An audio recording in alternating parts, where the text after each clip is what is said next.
Hello, and welcome back to Find Love or Die Trying. So, a little recap after last night. We came to this island with amnesia. We were told that we had to choose two girls to be our soulmate candidates, and then we would date them over 6 days, so 3 dates with each, and then on the 7th day, you get to pick one to marry. Now, on the 6th date, things went horribly wrong. On our 6th date was with Terra, the little gamer girl. And there's a whole lot of mysterious shit going on, which I don't know much about yet. And it looks like there might even be a post-apocalyptic situation happening. And now we have been sent back to the beginning of the show, but the rules have changed. We have 3 girls to date this time, out of the 5, but the previous 2, Terra, the little gamer girl, and Ali, best girl, are banned now. We can't do anything with them. Now, this leaves a lot of questions as to what's going to happen. The time has also been extended to 10 days, so that you still get 3 dates with each girl. So the question is, which one of them, Scarlet, Violet, or Yui, do we go for first? And I'm thinking we're going to go the easiest to deal with one first, which should be Yui. Because I'm not really looking forward to dealing with Violet, and I still can't get a read on Scarlet. I am going to try and remember the voices I did. And we did. Oh yeah, there was one important detail we learned from the entire first session. Of the brothers 5, number 5 scares me the most because he has a he has a fetish of being turned into a bird, specifically a pigeon. So don't go near 5.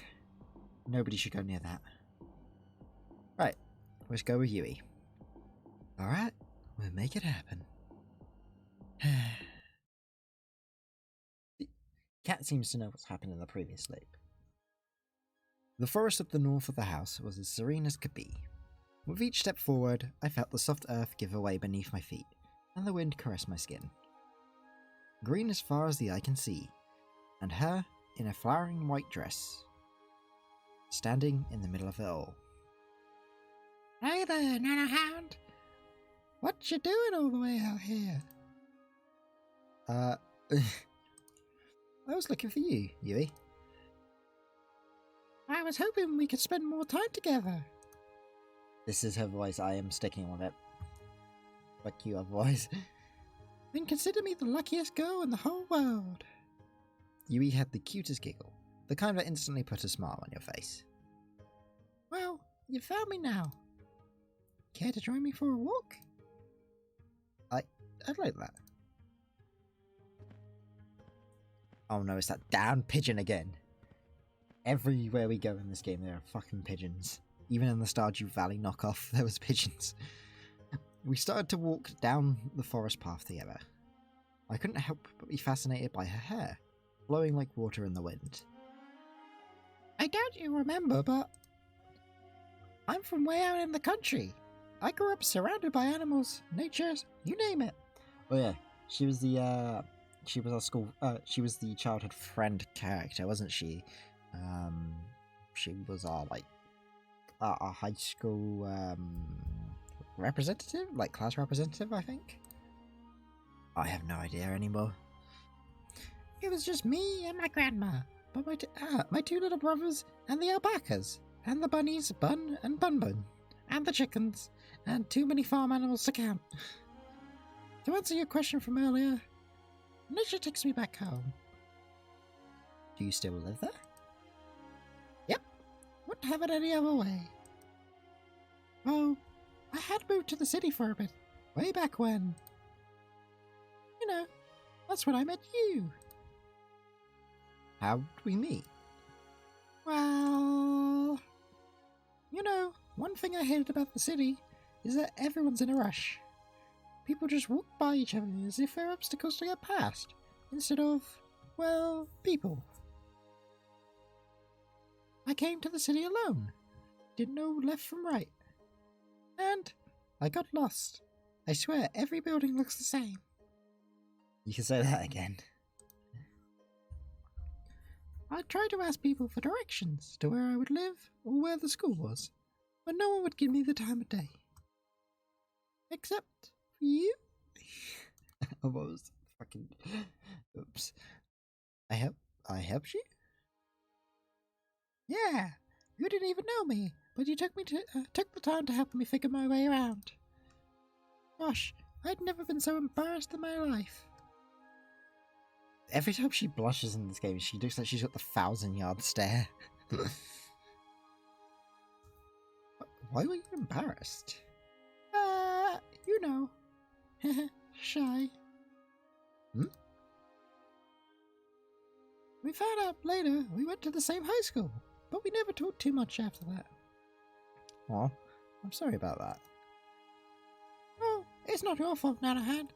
I had to move back home pretty soon after anyway. Well, I'm happy. I'm getting a second chance to get to know you better. Oh shit, that's me. Ah!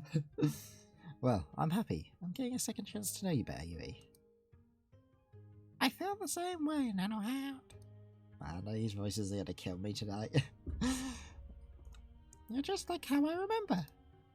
Well, actually, the whole trying to date 5 girls at a time thing came out of nowhere, but life is full of surprises, I guess. It shouldn't take too long to remove them from the equation. Sorry, what did you just say? I couldn't hear you. Just a little joke. I was just saying, I'm so happy to see you again. Things are going dark. Oh dear. They're gonna fucking murder each other, aren't they? This really is going to be Danganronpa all over again. Here's to the future. We spent the rest of the day taking in the nature and making up for lost time. Apparently, I was always ending up in trouble back then. I guess not much has changed. Something about you made it so easy to open up. I found myself almost telling her the truth about the show several times. Even though I couldn't tell her the whole truth, I could tell her just enough of what was worrying me to make me feel at home and at ease. Whatever's getting you down, I'm sure it'll all be okay. Oh, nothing to worry me, such as, impending death if the show does badly, the fact you're all going to kill each other, the fact that you might kill Best Girl. All problems I'm concerned about right now. No matter what, I'm on your side, Nanohan. I don't know. She's not going to be on my side soon. God help me. I stumbled back to my room and plopped into my bed. Who would be coming at this hour? I shuffled over in a haze. Hey there, Nanohound. Sorry to bother you this late. It's alright. What's up, Cat? Don't mind me. Just gonna make myself real comfortable. Plop. Cat walked by me and comfortably sat herself on my bed. This is directly like one-to-one from earlier. Is this gonna change? I really gotta get one of these beds myself already. I closed the door and sat facing her on the opposite side of the bed. So what brings you here tonight? Can't stop thinking about me? You wish? Unfortunately, it's my job to help you survive until the end of the show.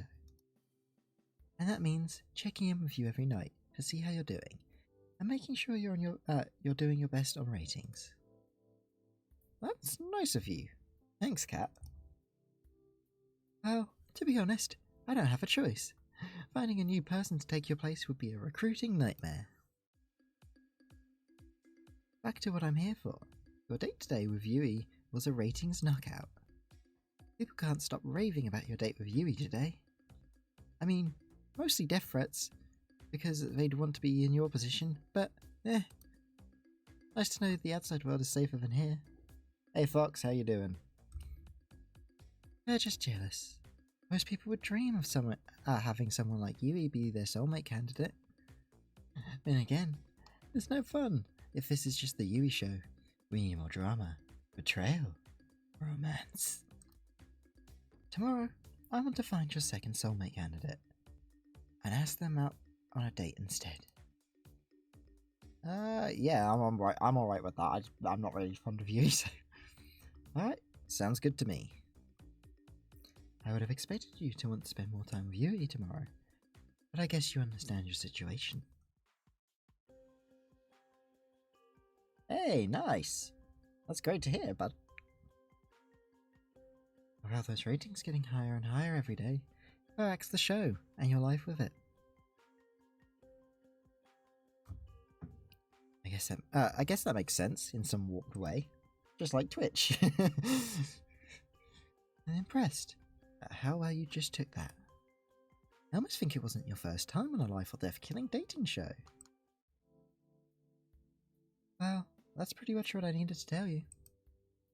It's getting late, and we've both got big days tomorrow. I'll see you tomorrow. Night, night. Good. She was gone before I had the chance to finish. Hey, congrats. Keep up the streams and you'll surpass me in no time.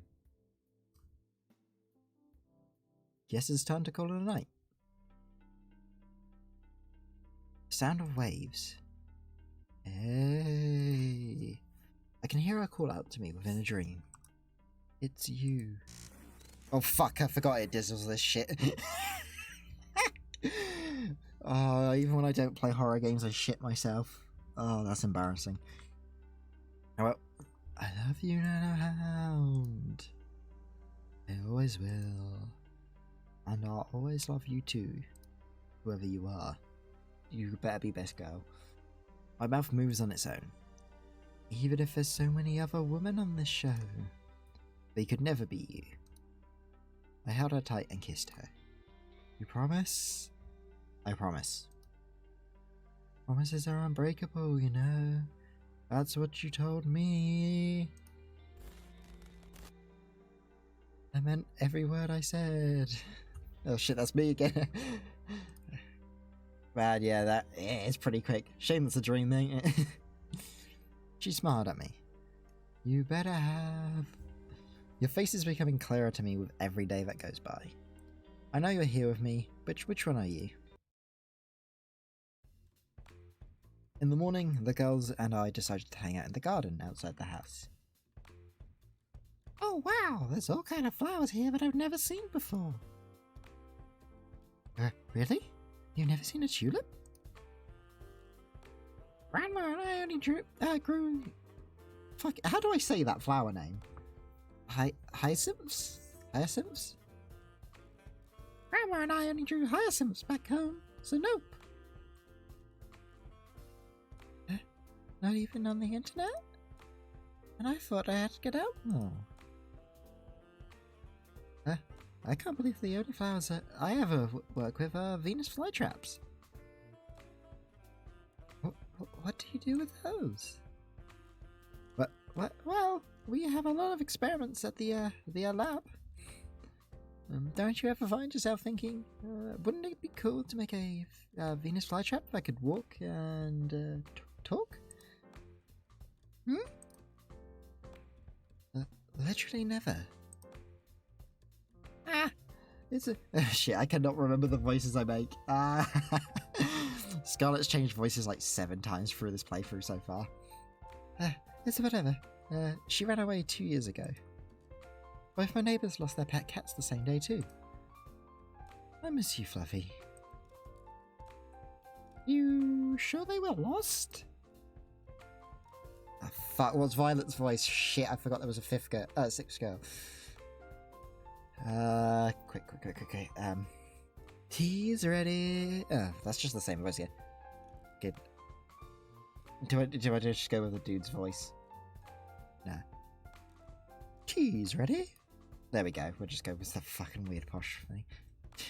Thanks, Violet. I got a cup for every... There's not everybody here. Best girl's missing. The aroma from the tea really worked up my appetite.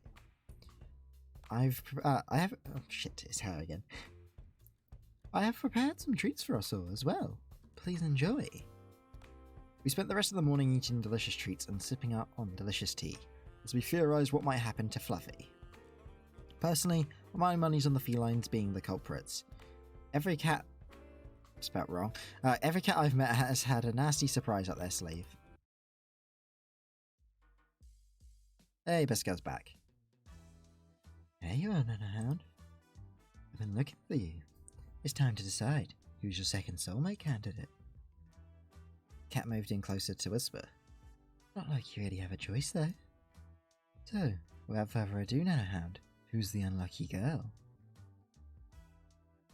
Crimson Hunt? What on earth is Crimson Hunt? I'd like to spend some time today with... Fuck it, let's get the worst one out of the way. Violet. Violet. Alright, we'll make it happen. She looks really pissed off. Give us a minute to set the scene, then go find her. I'd just gone outside the mansion to find Violet when a white limousine drove up and stopped in front of me. Oh no, it's the boys. Oh, fair. I didn't even know. To be honest, I know so little about Magic the Gathering, I didn't even realise they still released cards. But I guess it is still a pretty active card game, so I shouldn't be surprised by that. One stepped out from the driver's seat and walked towards me. No, good day. Please, do enter. What's with the formal talk one? Please, just get in the car, Nanahound. You already heard what she did to my bro. Huh? He opened the passenger door and ushered me inside. I love the brothers in this game. Poor saps. I shrugged and went inside. What's the worst that can happen on a deaf game dating show? We sat in silence as one drove me to what looked like some sort of fancy restaurant, and then escorted me inside. Oh, it's this scene again. Bonjour, suitor. Well, why did I try and go French? Fuck. Is she French? Bonjour, suitor. I trust my new butler brought you here safely. Yeah, you did. What's going on, Violet? I thought I would give us a chance to have some alone time with the star of the show is all. I'm told this is what people do when they are courting. Have you never been on a date before? Of course I have. And I've read all the manuals on the subject. I'll have you know, I studied every book of the Velocity Nation main series. Oh no. I know them all by heart. Impressed, I'm sure. That's... yeah, a word for it. Pardon my interruption. I've brought your food. Please be seated, honoured guests. Violet and I sat at a table in the centre of the palace, as one placed each dish onto the table one by one. He seemed to linger over the meatballs as he brought them over. Ah, man. For that first loop where he got threatened to have his balls turned into meatballs was certainly interesting. Thank you, one. Please, don't hold yourself back. Don't think I will. This looks incredible and probably worth more for my life. You're right on both counts, Nanahound. I'm ecstatic you like the assortment. I planned it myself. You're a chef? You could say that. What do you mean? Anyway, tell me more about yourself, Nanahound. There's not much to say. Amnesia is a hell of a drug. You do not remember your past? Yeah, bummer, right? Then, rest assured, I will find the finest scientists in all the land to help you recover your memory when this is over. That would be great. Thanks, Violet. I just hear my dogs going mental in the background. I think my dad's returned. Think nothing of it. It's the duty of those with more to give back, no? Though, have you ever thought, perchance, this is actually a blessing in disguise? What do you mean? Many of us would be happier not knowing what drags us down. That may be true, but still, I need to know. You sound just like the reference examples in the romance manuals. Consider me impressed. You know those manuals are just regular fiction novels, right? You're quite funny, Nanahound. Remarkable trait to have. I like that. Anyway, you haven't told me about yourself, Violet. Who are you, and what do you do for fun? I'd like to know. Being the scion of the Valentines does not leave much time for fun, I'm afraid. Even on this show, I spend most of my waking hours managing the Valentine's restaurant businesses. But, I suppose, if I have a spell of time, I enjoy baking. I don't get it. Why are you embarrassed by liking baking? Everyone has a hobby. Baking is something of a servant hobby, according to my parents. When they found out I was enjoying that, well, they made sure to stop me from ever doing it again, with all the restaurant work. A bit ironic, isn't it? You know what? I do know of what, but what do you mean? Who cares what your parents think? Here, on this island, a million miles out, they can't stop you. How about we find some time together to bake up for lost time? She laughed like a child. That would be wonderful, Nanahound. I'll make some time on my calendar for you. We spent the next few hours enjoying the finest meal that money could buy. Each course was better than the last, just like each chapter of the Lost in New Oz Asian Maid, according to Violet. Oh man, some of the fucking references in this game are so catch me every goddamn time. Something tells me the same applies to every moment I'll share together with Violet. You know what? I was expecting to hate her in this, and they've done a good job of making me not hate her immediately, so I'm actually a little surprised by that. I was about to enter my room when I felt a familiar tap on my shoulder. Hey there, Nanahound. Got a minute? Let me just make sure Yui or Violet sees me coming here. Fan some flames. Sorry, what? Cat looked around, smiled, and then went into my room. I followed suit. First, with the good news. Thanks to my plan, we've got enough ratings to avoid early cannings.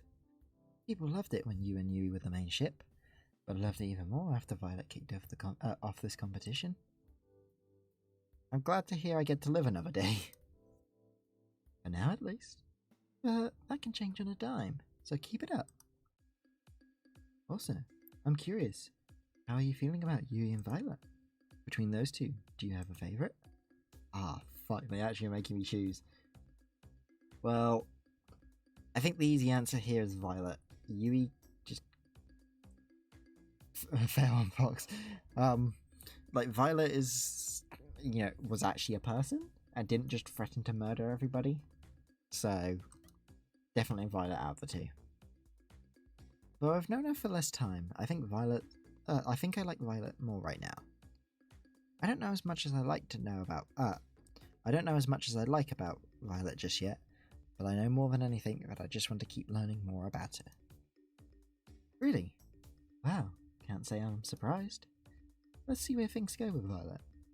Be hanging out with her again soon enough. Anyway, well, that's it for today. Keep it up, and who knows, you might just be the first one to make it out of here. Night, Nanahound. Good night, cat. She left my room, closing the door behind her. Guess it's time to turn in for the night. Dream sequence, let's go. Sometimes the most precious moments are the most mundane. It's just the two of us, spending the evening together in the games room. I'm reading a book, and at the same time watching her rage against an opponent in a fighting game. It's fun to watch her savor each victory, or explode with profanity when she loses. Life is good. It's times like these where you wish life could always be this simple. Sometimes, in those moments, people wish for more excitement, for fame, for fortune, or anything but the ordinary. All I want is the ordinary with you. Fuck you! I love this woman so much. Man, I fucking just love the random screaming in the background. And you set the meat at around 300 degrees for 40 minutes. Okay, got it. Terra furiously scribbled down notes. Wait a minute, can I just cook it for 600 degrees for 20 minutes? That's not quite how this works, I'm afraid. But my maths checks out. What's going on? Oh, good morning, Nanohan. How do you do? I'm teaching Terra the proper way to prepare a pot roast. So far, I would say it's going pretty well. Terra will be the one to Terra will be the one to prepare lunch today instead of me. Terra turned one of the dials on the stove as far as it would go to the right. Oh no. We're gonna get a lot more burnt food today. And the student has surpassed the master. On second thoughts, perhaps I'll prepare an alternative course. One moment, please. Oh, ye of little faith. Time for the moment of truth. Lunch is served. Odds on Terra's being a complete disaster? Quite high, I'd say. Terra's nervously clasping her hands tight. Huh? Huh? It's delicious. I did it. Oh my gosh. Terra did a little dance in celebration and gave Violet a high five. Oh shit, it actually worked out. Props to Terra. Should I become a food vlogger? I'm a cooking savant. This talent shouldn't be wasted. Psst. Hey Violet. What is it, Nanahan? Is this what you cooked? Or is this what Terra cooked? Violet smiled and winked at me. I don't know what you're talking about. She sipped on her soup contentedly. I couldn't help but smile back at her. Damn, this was the best meal I've ever had. Fuck, poor Terra. She didn't even manage to fail properly. Granted, my memory only goes back about 3 days, but still, it counts as something.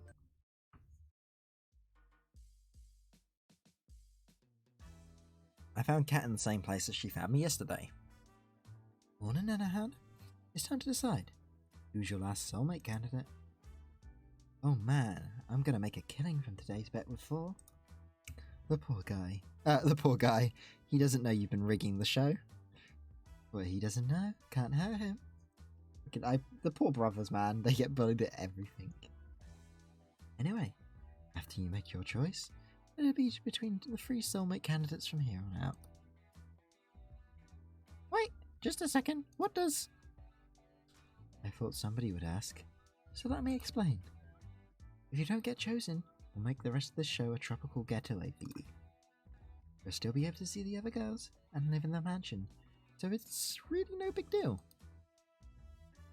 Terra did a little fist bump. So, without further ado, Nanahan, who's the last unlucky girl? I'd like to spend some time today with... not Scarlet. Please let me pick Ali. God damn it. I can't just spam click on her and fix that. Scarlet is. Alright, we'll make it happen. Let's have Nanahan start in the mansion. And, ooh, I know where to bring Scarlet. Give us a minute to set up the scene, then go find her. Do you not know how to do voice lock? What's voice locking? I've never even heard of this. It didn't take long to find Scarlet. She found me first. She had just burst through my door. I was trying to catch her breath as she slammed in and shut behind her. Nanahound? Thank God you're okay. Oh my god. What's going on, Scarlet? Long story short, I experimented with some of the local fauna on the island earlier. There's really nothing like it. It's really incredible, and I messed up with my intro with you earlier, and whoa, slow down. I made a new chemical compound that causes amnesia. It's amazing. Wow, that's not something you hear every day. The cool thing is, applying just the right amount to a person can make them forget specific things. Who they are, how to write, anything. Bad thing is...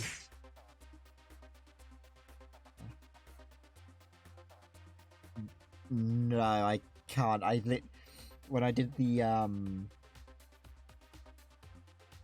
when I started this last night, I was exhausted, and I think most of the characters' voices swapped several times, combined with the fact that I have a very limited range to work with, and no talent in voice acting whatsoever, and then having to do 6 female voices, it has become the shit show you see tonight. Something slammed into the door outside.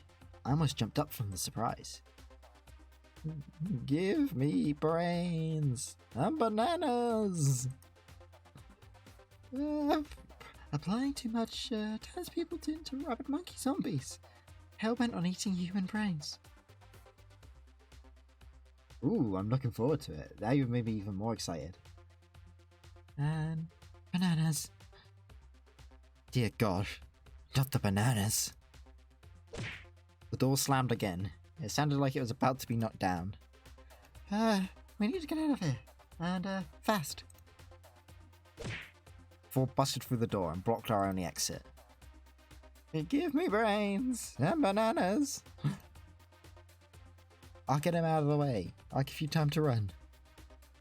I've got a better... fuck. I got a better idea. Shit, that's a different voice, but fuck it. Scarlet blasted forward with a white powder, covering his face entirely. Oh no, it's either going to be actual flour or cocaine. And knowing this game, it could be literally either. He fluttered wildly for a few seconds, then fell to the ground unconscious. Whoa. Is he gonna be... okay. I guess we'll find out. But now, let's focus on getting out of here. We ran outside the mansion as fast as we could. How did this even happen? Oh, I was afraid you'd ask that. I heard from Terra that you lost your memories, and I wanted to see if I could help you get them back. So I may have experimented on the Brothers 5 to see if I could erase their memories and bring them back. I must have done the numbers wrong. I added way too much. I didn't realise their brains were so empty in the first place. Oh fuck yeah. The poor brothers, they get roasted by everyone. In a weird way, that's really sweet, Scarlet. Thanks.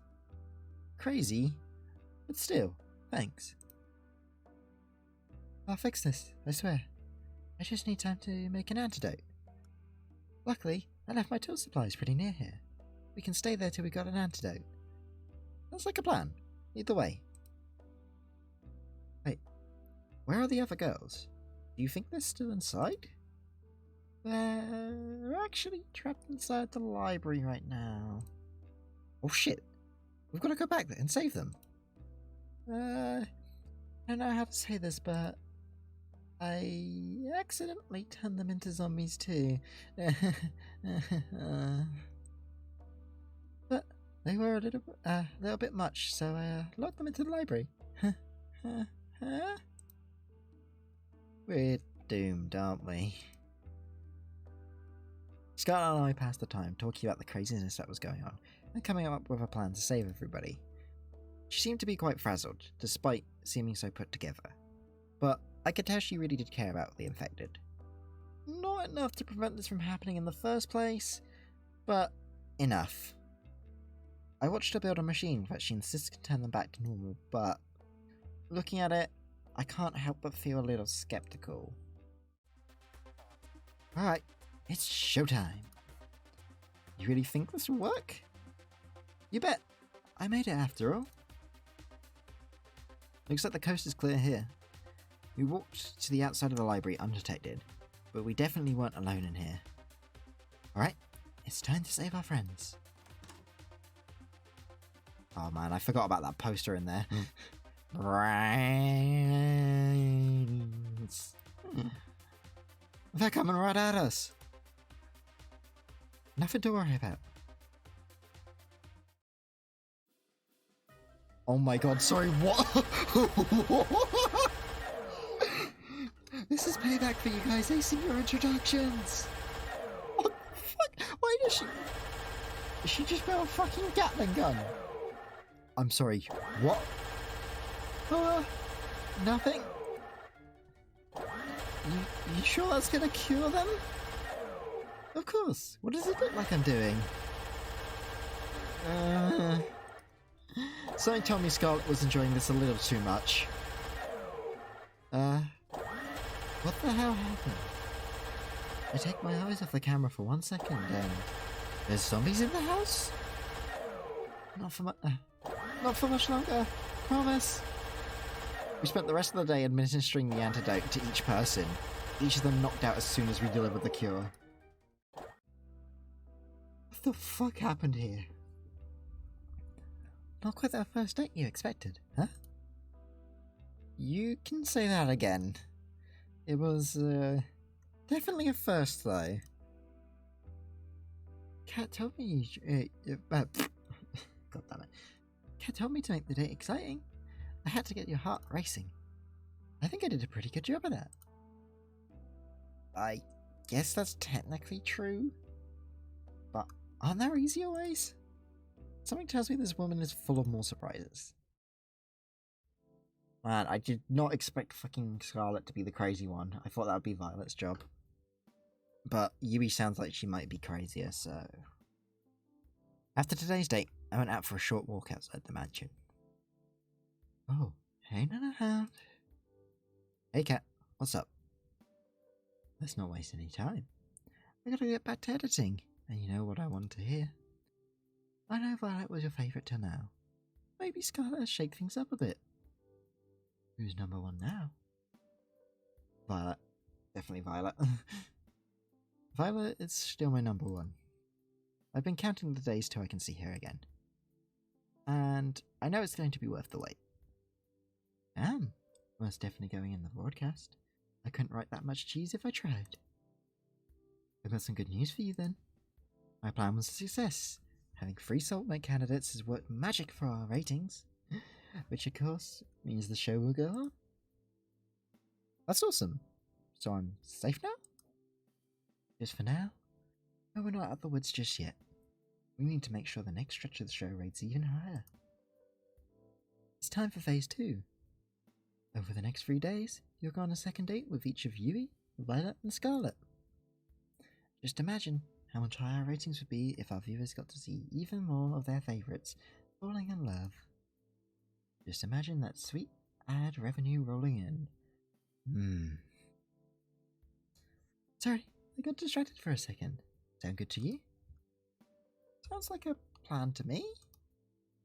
Good. That's what I like to hear. Tomorrow morning, I'll be asking you what you want to have for your second date with.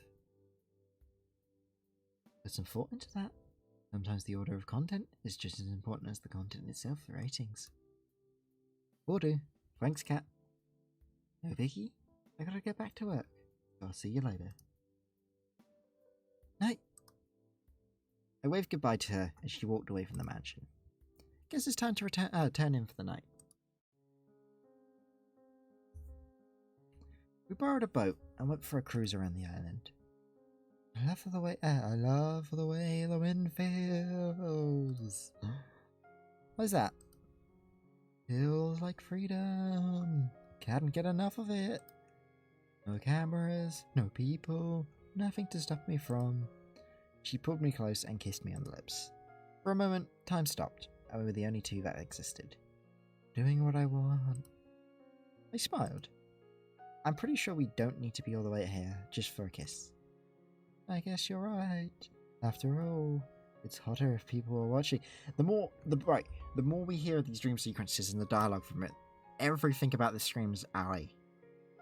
Like, this is like, some of this is literally like been said by her before, I swear. We laughed together as we cruised along till the sun went down. The world was ours. The sound of waves grew louder and louder, threatening to pull me back into reality. Will I know you before I'm taken under?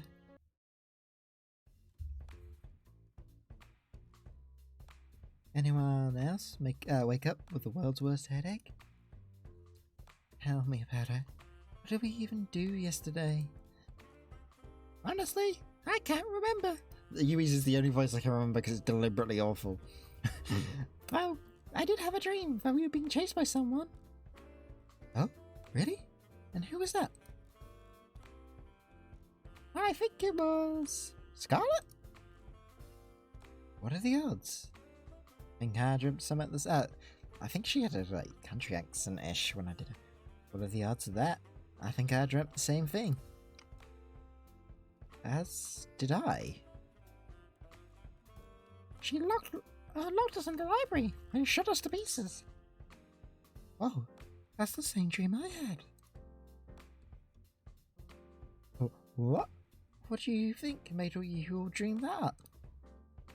Either way, it was just a dream. Yui used mean glare. It's super effective. Come now. There's no point getting upset at someone at what they did in a dream. You're right about that. And yet.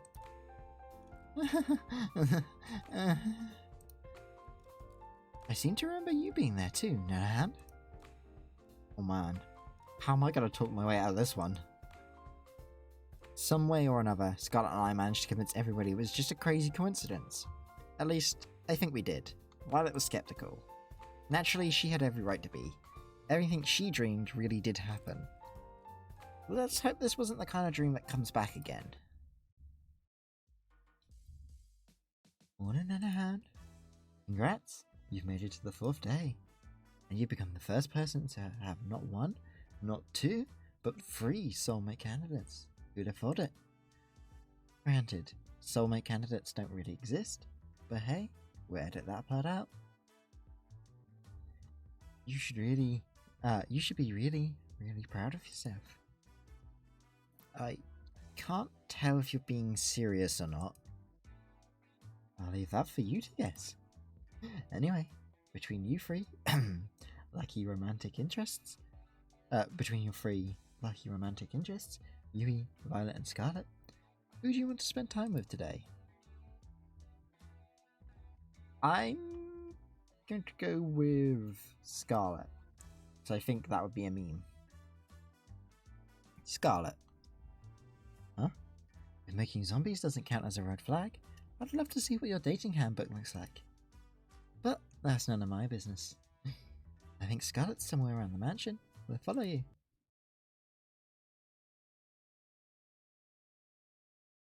Okay, round 2. Let's begin.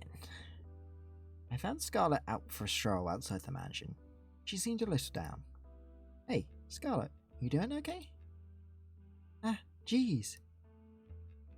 It's just you, Nanahan. You almost gave me a heart attack. Sorry, I didn't mean to. It's, not your fault. It's just a bit on edge after the whole zombie date thing, whatever it was. I guess I'm just feeling a little sad about all that.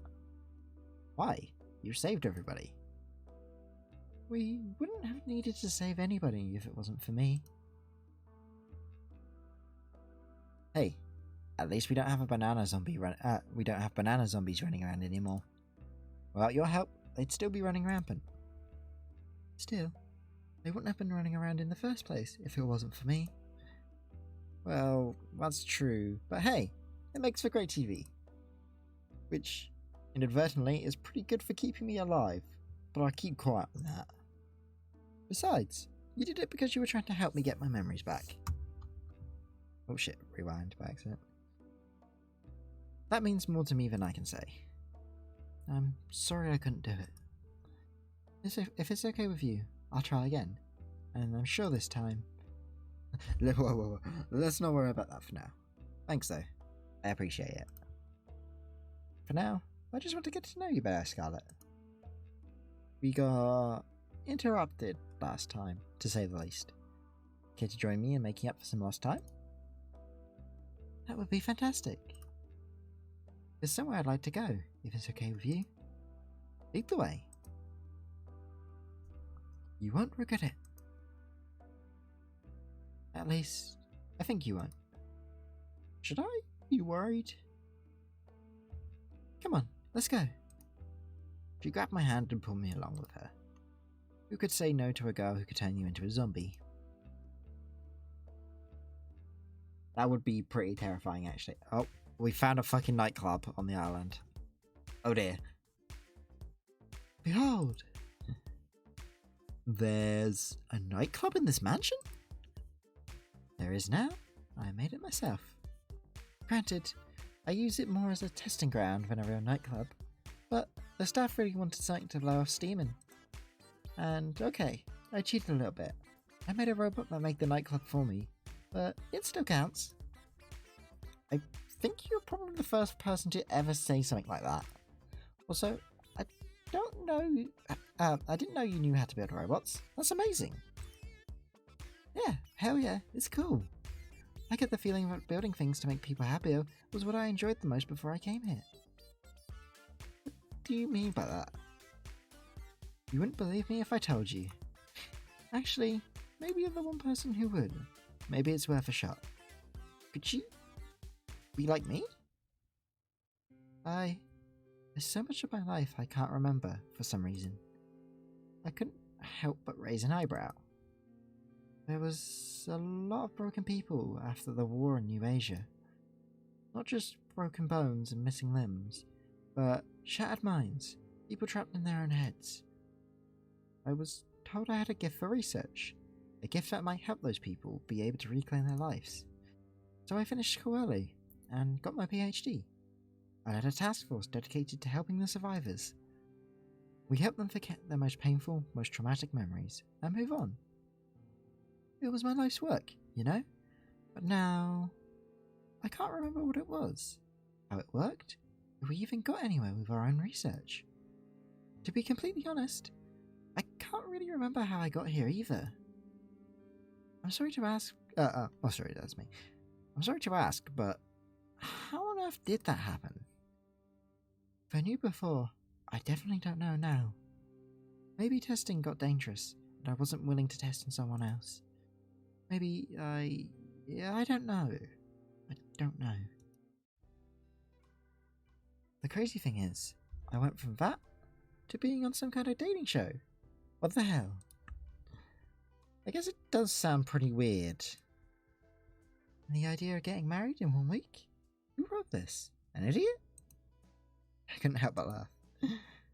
But what do I even have to lose at this point? I wouldn't look at it that way. I can't remember anything either, but I'm alive. As long as I'm alive, I've got everything to lose and everything to gain. Optimist, huh? It's worth something. I guess you'd understand better than anyone.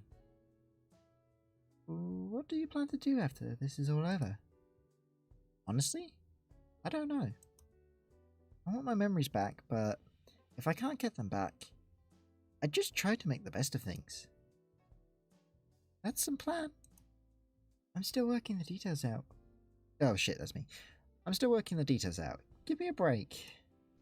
At least you remember some things. I can't even remember my name at first. You helped me beat there. We talked for hours about how we both felt about our situations. The good things, the bad things, about forgetting who you are. We laughed about forgetting the embarrassing moments that probably plagued others for a lifetime. Man, I wish I could do that. We lamented the moments that truly made life worth living. The moments that made your life unique. It's nice to have someone that understands. You know, I got a silly idea if you're interested. Let's hear it. Getting engaged in a week is stupid, and a person who'd agree to that is even stupider than that. But I think I'd say yes if it were you. And if only to see where life goes with someone like you. But shh, let me finish. Regardless of who you ask on that last day, I'd like to be your friend in the times to come. If you'll be mine, I can't remember the last time I had a friend to just talk to about how I feel. I think this was the first time that I felt a little better about what had happened. I'd want you to feel even better about the past too. I don't want you to feel alone in this world. It's sad enough, you know? And maybe I'm just being foolish, but who knows? Maybe if we're still in each other's lives after all this, we'll be able to help each other take back the lives we wanted. What did you say? I was thinking the same thing, Scarlet. I'm glad, but, how to say? I'd still prefer if you picked me. What can I say? I'm a bit competitive. On second thought, I'm very competitive. Just saying, but out of all the girls, I'm the best educated. And the most illustrious career. Won first place in the National New Asian Science Exhibition, and I laughed out loud as she listed her accomplishments, one by one. She made angry faces at me in mock anger. But most of all, I want you to have a happy life. And I think someone else might get it wrong. We spent the rest of the evening enjoying each other's company. The laughter and smiles never stopped, and she never let go of my hand during our walk.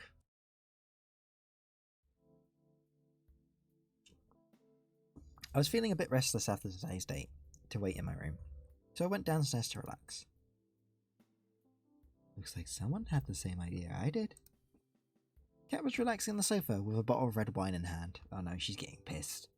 She's the one that's helping keeping me alive. I do not want her hammered. Here then, Nana. Care for a glass? Or 5? Sure, let's fuck it. If I'm gonna die, I may as well drink on my way out. Sure, I'd love a glass. Now that's what I'm talking about. She handed me a glass and poured it until it was full. Whoa, maybe a little too much. What's life without a few risks? Long? Much like your remaining lifespan. Kat filled her glass to the brim and downed it in one go. Jesus Christ, woman. She laughed and lightly jabbed me. It felt like I was finally getting to see her real smile. Kat started chugging down the bottle.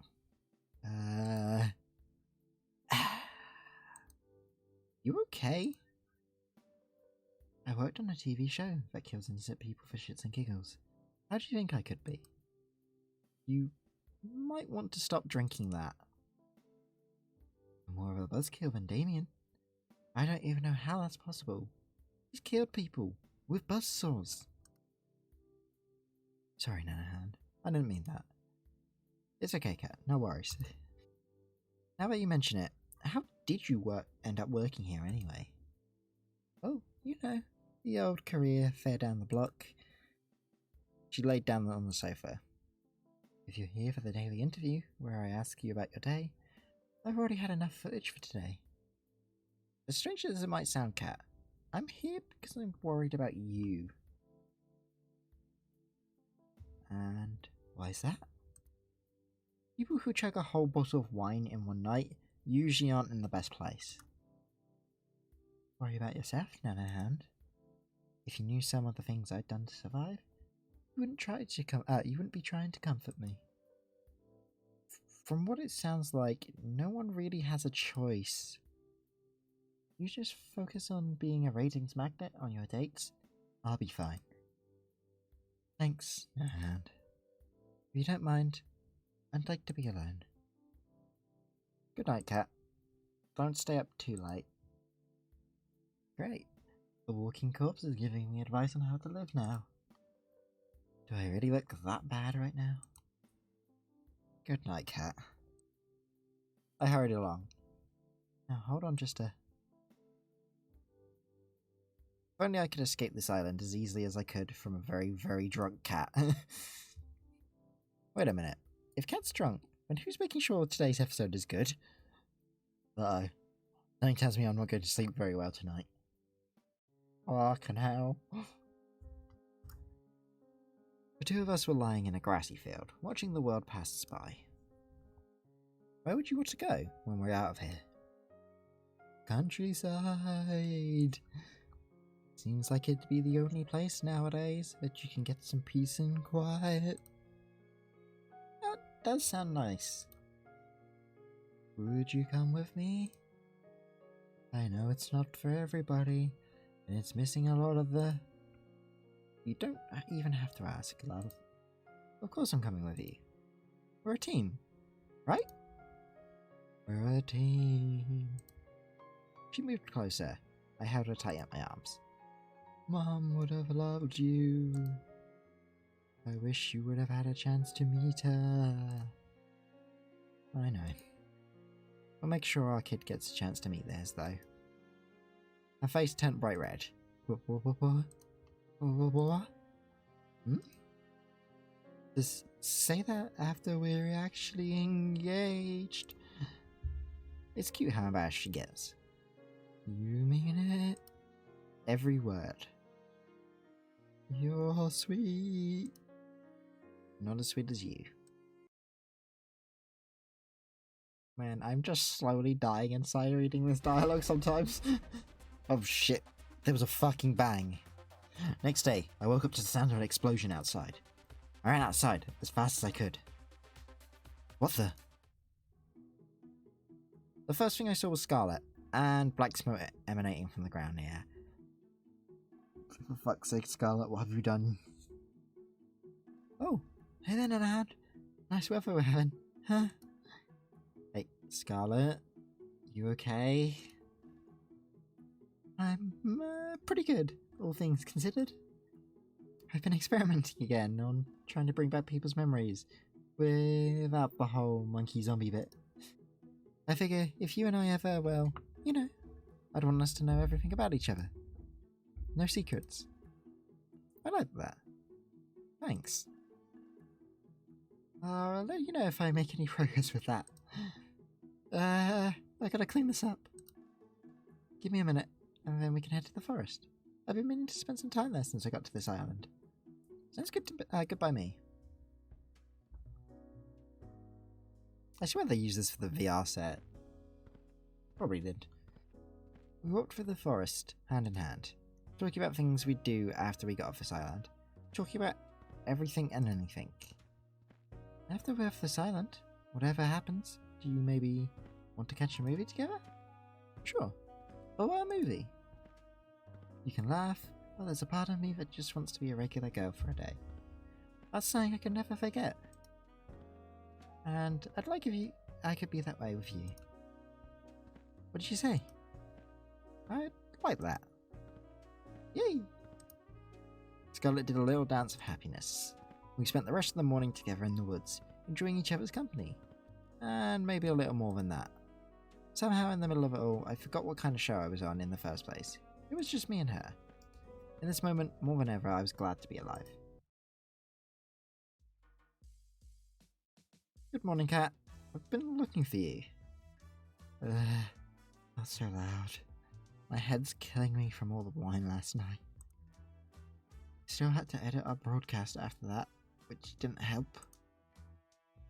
Somehow, this scene feels familiar. Something tells me that my chance of surviving goes down for every bottle of alcohol on the island. Maybe I should spend today reenacting Prohibition instead of going on a date. You do know how Prohibition ended, right? Anyway, back to the brass tacks. Yesterday's second date with Scarlet went really well. Let's keep striking the iron while it's hot. Which soulmate candidate will you be going on a second date with today? Let's go with Yui. Yui. Hey, how's it going, Dephilia? Sorry, I'm not really sure how to pronounce your name. I knew it. Damn, I should have made an alphabet before. Anyway, Yui's somewhere in the fields behind the mansion. I'll be filming as usual. Get a move on. Aw, man, time to kill my vocal cords. I could see Yui waving at me from the top of the hill. Hey there, Nanahound. Nice to see you again. It's nice to see you too, Yui. Yeah, it's a pretty interesting game so far. It gives me very much some Doki Doki Literature and Danganronpa vibes. You wanted to show me something? Now that I was closer, I could see Yui was holding one hand behind her back. Believe me, it's the most amazing thing you've ever seen. Behold! Oh my god, that rabbit is adorable. It's a bunny! It was indeed a bunny. Where did this little guy come from? To be honest, I've got no idea. I wonder if he's a wild one, or maybe someone's pet. I've asked around, but it doesn't look like he belongs to anyone. So I've been taking care of him since I found him. I just couldn't help myself, you know? Yumi's smile was as earnest as could be. Didn't you have a pet bunny back home? I had two, Bun and Bun Bun. Both of them are total rascals, but Bun Bun Bun here is a good boy, aren't you? Man, she's as original with names as I am. She nuzzled against Bun Bun Bun's head. Yes, you are. Nuzzle, nuzzle. We played with the bunny for a little while. She picked the bunny up and held it in her arms. Bun Bun Bun looked quite content. You know, well, you're pretty amazing with animals, Yui. Well, I've been surrounded by animals my whole life. Back at my house, well, to be honest, it was more of a barn than anything. Since my brothers were too young and my grandma was getting up there, I'd take care of all the animals. Grandma's taken care of them ever since she was born. My parents were supposed to take care of them after Grandma retired, but... well, you know, life happens. I'm just glad to have what I have. Ah! Bun Bun Bun had managed to squeeze out of her hands and ran off. We gotta catch him! Let's go! On it. I ran as fast as I could after Bun Bun Bun, but it was no use. The distance kept widening. Before long, we couldn't see him anymore. Sorry, I couldn't catch him. He's really fast for something so small. Ah, don't worry about it. Bun Bun Bun likes to do this all the time. He's a bit mischievous, but he won't do anything dangerous. We can take our time looking for him, if you're willing to help. She sounds precious now, but in our last date, she threatened to kill all the other 5 girls. So, I think there might be a screw loose up there somewhere. Of course, Yui. We started walking towards where we last saw Bun Bun Bun, right after we caught our breath again. She threatened to. She hasn't yet, and I hope she doesn't. Gosh, it's so nice to be outside. The smell of fresh air, the breeze. There's nothing like it. There really isn't. I smiled. At first I was really excited to go to the city. Oh shit, that was her. At first I was really excited to go to the city. There's so many people, so many things to do, so many beautiful things. And most of all, I got to meet you. Shh. Why was the line shucks? Something about that word just freaking breaks me internally. Shucks. You're gonna make me blush. She laughed and slapped me on the arm. Even so, the city's just not my thing. It's a little bit funny. Well, the reason I'd come home all of a sudden was terrible, but a little part of me was glad to be home. Ever had that kind of feeling before? I have. It's strange, but sometimes there's good in the bad, and sometimes that good can outweigh the bad. Exactly. You get it, Nanahan. My family's never been closer. That's all I want. They told me to make a lot of money in the city. Make something of myself, all that. It might seem old-fashioned, but I just want to put the people I love first. That's all you got in life, really. I'm curious, what do you put first in life? I'm gonna say happiness. Happiness. If you don't have that, what do you have? Oh, is that so? I think we'd make a great team then. We talked for several hours about what we wanted out of life. We seemed to match up perfectly. I was beaming the whole time. It was hard to believe that. It's Bun Bun Bun! Yui pointed Yui pointed in front of us, and sure enough, there was Bun Bun Bun, chomping on a bush. I'd never seen anyone move so fast. Yui descended on Bun Bun Bun like a hawk, and grabbed him in an instant.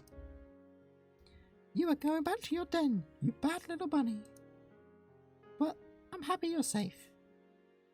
She nuzzled her face against his fur, not the other way around. That would be disturbing. Bun Bun Bun was practically purring with delight. Then she looked right at me. I can't promise. I could give you the most exciting life, with the most twists and turns around every corner. But I can promise that if you choose me, I'd always be by your side, no matter what. Wherever you were, I'd come running, always. She took a step towards me and kissed my cheek. We locked eyes, and for that time, all I could see was her, and how beautiful she was. Bun Bun Bun seemed to be a little jealous after that. Thanks again for the help, Nanohand. Being with you made this all go a lot faster, and made it really special to me. Anytime, Yui. I'm happy to. We walked back together to the mansion, holding hands and smiling all the time. Seems like a nice night for a walk. Oh, hey Nanohound. What are you doing out here? Just going out for a walk? Care to join me? Sure, why not? I've got a few minutes. How about we do a circle around the mansion grounds? That's good to me. So, how'd your date with Yui go? We're already back to our daily interviews? Did the island run out of wine? That's wholly unrelated. But yes. Fucking hell, she drank all the wine already. Anyway, my date with Yui today was... that was actually a pretty good one. Like it was out of a fairy tale. You and I spent the whole day just taking in the nature, talking about home and family. She's totally wife material. Isn't she? Yui's amazing. You know, before the show even started, she was my personal favourite. I can see why. You got such a big heart. Sorry. She's got such a big heart. I'm in awe of her. I really love that about her. That she can be so kind and thoughtful, even when life gives her a losing hand. Yui's really one of a kind, especially nowadays. If you don't get the chance to be engaged to her by the end of this show, good luck ever getting a chance to. I got a feeling she has had a long, long line of people wanting to date her after this show. They have to go through me first. Oh, they will. Keep it up with what you're doing. Our ratings have only been climbing higher and higher every day. But it's not the time to celebrate just yet. I know, don't worry. I'm sticking to the plan. That's good to hear. Seriously, if you got yourself killed by not following the plan at this point, you deserve it. Looks like we finished our walk. Anyway, I gotta get back to work. It was a nice break. Night, Nanohound. Night, cat. Walked back to my room and plopped on my bed. Time to get some shut-eye.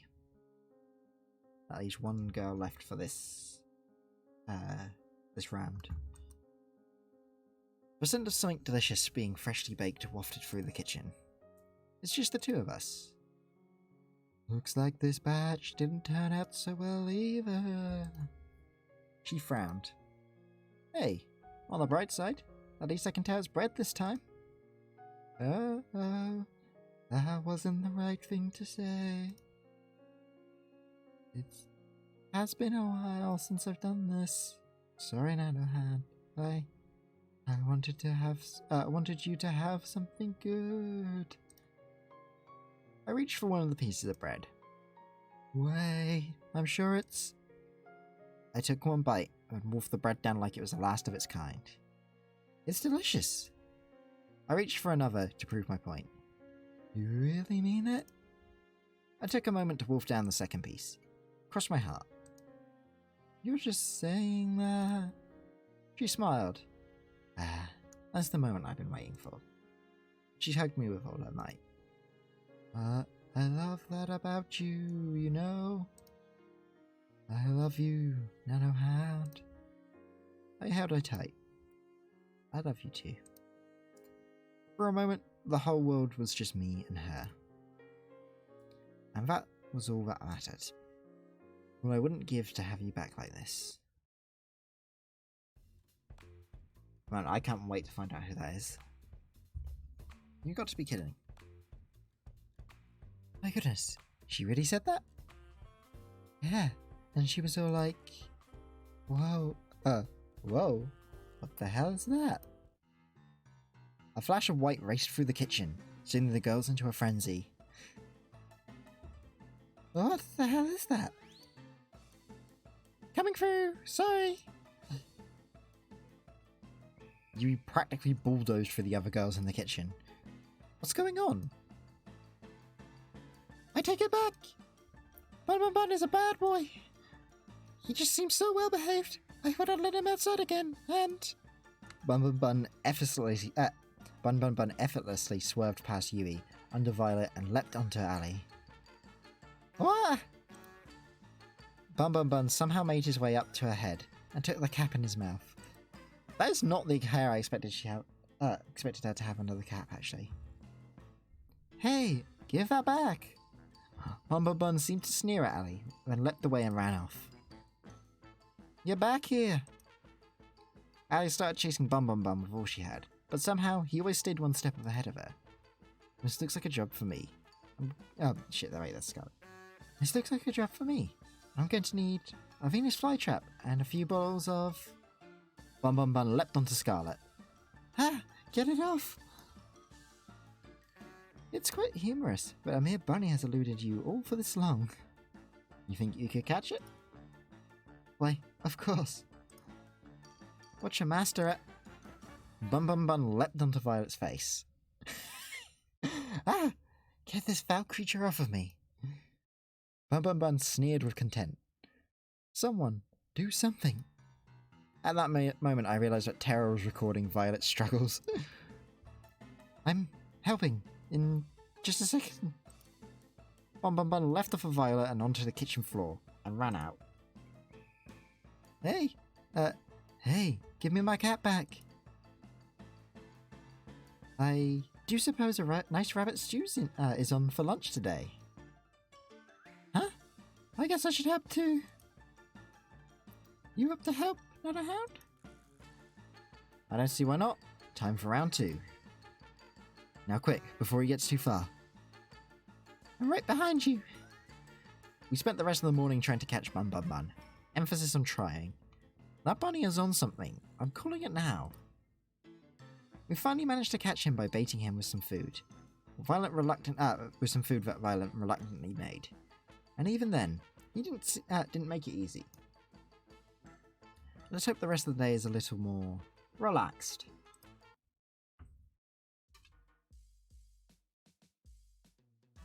Morning, Nanohound. How'd you sleep? Pretty well, considering how you edit the footage that keeps me alive. Drunk. That sounds like a win-win to me, if you ask me. Can you believe it? We're already on the 6th day of the show. Is it already? Time sure goes by fast. No kidding. Anyway, it's time to wrap up phase 2. And you just need to go on a second date with your last soulmate candidate. Shouldn't be too hard, no? Please, don't jinx me. Break a leg. Seriously, actually breaking a leg would be a lot better for you than messing up today's date. Not a helping cat. Time to get today's date started with none other than my third soulmate candidate, Violet. Violent Violet. I found Violet taking a walk outside the mansion. Hey Violet, what's up?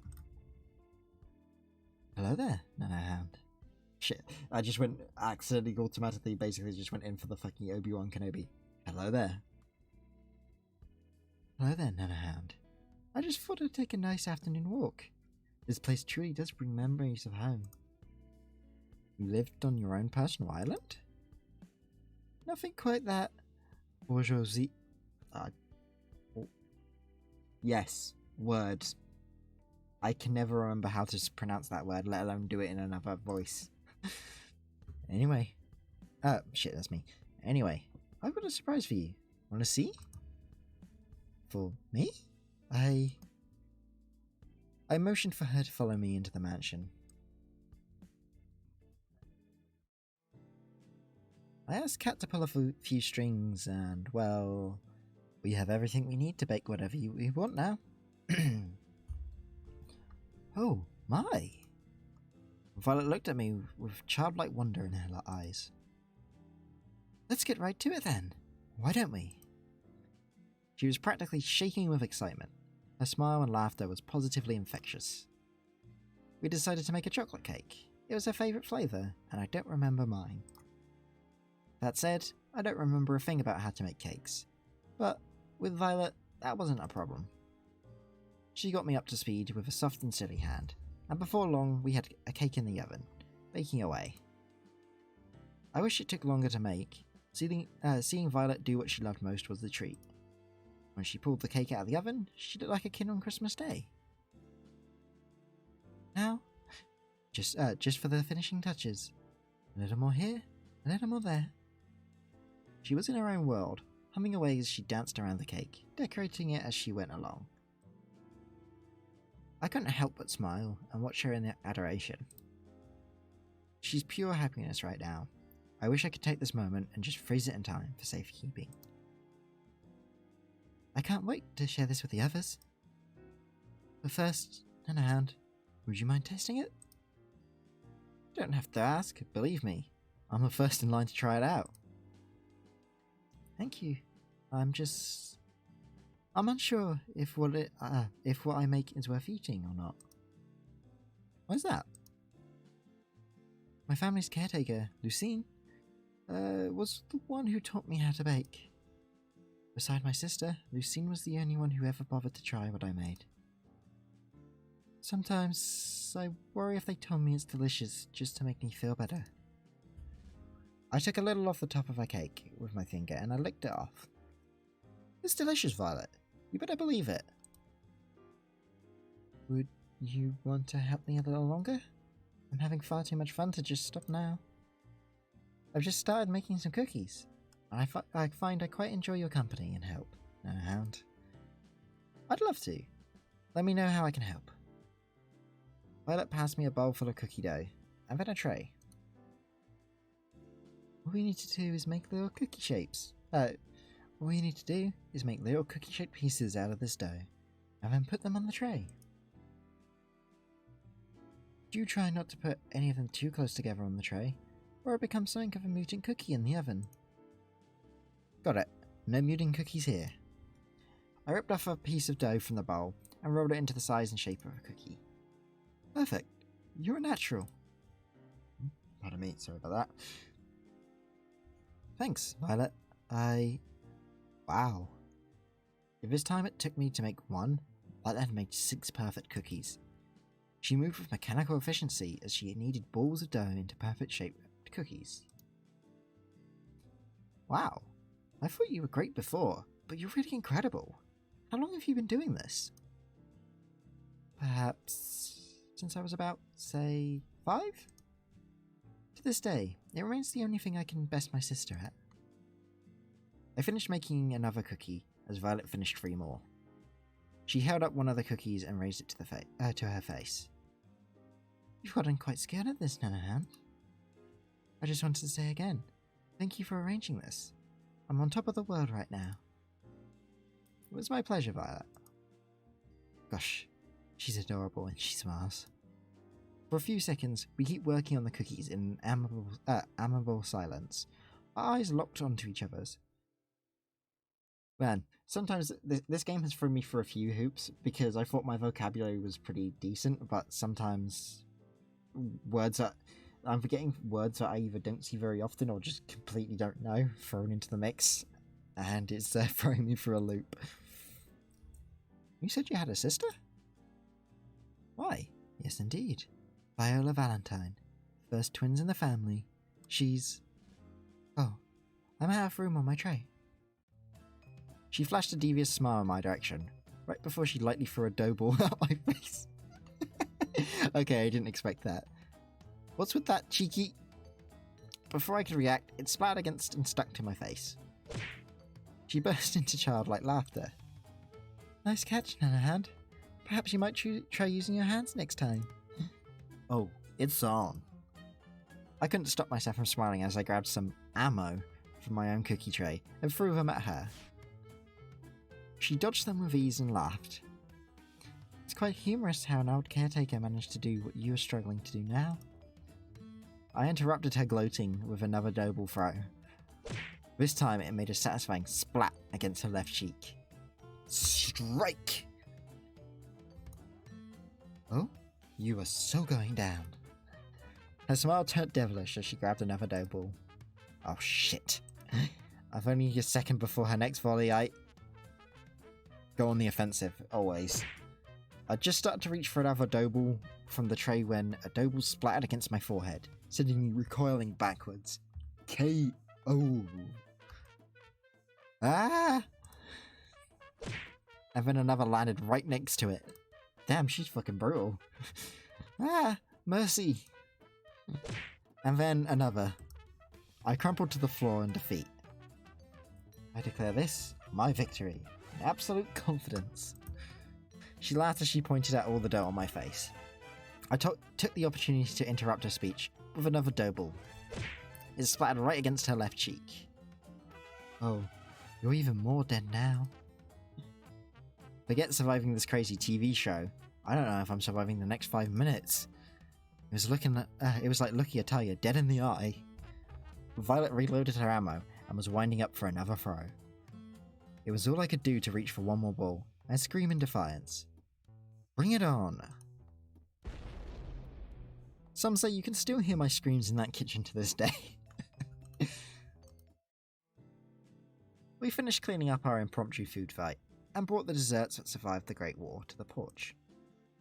Her smile and laughter were infectious. Pardon me, but I guess we can rule out you being a baseball player before you had come to this island. She put her hand tenderly against my face as she wiped off some of the remaining dough. We locked eyes yet again. Her eyes were practically magnetic. Thanks for playing along, Nanahan. I suppose it's been too long since I've had that much fun. So, thank you for indulging my little whim. It was a lot of fun for me too, Violet. Don't mention it. Besides, I think I got a few hits in to make it worth it. I'm worried for you. It appears your amnesia is getting even worse. Violet laughed as she picked off some of the more crumbs off my face and licked them off of her fingers.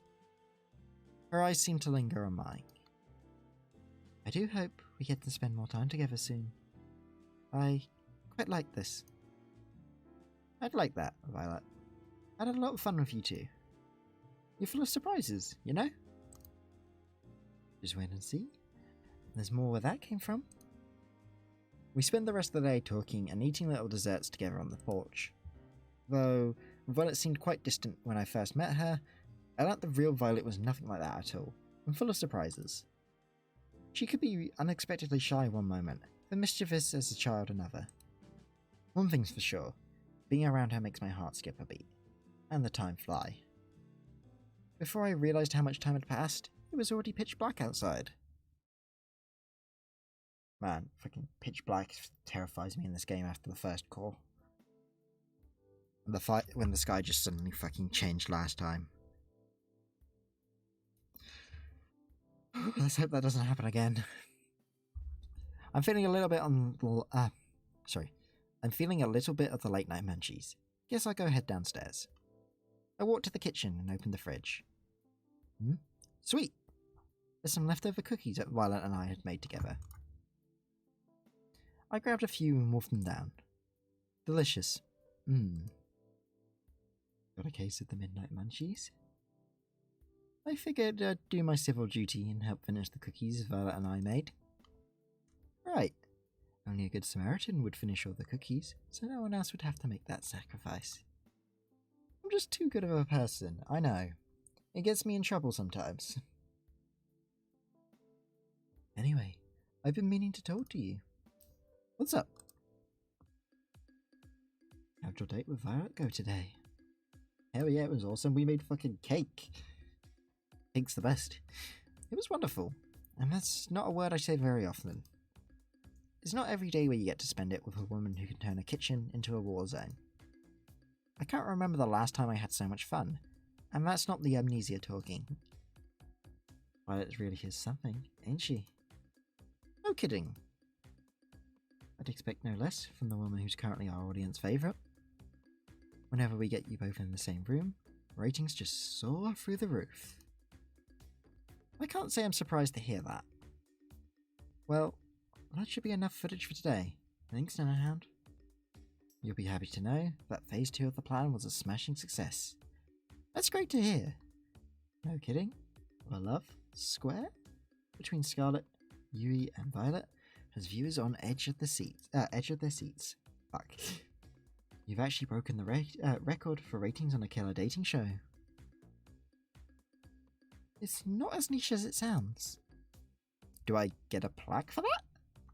This has got to count for something, somewhere, right? We don't have it printed yet, but I've prepared your tombstone in advance if you're looking for a souvenir. Thanks for the vote of confidence, Cat. Let it never be said that I am anything but supportive. Anyway, we're on to Phase 3. It's pretty much the same as Phase 2, except with third dates this time. And one caveat. What's that, Cat? I'm pretty sure you've got a favourite in mind between Scarlet, Yui and Violet. If you want to maximise your chances of getting out of here alive, save the best for last. It gives audiences something to look forward to. Sounds good to you? Makes sense to me. Good. That's all for today. I'll see you later. Night, Nanohound. Good night, Cat. And thanks for the help till now. I realise you'd probably be screwed without you. Don't thank me yet? Guess I'll call it a night. I walk back to my room. Time to get some shut-eye. So, what's this supposed to do? Wait, what? Oh shit, Scarlet's in my dream, sorry, what? So, it's only a prototype, but technically, details aside, you can think of it as a memory rewriter. So it rewrites your memories? Pretty much. Think of it like a surgeon's scalpel.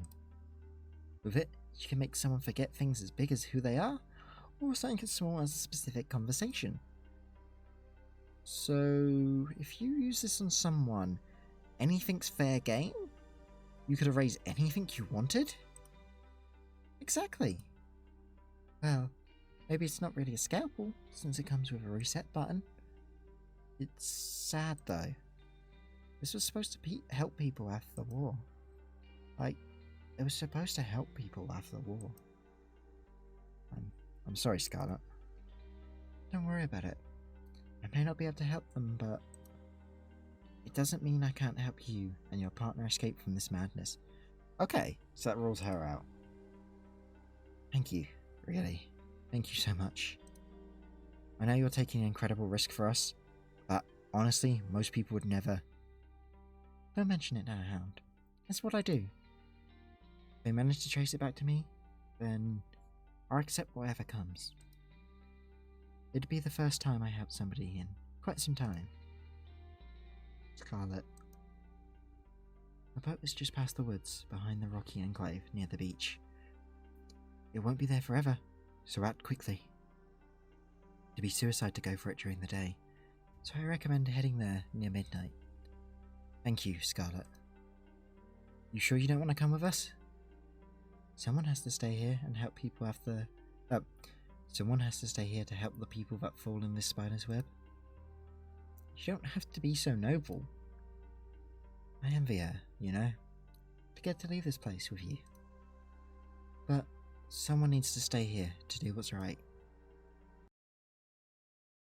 Man, what the fuck even happened here? I still don't know. Like, I still don't feel any closer to finding out. Anyway, the beginning of Phase 3. I walked down to the kitchen, where the girls were having breakfast. So, how was the date? Yeah, tell us. Tara was furiously scribbling down notes with the title War Plans in bold. It was really quite something nice. We actually made the cake and the cookies yesterday, together, Nanahan and I. I hope you will enjoy it. They're amazing, Violet. Thanks for making it for us. Thanks so much. They're so delicious. Tara scribbled, War of Attrition is likely not an option. I love Tara's goofy little shit in the background. Are you running there, Tara? Nothing. So, how come there's cookie batter everywhere? No matter where I look, I can see batter on every surface of the kitchen. It wasn't just the batter. Violet and I had knocked over quite a few things in our firefight. That's... You sure it was just bacon together? Oh, I thought it was more than that. I charaded as if I was heartbroken. I gotta hand it to you, Violet. I didn't think you had it in you. Hubba hubba.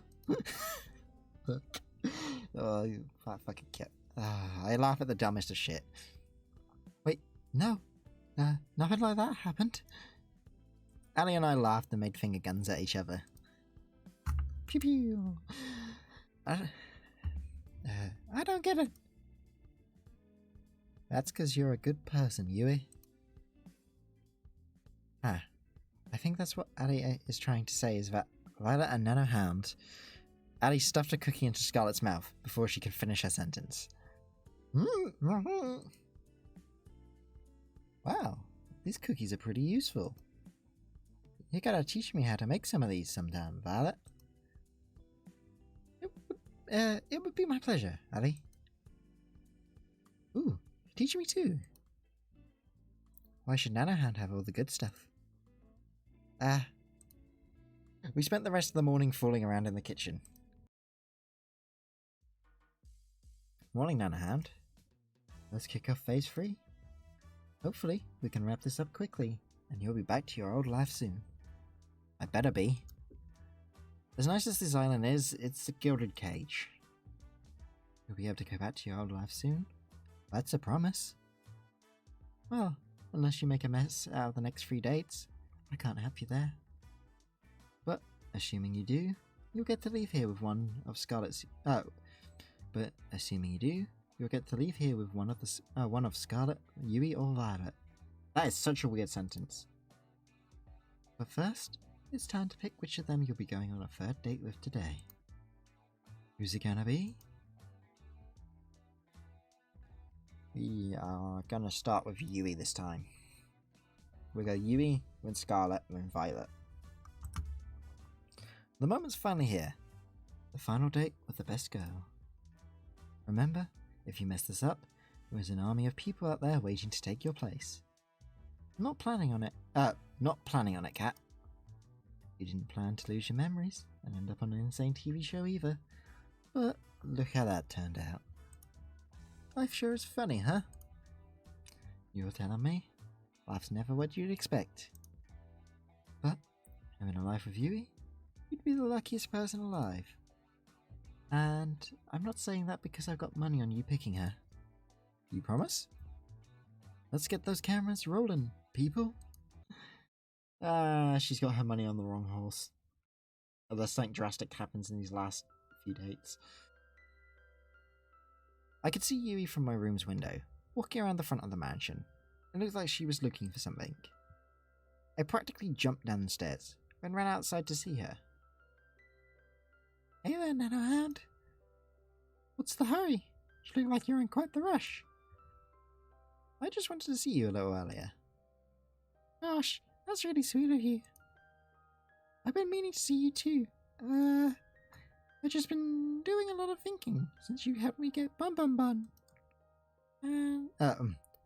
How's the big bee doing? Come to think of it, that's why I came out here. You ran out here in a hurry, and I was trying to catch up. Oh, this has already happened a few times, and each time, he somehow ends up back in my room. I'm sure he's fine. Oh shit, that's me, sorry. I'm sure he's fine. I wouldn't be worried. This fucking rabbit man, like, this must be the reincarnation of Harry Houdini. I just can't help myself, you know? You're a really sweet person, Yui. I love that about you. You are too, Nanohand.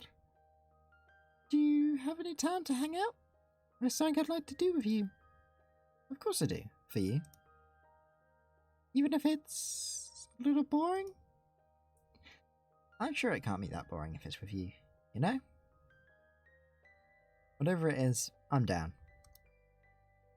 Okay, here we go. And so we walked together to the beach and started fishing side by side. Now this is the life. I have to admit, this wasn't what I expected. Oh shit. I have to admit, this wasn't what I expected. This was, by far, the best way to pass the time out in the countryside. To be honest, I'm not much for crazy activities like skydiving or shopping trips. I'd rather just spend my day quietly with the person I love, talking from dusk till dawn. Just enjoying each other's company, you know? That's the best. God, this is killing my voice a bit. Is this okay with you? Of course it is, Yui. Getting the chance to learn more about you, to try the things you like, that's where the real fun is. I'd also much prefer that to doing crazy things all the time too. Though, I do think shopping trips aren't really in the same category as skydiving. They are when you live deep in the country. Hey, you up for a little contest? Sure, let's do it. What is it? Want to see who can catch more fish? Huh? You're on! Apparently I found the flames of Yui's competitive spirit. For the next few hours, we kept on at it, while we enjoyed each other's conversation and company. Yui was a natural. She was catching fish left and right. Each time she caught one, she let it back into the ocean, and each time I wondered when my first one would bite. I never ended up catching a single one. But that didn't matter. What did was that we were having a ball. Thanks for indulging me, Nanohound. Hey, I had a lot of fun too, Yui. Don't worry about it. You don't have to lie. I know I'm not like the other girls. I grew up with nothing, and it shows how I spend my time, what I wear, everything. I love you so much, you know? If I had you, I'd give you all the love in my heart, every moment of every day. I really would live for love. That's what I've always wanted. But I know I could never give you all the things everyone else could. The money, the acclaim, the excitement. And I find myself worrying. What if you pick me, and the second we leave this island, you realize I can't give you the life that you deserve, and you start to hate me? I don't know what I'd do if it comes to that. So, before it comes to that, I want to ask you, would just me be enough? How do I respond? Because I'm not picking her, but I don't want to be mean. I don't want to be mean, so I'm going to say yes, even though this will probably make things worse in the long run. Oh, fuck. Of course you'd be enough, Yui. I don't need to be in the spotlight. I don't need to be rich. More than all that, I want you, and just you. I've waited so long to hear you say that. She pulled me close and kissed me. I love you so much. I always have, and I always will. I'll always put our happiness first. I'll make you so happy every day. I'll do the same. I promise. No! No, I think I fucked the run. Pinch me! I must be dreaming. They mention the promises constantly in the dreams. No. Fuck. I think I made the wrong choice here, lads. This is as real as it gets, Yui.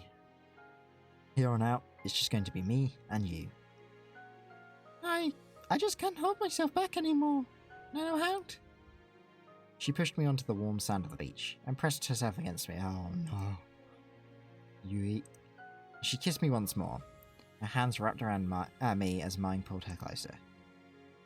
Let's make up for lost time, Nanohound. What happened next was imagination come to life. I lost all track of time and the outside world. Only Yui mattered. And I wouldn't have it any other way. Did we just do what I think we did? And just like that. Well, that's my last date with Yui. Time sure goes by quickly. I thought I'd find you here. What's that? You tend to come here when you're lost in thought. Is all. You're thinking about how the show's almost over, am I right? How'd you know? Like you guess. Well, it's not over yet, so don't let up just yet. Speaking of which, how was your date with Yui today? It was alright. I wouldn't say awesome because I think I fucked what I did. It was alright.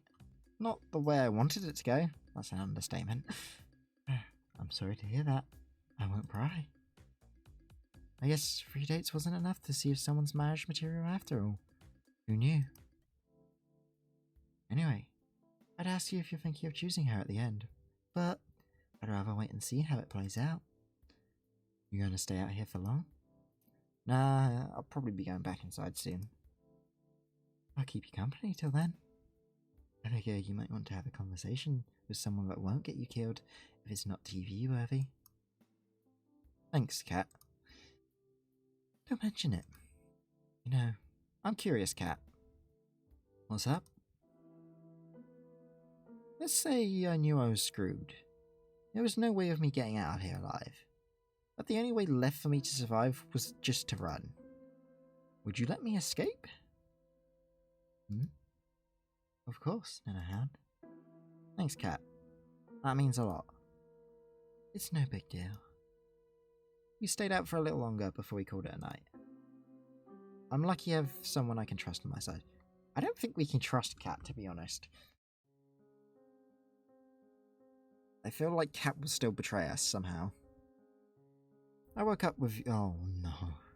With Yui in my arms. We stayed up late last night, going for an unforgettable walk in the woods together. She was still fast asleep and holding on to me so tightly. She looked at peace. I ran my hand through her chestnut hair. I love you, Nanohound. She hugged me a little tighter. I couldn't move. Hell, I didn't want to. Who would? The morning flew by, and it couldn't have been any better. If I told you this would happen, all those years ago, I'd have laughed. But I'm so glad it's happened. I'm the happiest I've ever been. Oh, it'd be perfect if it wasn't here. What do you mean? I know you have to go on a date with someone else today. Yeah, sorry about that, Yui. That's okay. After you told me how you felt, I'm feeling secure, even if you have to date someone else. Don't have too much fun, though. I kissed her on her forehead. I'll see you later, Yui. Come back soon. Man, we are going to break her heart at the end of this run. On a Nanohound, you'll be happy to know your third date with Yui yesterday was pretty well received. Not the highest rated we've had so far, but enough to give us more room to keep going. Sounds good to me. For your next date, make sure you pick someone who you think the audience will respond well to. Though, at this point, I think you're in a pretty good spot either way. Without further ado, which soulmate candidate is it going to be? Well, I said I'd do Scarlet next, so... Mad scientist time.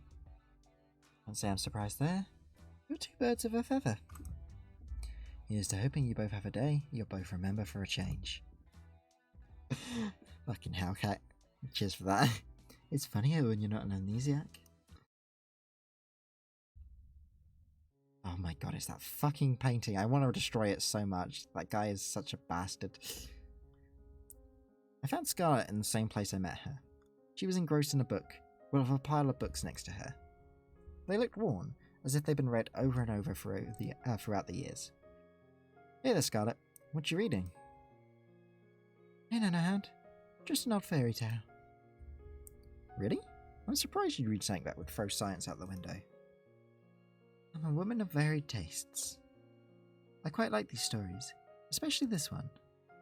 Which one are you reading? It's called The Princess of Avaranda.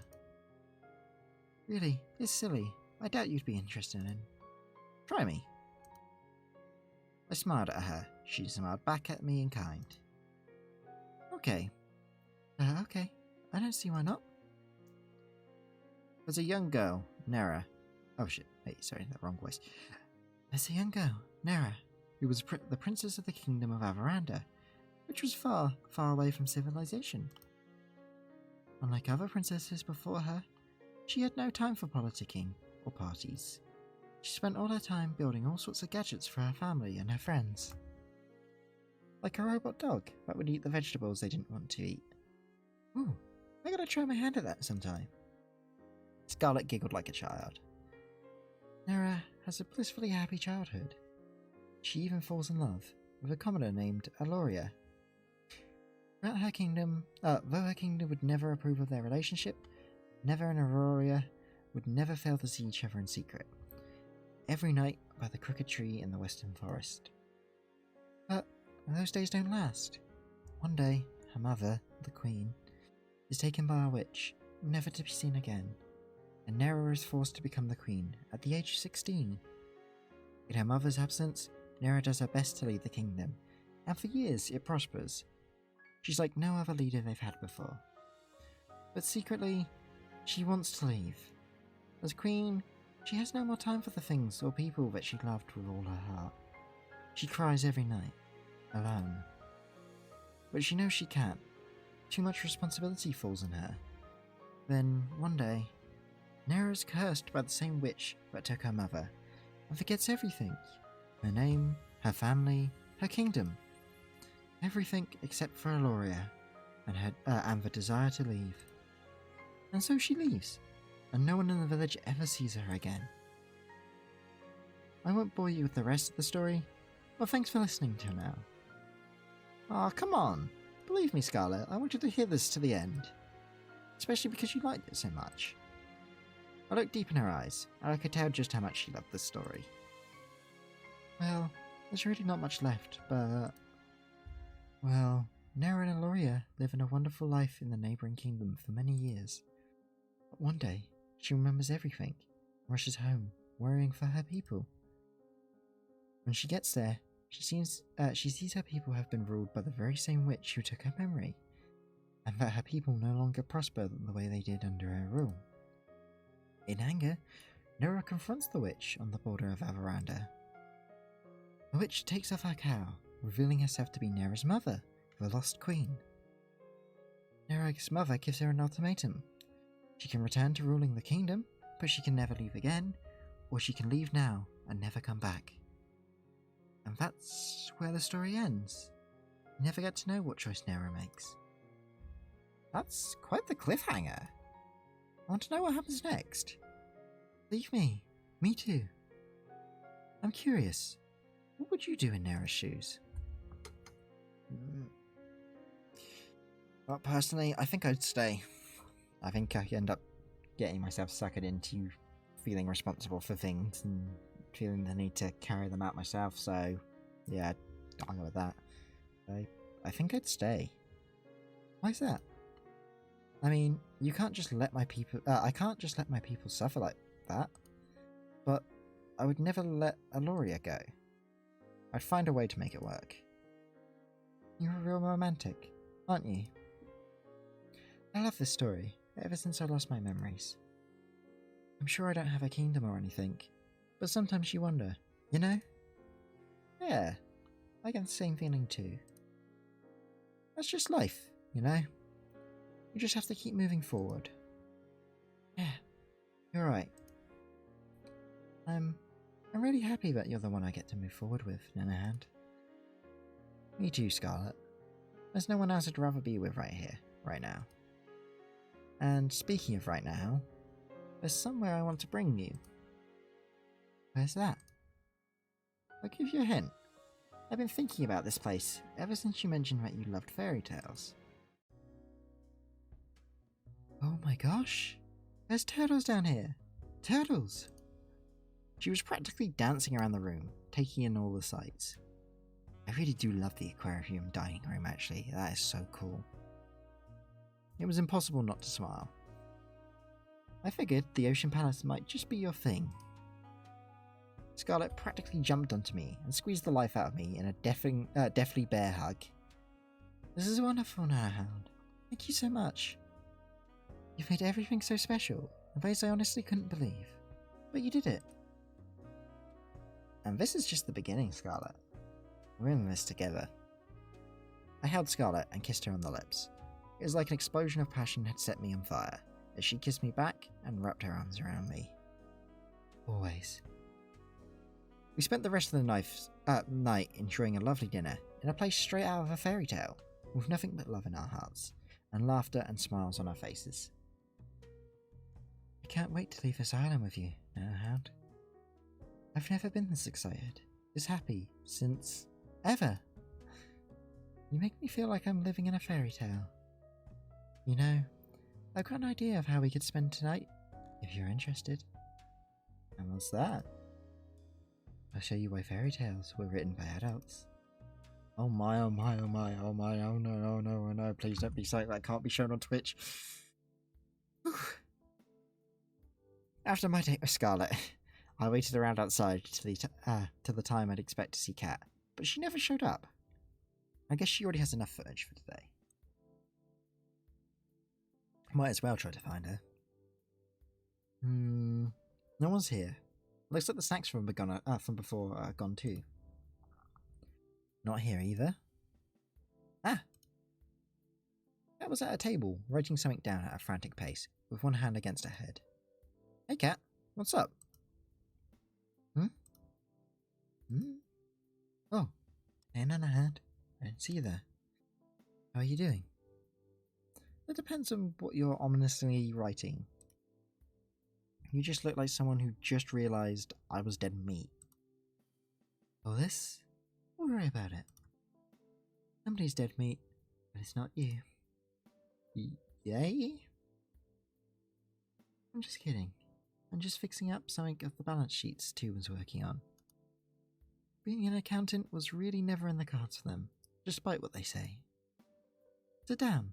I'll be stuck here a while anyway. Sure, sounds good. I sat next to Kat at the table. So, how'd today's date with Scarlet go? That was a pretty good one actually. I'll give it that. It was the best. My connection with Scarlet's one of a kind, and there's no one I'd rather have beside me than her. Being married to her would be like a dream come true. Well, aren't you a romantic, Nanahound? But I'm happy to hear that. If it's you two, I'm sure that whatever you two face out there, you'll be fine, as long as you stick together. And if she stops turning people into zombies? Yeah, that's a conversation we're gonna need to have. Don't forget it. Don't forget that in the prenup. Anyway, you've done great till now. I don't know if what you've said to each of the girls is really true, but don't stop now. You just have to get through one more day, and you'll be able to finally leave this place. And you'll tell me what my old life was like? Of course. I mean, if I didn't, where would you even go? Fair point.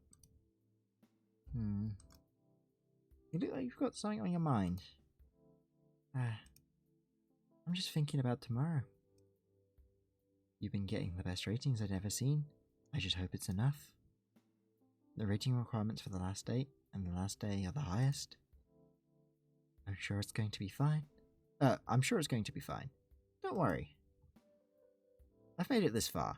Nothing's going to stop me from making it to the end. I hope so, for your sake, Nanahound. So, when I'm out of here, what are you going to do? Are you going to move on to the next killer dating show?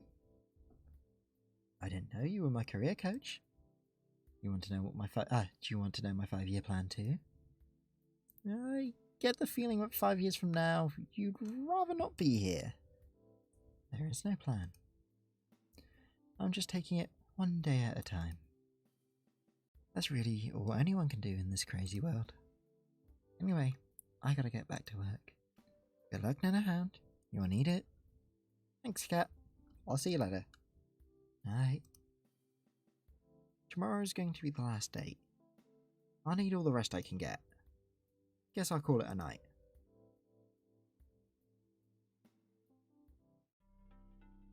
The performance is coming to a close.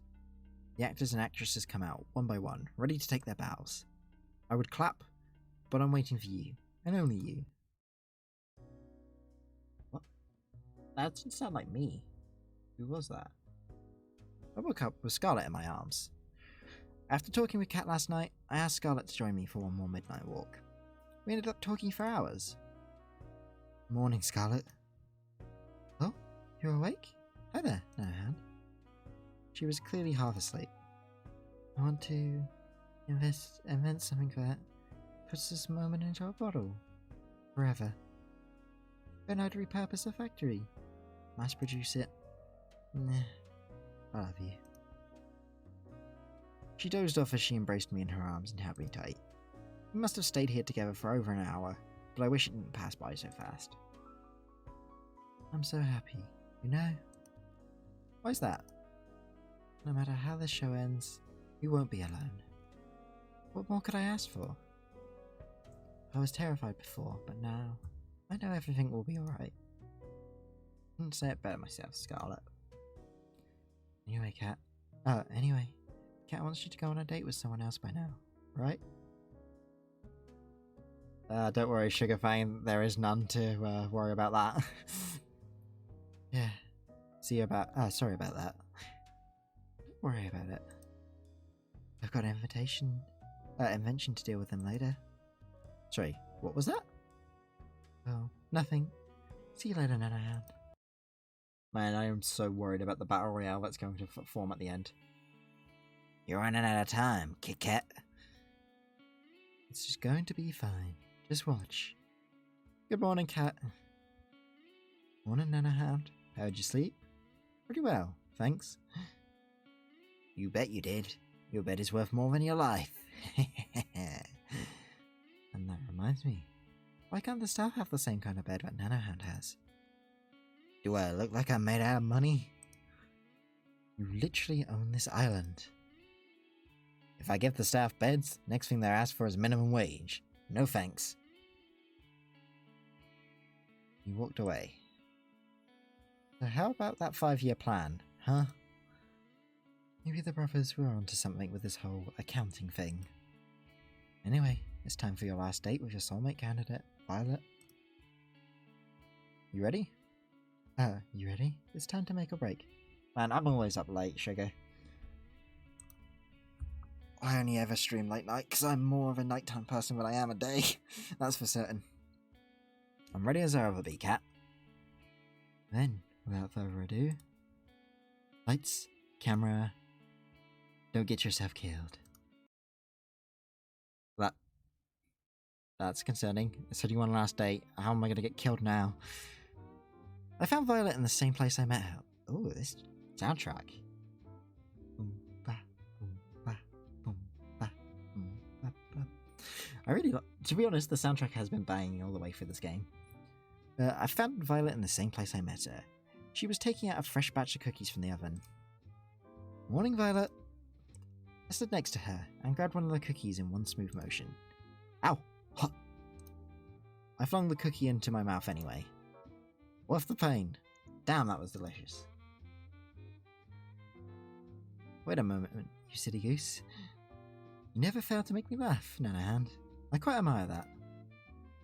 I did a mocking bow with my arms behind my back and put on my best fancy accent. The pleasures are mine, my lady. Stop here. I wolfed down another cookie. Hell yeah. My interview went well. I got the job and I've been working since Saturday. And yeah, it's left me exhausted and getting used to getting used to it, and then streaming afterwards is going to take a little while, but right now I'm on my days off, so that's good for now. But I will definitely be streaming more late at night because I don't have to get up till 3 in the afternoon before I have to go to work, so that's good. You do know those are for sharing with everyone, right? I'm part of everyone. What's the problem here? We laughed together as we at the bit we were performing. And that reminds me, Nanohound. What's up, Violet? It's come to my attention that the shows will be ending quite soon. Yeah, it is. It's only part-time, it's just sortation at Amazon. Oh, do cheer up, please. I don't intend to feel sorry for myself. Instead, I want to use the time we have left here to do something I've always longed to do. And what's that? What I want is to go on a date. The kind of normal people go on. Yeah, that's the plan, Sugar. In fact, tomorrow night there'll be a stream starting at 11:30 GMT, which should be going on to about 2 or 3 in the morning over here. So it won't be streamed on here, but it will be hosted, and I'm sure you'll enjoy it. Violet. Why did I read her name instead of the dialogue? Yeah, Amazon. The kind that I only read about. Having a picnic, watching a movie at the theatre, long walks on the beach. Even something crazy like a paint night. Wait, what is a paint night? I've never even heard of that before. And then we can watch the sunset go down together. And it'd be so romantic. Her enthusiasm was adorable. She was practically bouncing around the room like a ping pong ball. I think we can make that happen. Can we now? Which one? Why not all of them? She's got the most beautiful smile. Damn. Really? You've got to be kidding me. You can count on me, Violet. I'll make it happen. Yay! I cannot do the yay. She did a little cheer and dance. Gosh, I can't stop smiling looking at her. That said, I have no idea what to do. Guess this would be touch and go. Thanks for the advice, Sugar. Luckily in the UK, we seem to be a little bit better treated at the moment. We can actually go off to the toilet without getting yelled at or having the whole warehouse set on fire around us. It wouldn't be fair if you figured out everything. Let me handle the picnic. She pulled out a basket from behind her. Here to join me in the lovely outdoors? I wouldn't miss it for the world, Violet.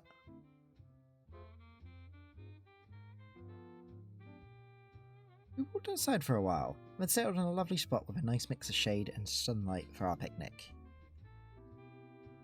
The way her silver hair caught the sunlight, it was enough to make you believe in angels. I'm only doing 3 till 7, so it's only a 4-hour shift, to be fair. It's not particularly hard, but it's just getting used to it, as more than anything. She was so beautiful. Dig in. I've bought plenty. Please don't hold yourself back. I've got to be the luckiest person alive. Save that talk for after you try this. I'm letting you have the first bite. Should I be worried? I smiled as she mock pouted. Just kidding. Sorry about that. My voice is drying out doing all these different voices now. She laughed and smiled as she spoon-fed me a delicious egg roll. Called it. I'm the luckiest person alive. Not just because the food's delicious, but because you're here next to me, Violet. You've made this week so special. I feel the same way, Nanohound. And there's more to that where this came from. You're absolutely right. I've got something prepared for just the two of us next. You owe me one, Nanohound.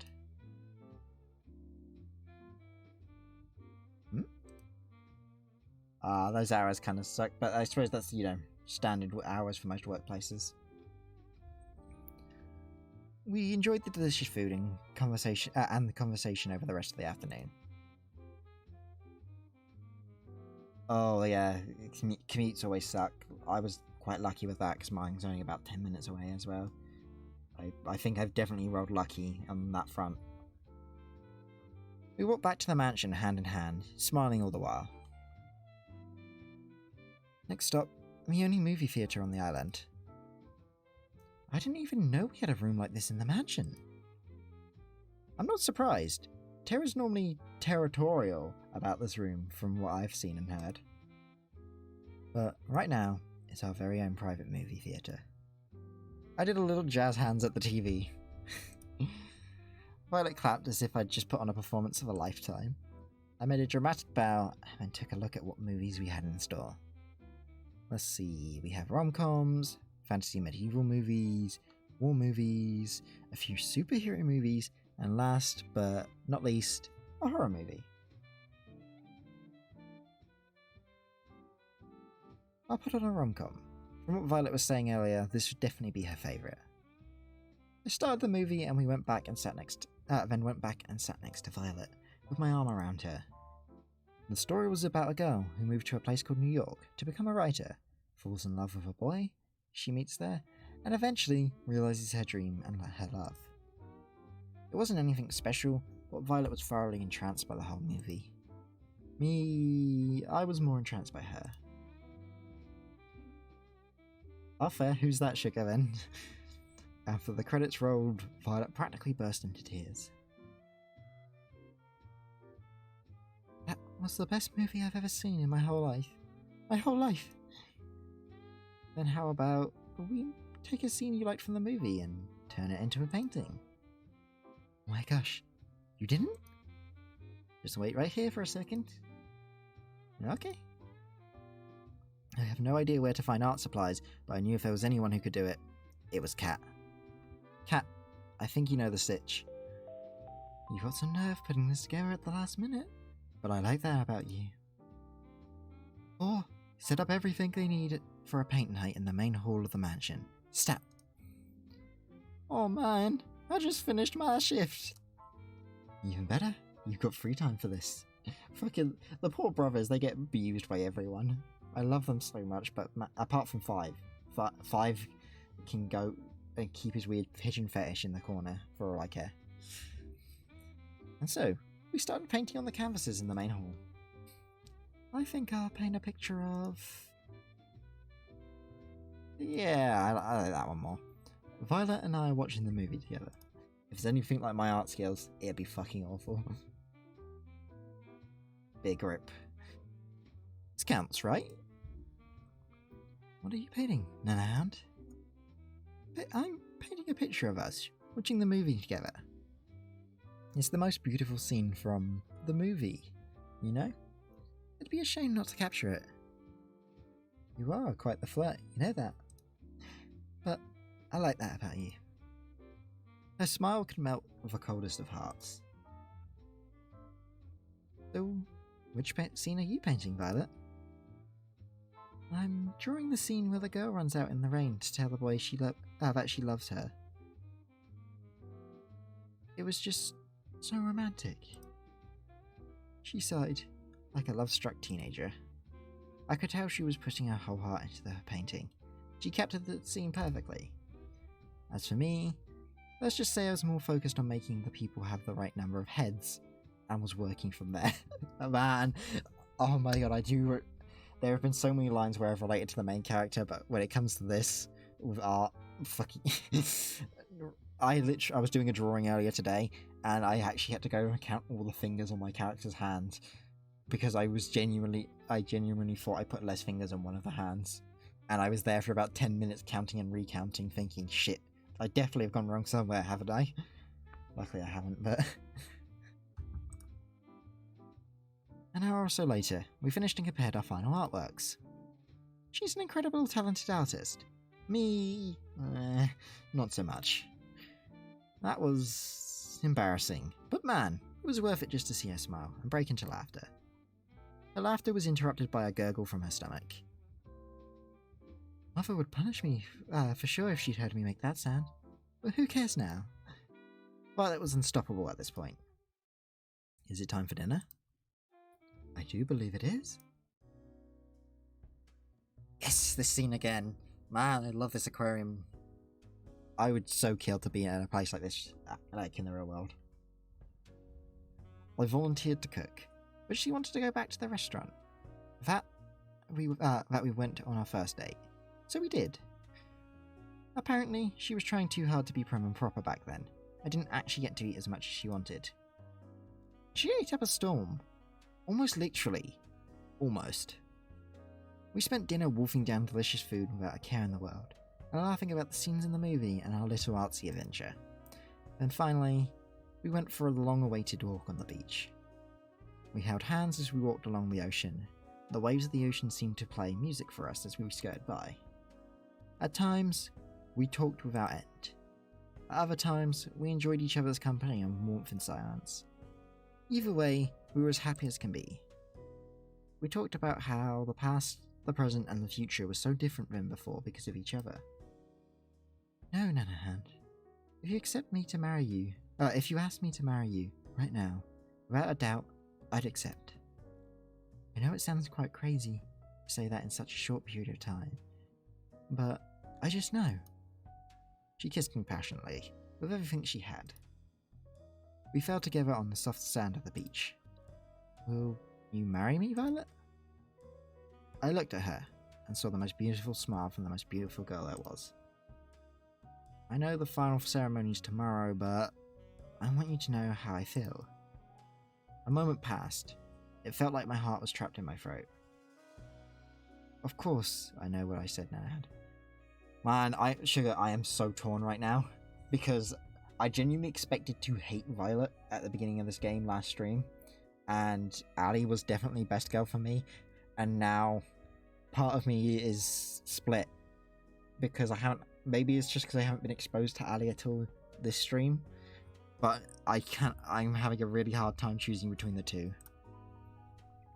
And then, I saw something I'd never seen before, I would never see again. A decision I don't want. Oh no! No, not again! No, no, no, no, no, no, no, no, no! Fuck you, game. Fuck you, fuck you, fuck you, fuck you, fuck you. The sky outside rapidly turned from bright blue to black, as if it were water being drowned in the darkest ink. And then, the bright sun in the sky went out, like a candle in the wind, as the warmth of the beach and sand disappeared in an instant. Please collect the cast. The experiment is complete. The last thing I saw was Violet screaming as the shadowy figures grabbed her from behind. A second later, I couldn't even see my hands reaching for Violet's, desperately trying to pull her back to me. Then, I felt someone grab me from behind. No, not somebody. There must have been several people. They forced me to the ground and cuffed me behind my back. I screamed, but there was no sound. I couldn't hear anything, not even the sound of the waves. I tried to fight, but there was no way out. I screamed for Violet, for her to run as far as she could, but I heard no response. Then, nothing. It's done this to me again.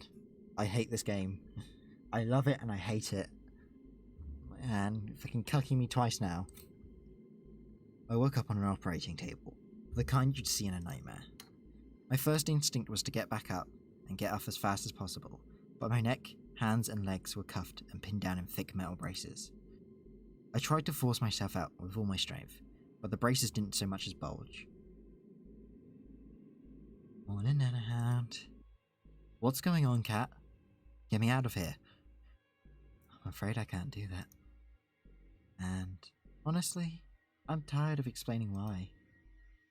I fucking knew it, she was always gonna backstab me, bitch. Let's just speed this along, shall we? What are you talking about? She placed some kind of helmet on my head. I tried to avoid it, but the brace around my neck made it impossible to maneuver. Please, cat, don't do this. I could hear the hum of a massive generator turning on behind me. She raised her hand, revealing a trigger switch with a single red button. See you soon, Nanahound. She pressed it. The curtain closes. You're taking your bow. And when you lift your head, I can see you clearly for the first time. It's you. the one I've been waiting all this time to see. The one who made me dream of a life together, far from this island. You've been right by me all this time. Wait. No. Don't tell me it was Cat the whole time. Right hand hasn't let me down yet, oh no. Today's the day, Nanahound. You nervous? Who wouldn't be? You've got a point. She reached for my hand and held it tightly. You okay? You sure we should be doing this? I don't want you to be punished just because I want to get out of here. Hey, Cat? We've been a team, you and me. No matter what, we're in this together. Thanks, Nanahound. I've been bamboozled. I thought I had a choice. I don't have a choice. How did things come to this? The escape failed. I've been surrounded, beaten, shot, betrayed. The love of my life. She shot me. I'm bleeding out rapidly. I try my best to slow the bleeding, but it's no use. What did you do to her? I choked out every last word. I didn't do anything. I didn't have to. You were too busy making heart eyes at Cat here to see where her true loyalties lied. I'm sorry, Nanahound, but it's true. I don't understand. Why don't you tell them, dear? Damien is my father. Probably about that, yeah. I knew you were planning something the moment you came to this island, but you didn't trust me enough to tell me what exactly it was. So I became close to you and told you just what you wanted to hear. And then you told me everything I needed to know. As soon as you told me your plan, there was no way you were ever going to escape from this island. Why are you saying this? That's my girl. You really are my daughter. Why? I love that look on your face, Nanahound. You know, you got an expression that would be perfect for my next show. It just so happens we've got an opening just for you. It's no use. I've lost too much blood. Oh, that's a shame. The world turned dark. This is the end. Keep them alive, Nanohound. You might think I'm showing you mercy, but believe me, by the end of this, you're gonna wish that I just let Cat kill you. Why? Why, Cat? Why would you? I barely have time to breathe before the waves pull me under once more. I'd like to, Sugar, but unfortunately I can't make the changes to the plan. This is a group arrangement, and I still do need to get sleep for the next day still, if I can.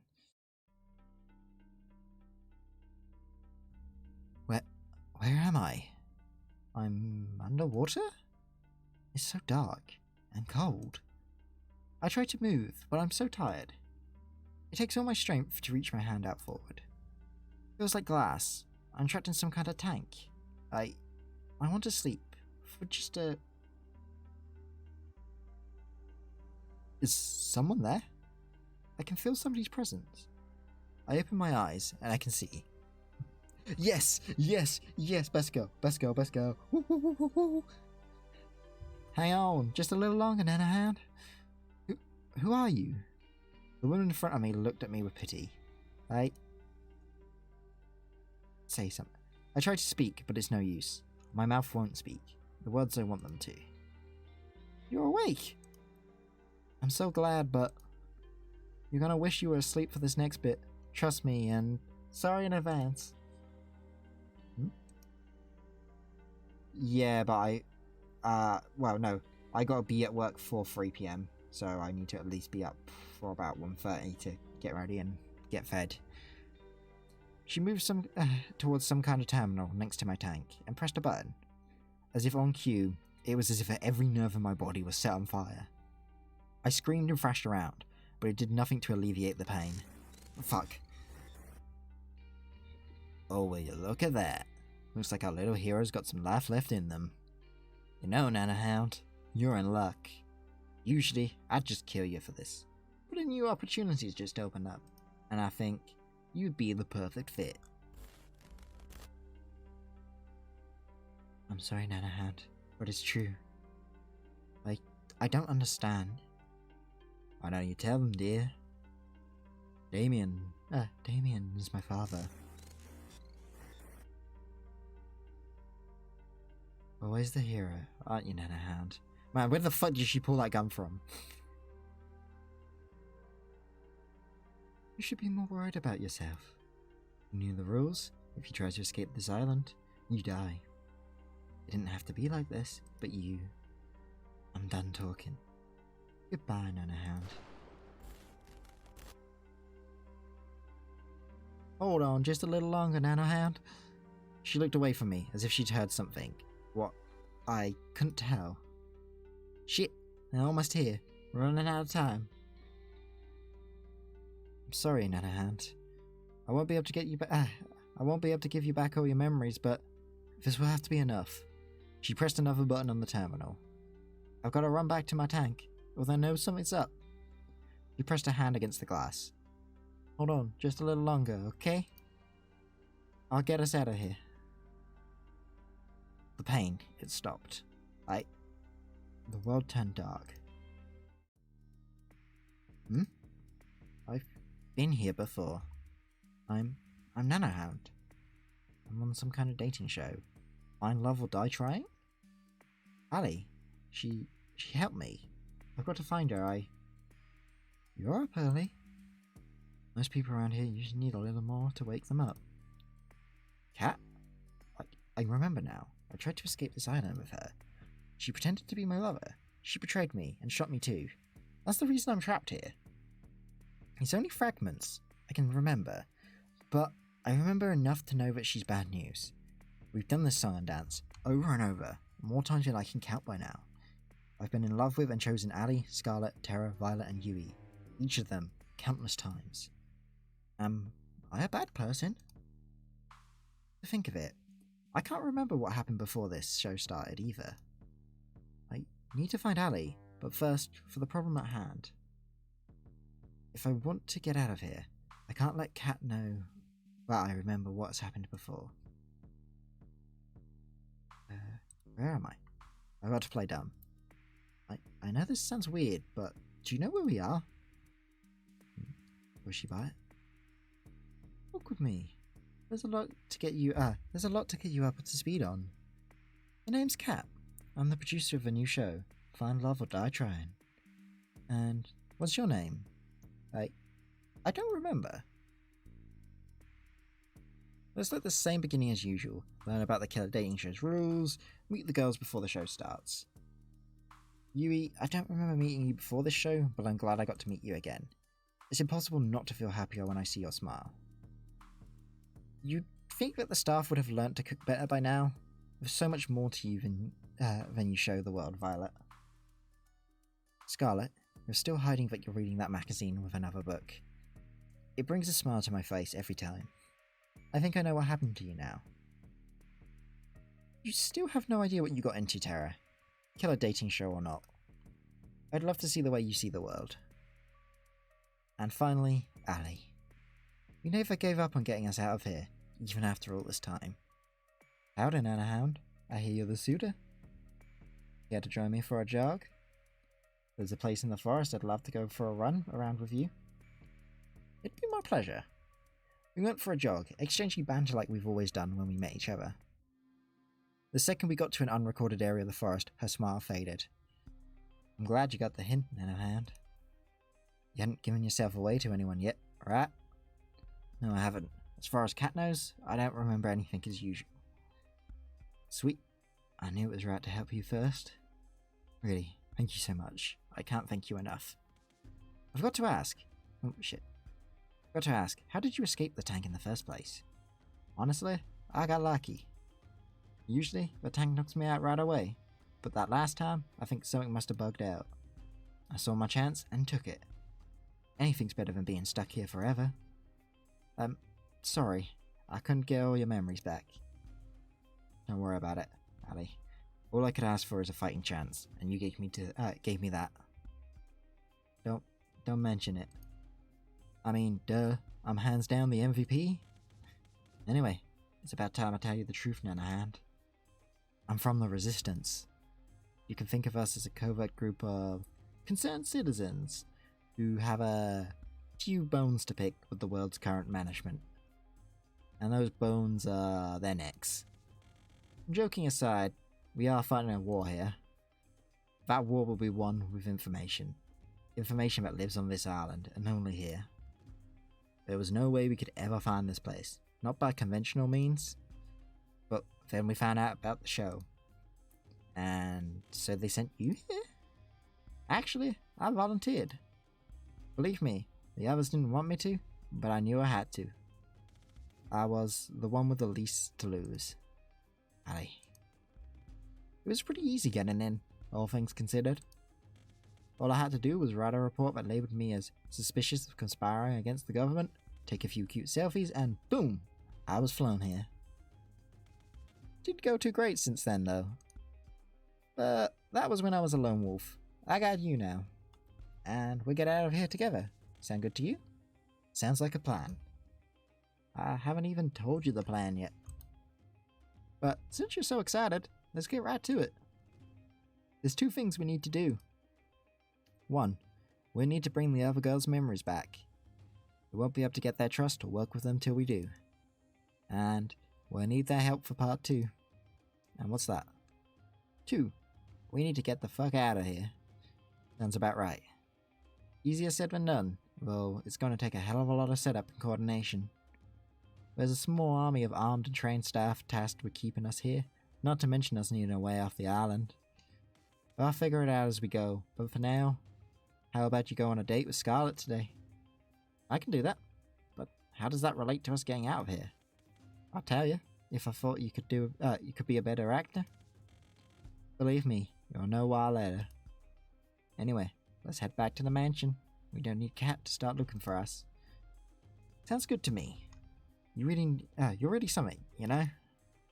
That's putting it lightly. We have a fucking plot going on, boys. And there you are. Sorry, I got carried away with exploring the island. Got to be careful around Cat. I know exactly what she's capable of, firsthand. Is that so? Well, it's no harm, but you have a whole week to explore, you know?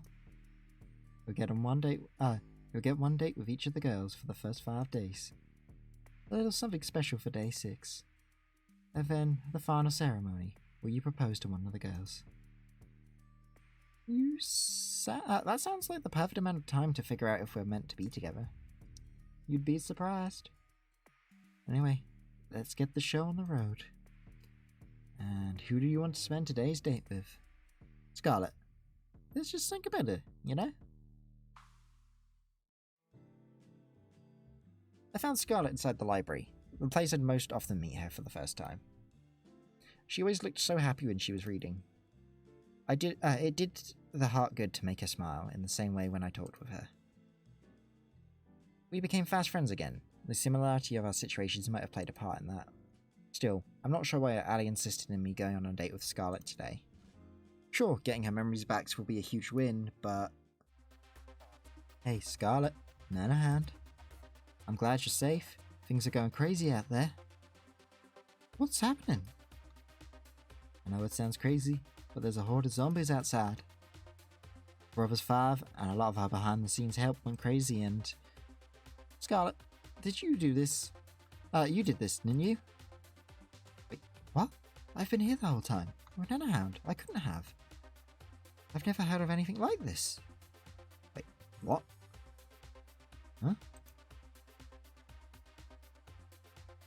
I can vouch for her. We've both been here since our date started. Well, either way, I bet you can create a cure for it, you know? I mean, I probably could, but I'd need my equipment.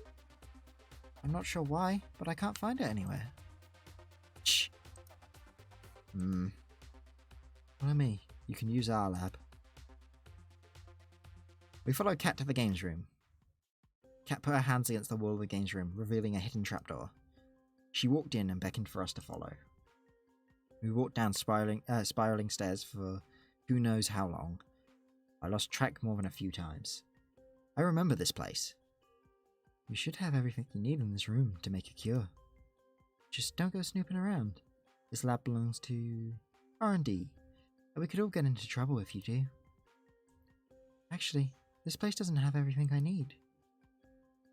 What else do you need? To build a cure, I'm gonna need a sample of whatever this is.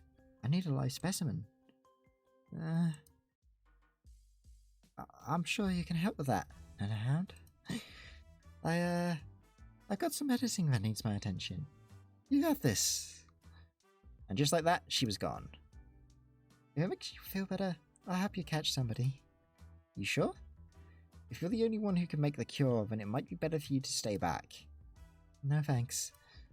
There's no way I'm letting you out there alone.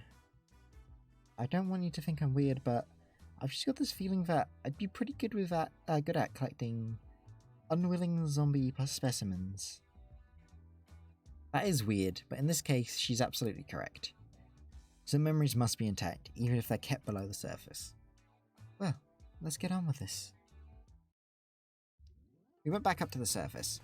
Everywhere we looked was overrun by zombies. We couldn't stand a chance against a group, so we spent the day trying to split them up, as well as searching for lone wolves. Brains! Bananas! We're in luck. We finally got an isolated sample. How are you supposed to bring him in, though? One bite and we're finished. I got just the thing. Scarlet pulled out a pair of brass knuckles. Where did you even get that? Is that really important right now? You mind looking the other way for a second? It's embarrassing. Sure, Scarlet. I turn around. Brains! Bananas!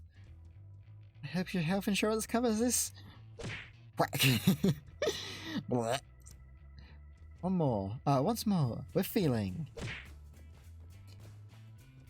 Are we the bad guys? We dragged him back to the mansion, paying careful attention not to run into any more zombies running amok. Poor Four! Scarlet opened the hidden trapdoor in the games room. I pulled Four's unconscious body in. Oh, fuck. My hand slipped, causing Four's body to tumble down the stairs. Bonk, bonk, bonk. He just kept going and going. I know, I'll get him. Did I get him quick? Or we're not going to have a live specimen. Luckily, I managed to catch him pretty quick. We put him on the operating table for Scarlet to analyse. Interesting. What's up, Scarlet? This virus. It's pretty clear it's man-made. Even more interesting is that it looks like something I would make. Not that I've ever made zombie viruses, Nanahound. Yes, you have. It's kind of cute how you tried to hide it. Cat, you there? Weird.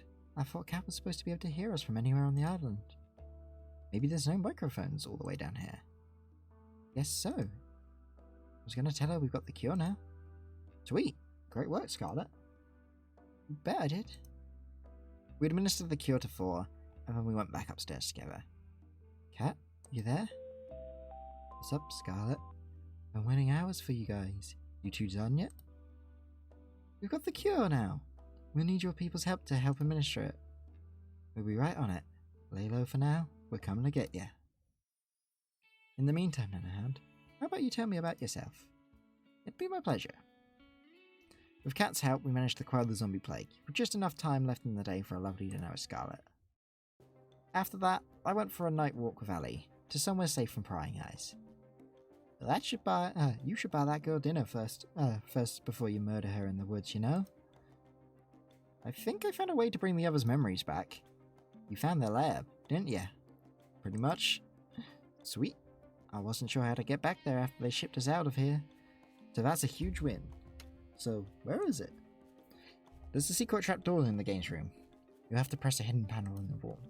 That said, how are we supposed to get in without being seen? There's cameras everywhere, and Scarlet and I were only allowed to enter because of the whole pandemic. Don't you worry about that. I got an inside man. Four's gonna be helping us override a few cameras and microphones in the mansion with old recordings. Four? That way, we can get back in and stay inside long enough to get their memories back, without raising any sort of fuss. The brother that we KO'd today down the stairs? What's that look for? I'm surprised she's still standing after today, to be honest. I wouldn't work with people who go down that easily. Was 4 always working with you? Nope, never till now, but we can't afford to refuse his help. I've had him prove he's trustworthy, don't worry. You can count on him. Alright, if you say so. Anyway, we have everything we need for the first part of the plan. Up for a trip down memory lane together? That's like a plan. You guys have to see this. Trust me. Ali put her hands against the secret panel. A second later, the walls parted to reveal the winding staircases. Four became intimately and repeatedly familiar with. Did Ali prove Four's trust before, or after his little trip on the stairs? Whoa, you guys found my secret spot already? I'm sorry, what? I found this place this morning. I sat near the top of the stairs and played for a while. It was more fun to play in the dark. On my back, Nanohand. Fucking Terra just accidentally skips this entire game. I explained the situation as we walked down the stairs. Sure enough, they were skeptical. Except for Scarlet. Okay, your story makes a little more sense when you come down there. We walked towards the machines in a mixture of awe and fear. The markings on this machine. Oh shit, wait. Markings on this machine? My father's company made these. Why? They didn't. Not my baby. I'm sorry, everyone. I wish what I had to say wasn't true, but it is. I don't know why we're being kept here. Why they film the show over and over. But I know that if we don't escape them fast, they're gonna kill us sooner or later. Nanohand and I are gonna do our very best to make sure all of us get out of here alive. But to do that, I need you to trust me. Trust you? With what? I need you to trust me enough to step back into the tanks that they kept you in. For us to escape, we need all of us to have our memories back. Otherwise, you won't trust us enough. I'd have to be quite foolish to just step into this tank because someone said so. Violet, you can trust her. Excuse me? I know that she's telling the truth about this machine because I built this. Ali? Huh? This isn't the first time we've met, is it? No, it isn't. We've gotten to know each other quite a few times by now. It's a strange feeling. On one hand, this is horrible. On the other hand, I'm glad that the machine works. Maybe one day, we'll put it to use the way it should be. Alright, I'll trust you. We just walk back into the machine? Thank you, Violet. I know it'll be difficult to trust me, so I appreciate it. There's a machine that should have your name on it. Go into it, and then Nanohand and I start the reversal process. I do hope this works. It should, but it might hurt a bit. Do, spare me the details, please. Scarlet and Violet walked into their respective machines. I don't really get it, but I trust you, Nanohand. And beside, I got a thing for big things made out of metal. They're like Mecha. I guess. Is this going to hurt? Yeah, I'll be truthful. It is. I'm sorry, Huey. Don't be Nanohand. I'm happy you wouldn't lie to me. It makes me even more sure to trust you. Here we go, Yui. Let's do this. Alright, they're in their tanks. Let's do this, Nanohand. On it. Man, this is not how I expected this game to go. We've got a fucking, action squad coming together. Even if it was necessary for all of us, their screams from the reversal process were almost more than I could take. Ali and I covered our ears as Violet, Scarlet, Yui, and Terra remembered years of memories in a matter of minutes. After doing all this, we better be getting out of here. Violet, Scarlet, Yui, and Terra stepped out of their tanks, after what must have felt like hours to them. Guys? You okay? This probably isn't the time to mention it, but I made a bet before about what would happen when they got their memories back. What did you bet? I'm gonna watch from a safer distance, if you don't mind. If looks could kill, the girls had just gotten out of their tanks. Gotten out of the tanks would have killed me several times over. They ran to me yelling and screaming. You 5-timing little cheater! Wait, I can explain. Too late. They were on me like hyenas. Ah!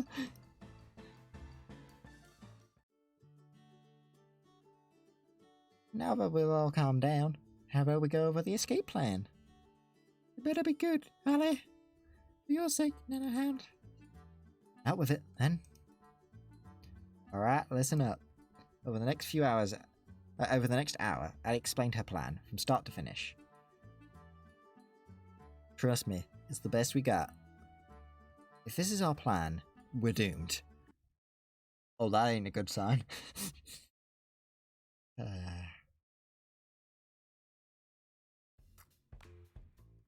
Congratulations, Nanohound. You made it to day 2.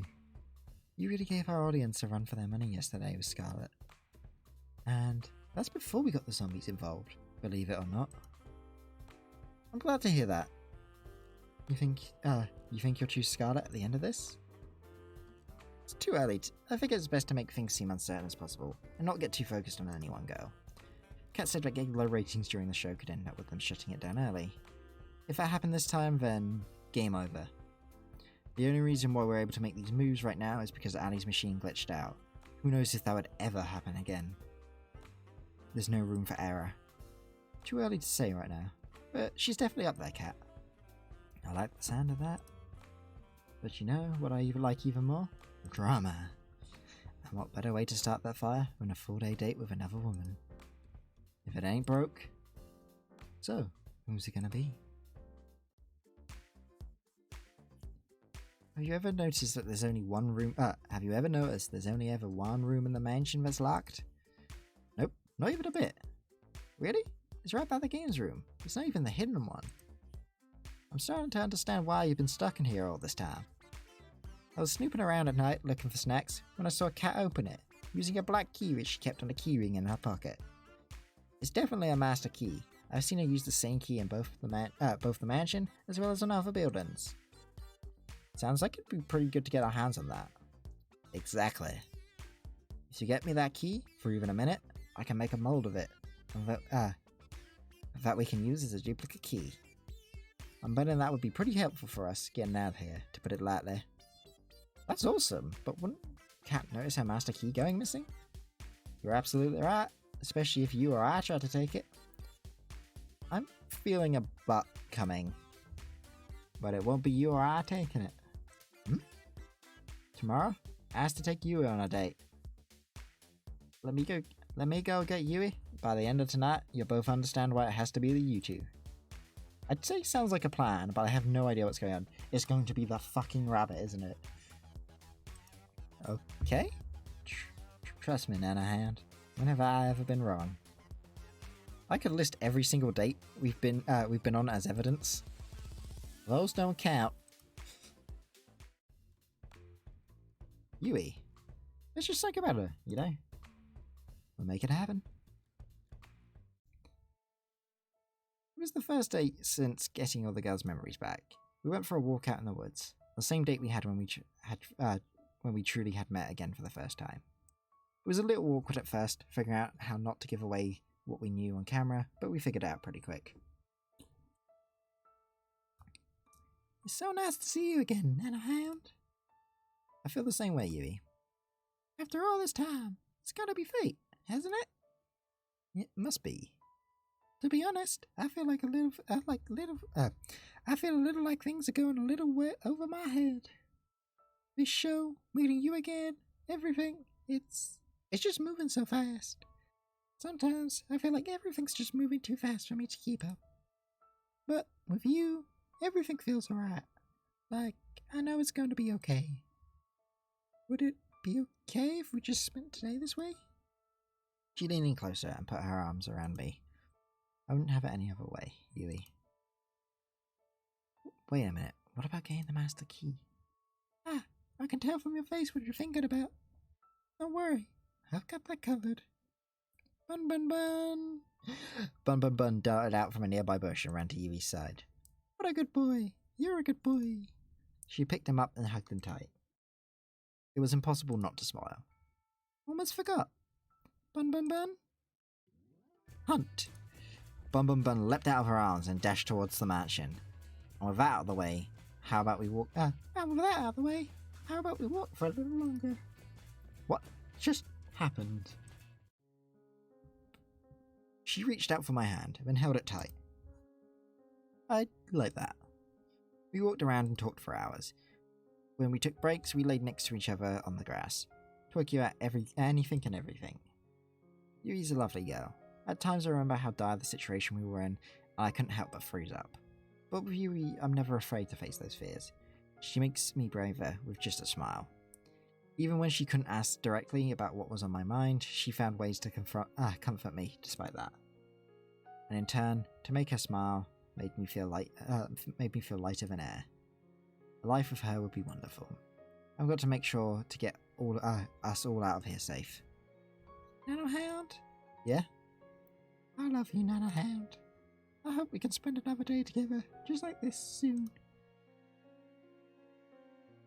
Yeah, me too, Yui. We walked back to the mansion together, hand in hand, then went our separate ways. Nanohound, you would not believe what happened to me today. What happened, Cat? I got attacked by some kind of forest monster. It was at least 10 feet tall, had monstrous teeth, and there was at least 5 of them. It took everything I had not to laugh. Luckily, I managed to fight them off without any permanent injury. I made sure that Ford deleted the footage. That shit was both embarrassing and traumatic. That's good to know. This is the worst one yet. What do you mean by that? Oh, nothing. I've just had a long day. I'll bet. You should get some rest while you have the chance. See you, sugar. 5 forest beasts is nothing to sniff at. You're making fun of me, aren't you? Not at all, Cat. Your forest beasts affect 1 in 10 people. It could happen to you. Right. I'll see you later, Nanohound. Good night, Nanohound. Mission success! I can't believe that worked. How did you train your pet bunny to do that? It's all thanks to our special training last night. I may have made a few contacts with a few devils from the forest, but... I'm sorry, what? I'm half kidding. Don't worry about it. Which half? Are the keys ready for use? Not yet, which sucks. It's gonna take a little longer for the makeshift plaster to set. Where'd you get the plaster from, by the way? Believe me, knowing more about how we got it will not make you any happier as a person. I'm cool with not knowing. Anyway, the keys will probably be usable by tomorrow morning. But you'll have your chance. You'll have to have your next date by then. We'll test them out as soon as it's night tomorrow. Sound good? Sounds good to me. Awesome. Let's go, team. How about you let the rest of the girls know, Nanohound? Forced disabled the audio recordings in the house at night, so we should be able to talk back up there. I'll let them know now. I walked back up the staircase, back to the mansion. Where are they? I can hear some sounds from the kitchen. I'll make my way over. Hey, Arla, how are you? Goodness, apologies, Nanohound. I didn't see you there. You seemed pretty deep in thought. What's on your mind? Besides, say, the hundreds of different versions of memories of the same week? I'm worried for the people back home. Yui has her brothers to worry about, though she tries not to burden anyone with that feeling. Everyone has family out there, and who knows what happened to them in the last, well, however long we've been trapped here. I've never gotten along with my parents that well, but even so, they must be worried sick. I'm sure they're doing fine, Violet. And you're going to be so happy and they're going to be so happy to see you again. Right, Nanohound. Well, there's no way you can know that for sure, could you? I guess so, but we've got to believe, right? Suppose you're right once again, Nanohound. When we finally escape this dreadful place, I'm going to hold them so tight. It's kind of funny. What is, Violet? I told you I had a twin sister, right? Yeah, you did. Her name was Viola? That would be her. She was always my parents' favourite. You know, the type... you know the type. She came first in just about everything. Well, I did not. Even so, we got along just fine. I was proud to call her my sister. Then there was the accident. She saw the car before I did. She moved to protect me before I could, and in the end, she was hit before I was, and she died for it. I'm so sorry, Violet. Before then, I had no problem with being second place to her. But for her sake, just that one time, I wish I'd come in first. I'm oversharing, aren't I? I apologise. It's been a... It's okay, Violet. Just say what you're feeling. You're kind, Nanohound. There's something I adore about you, you know? After Viola died, I did my very best to live up to the standard she set for my parents. You can probably guess how well that went.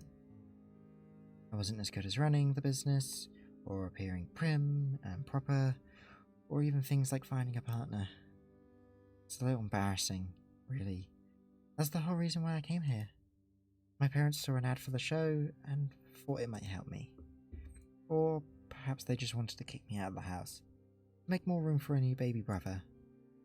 I couldn't resist the chance for them to support me for once. At times, I feel like I can't do anything right, but look how the show has developed. This is a nightmare in every regard. Violet. Yes? I had her in my arms tightly. You're an incredible woman, and believe me, there's nothing you can't do. I've seen you put the fear of God into the Brothers 5, and make delicious meals that some people will probably kill for. Even if this is a nightmare, it's one we're going to get out of together, and we wouldn't be able to do it without you. You're too kind. Thank you for the... I appreciate it. But enough about me. Have you remembered anything about why you came here? Unfortunately, I haven't, but I'm hoping that the Master Key we pilfered will help with that. I hope so, for your sake. In the event where it does not provide any answers, my previous offer about finding you help outside of here to get your memories back stands. Thanks, Violet. I really appreciate that. It's the least I could do. I still fancy you. Quite a bit, you know. I know it's not the time or place, but maybe when we get out of here, perhaps you'll join me for, say, a lovely cruise around what's left of our world. I'm looking forward to the day, as am I. We talked for a few moments longer before retiring for the night. For once, I lay in bed, not worrying about being killed. For once, I'm excited for what tomorrow would bring. It's only up from here. Nanohound? What are you? Never mind that. You've got to come down to the lab. What is it? Found something, and I know you'll want to see it. She reached for my hand and pulled me as we ran. The other girls were already there, crowded around a table with a pile of folders on top of it. What's going on? I was just looking around the lab when I stumbled across these. There are files. I didn't read anyone's but my own, but I have to warn you. Caution was the last thing on all of our minds. Most of us scrambled to find our own file, except for Yui, who was already holding hers, and Ali. Weird. There's no file for me here. I double checked, but there was nothing for me. Guess I'm not getting any answers today. Ali slowly walked to the pile, found her own, and opened it in one fluid motion. Interesting. What is it? Adam Major, sent to the island for being suspected of committing treason against the government. Selected for the experimental show for fitting the sporty girl archetype. We need one of those. This is good to know this whole get-up was a good idea. Did you know I actually fucking hate sports? I've never seen Ali look so angry. Let's see. I got all the fake information I gave? That sounds about right. What is it? They have been taking extremely detailed notes on me for every single run of the show for the past 2 years. What I've done, things I've said in private or with others. They've got notes down here on to how and when I brush my teeth, how I react differently when they change the show, or tell me different things, or we're nothing but lab rats to them. It's true, and it's my fault. What do you mean? I hadn't invented this machine in the first place. None of this would have ever happened. You could never have known, Scarlet. You really wanted to help people, and that was a great thing. It's not your fault that someone ended up using your invention like this. You say so, Nanahound. My file says they wiped my memories and put me on the show to make sure that no one else could build this technology? I can't even begin to understand how that could even be a reason for causing all of this. I'm not sure we'd even want to understand the people who run this place. The room fell silent. I wanted to crack a joke to ease the tension, but it was impossible. Thank goodness. Wait, what? I'm surprised to hear you say that. Wait, no, that's me, sorry. I'm surprised to hear you say that, Yui, all things considered. Sorry. I know how that must have sounded. Sorry, guys. Mine's the same as Ali's. They tracked, measured, and commented on so many things about us, so many times, it feels so violating. But it's not all bad. Did I ever tell you why I came on the show, Nanahound? No? Why's that? I forgot. I wasn't allowed to tell you. That was one of the conditions. To be completely transparent, the reason was money, and nothing but that. It was hard enough to take care of myself without my parents, let alone 2 brothers and a whole farm. I remember now. It was Kat who reached out to me. She told me that if I came onto the show, my brothers and the farms would be taken care of for life. I know this is all horrifying, but I'm just glad she held up on her end of the deal. Even if I might die here and never see them again. That's too depressing to think, Yui. We're gonna get out of here, and you'll see your brothers again, together. Thanks, Nanohound. I'd like that. I'm curious, Yuri. What kind of archetype did they list you as? The girl next door. Damn it, that sounds a lot better than the Great Gaming Gremlin. Yui, Scarlet, Ali, and I laughed. At times like these, having a mood lifter like Terra around was critical. I looked at Violet, who's been silent the whole time. She was trembling. Violet, are you? Please, God, don't let this be true. Violet fell to her knees and sobbed with her hands against her face. I rushed to her side. Are you okay, Violet? Oh dear, what's happened here? Violet threw her folder against the floor, causing the papers inside to scatter through the room. Nothing is okay, Nanahound. Doesn't matter if I get off this island or not. I'm not like you. I have nothing to go back to. No one to stand by me. There's nothing for me either. Either way. Violet, wait! She ran to the stairs. Her sobs echoed through the staircase and through the lab. I moved to follow her, but Yui stopped me. I think she might need some time alone, Nanahound. I didn't mean to look, but after a paper scattered around the room, maybe you should just read it. Yui handed me the papers that were in Violet's file. Violet Valentine is a special case. Otherwise unremarkable, but she's the daughter of Edgar and Vane Valentine, one of our primary investors. It is my understanding that they have recently had a son, and want for him to be the next heir after Viola passed. Edgar and Vane sent their remaining daughter, Violet, to us, full well knowing what the show would entail. They've paid us an incredible sum to make sure that she does not return from the show. Even for me, this is too cruel. It was too hard to keep reading. I closed the folder and just stared open-mouthed at Yui. There are no words. Fucking hell. I knocked on Violet's door later that night, but it was no use. Please, Nanahound, just leave me alone. I'm here for you if you want to talk, Violet. Even if she opened the door, I would have had no idea what I was supposed to say. What could anyone say? I was wrong. It's not only up from here. There's a long way down. And we're getting so close to the end. And yeah, I still don't know how much of a sprint we've got. It's hardly a surprise, but I didn't sleep well last night. Who could after what happened?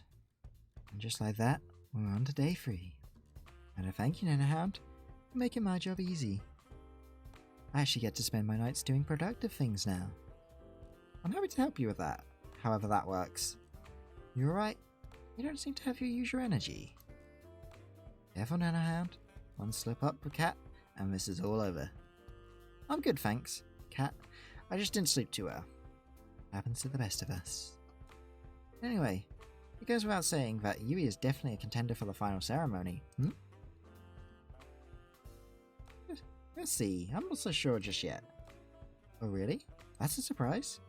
Well, not my problem. Anyway, who's today's unlucky girl?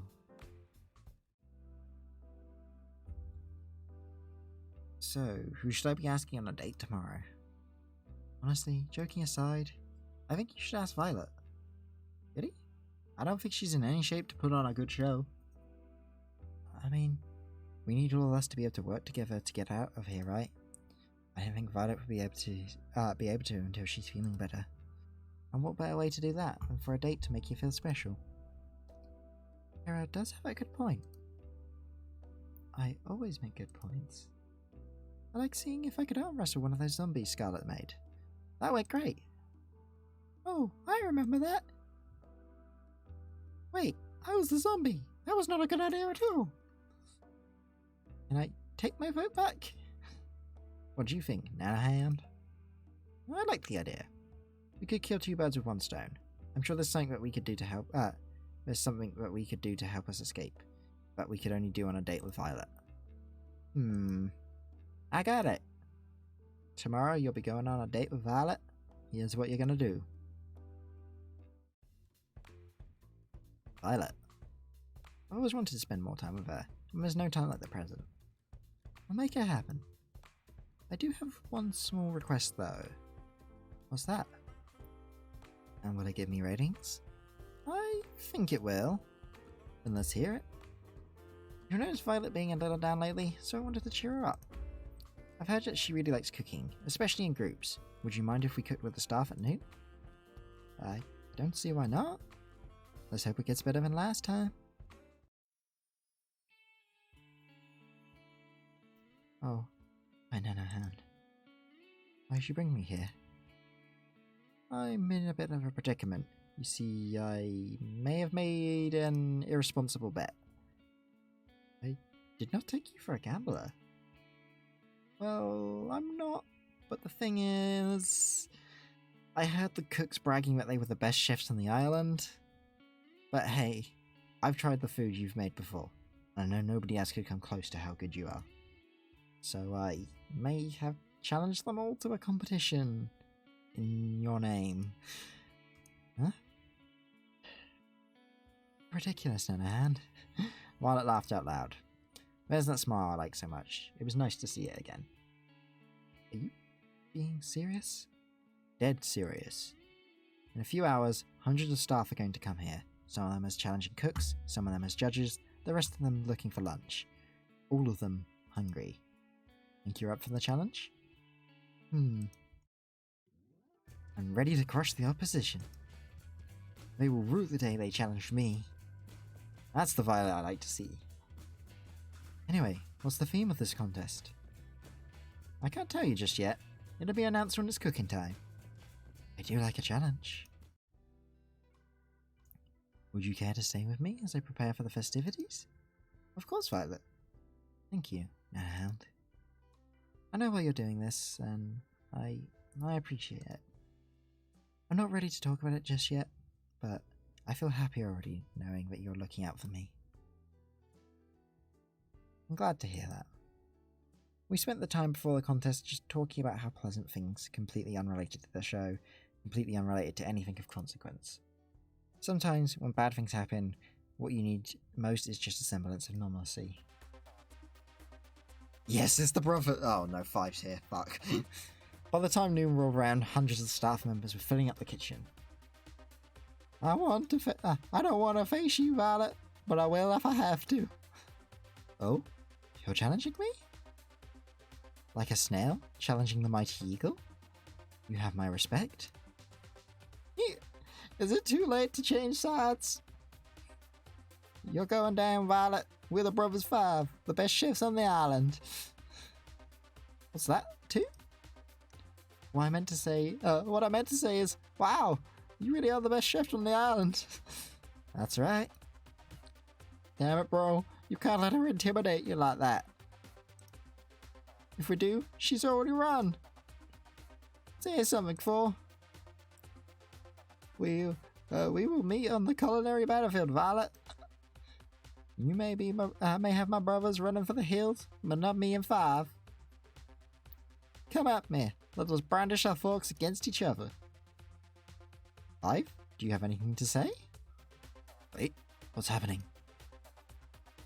I do hope you entertain me, brothers. Violet raised a panic towards them. Let us begin. It's time for the cook-off to end all cook-offs. Each cook will cook their own version of a mystery dish, a dish that I will soon reveal for the first time ever. The judges will be everyone who is not a contestant. Huh? You must be joking. There's hundreds of people here. How could we ever feed everybody? That's not my problem. I definitely didn't come up with the rules for this tournament on the spot. Liar. Violet laughed once more. That was enough to keep the charade going. The mystery dish will be spaghetti and meatballs. Like taking candy from a baby. Not this again! Oh god, I think I'm gonna faint.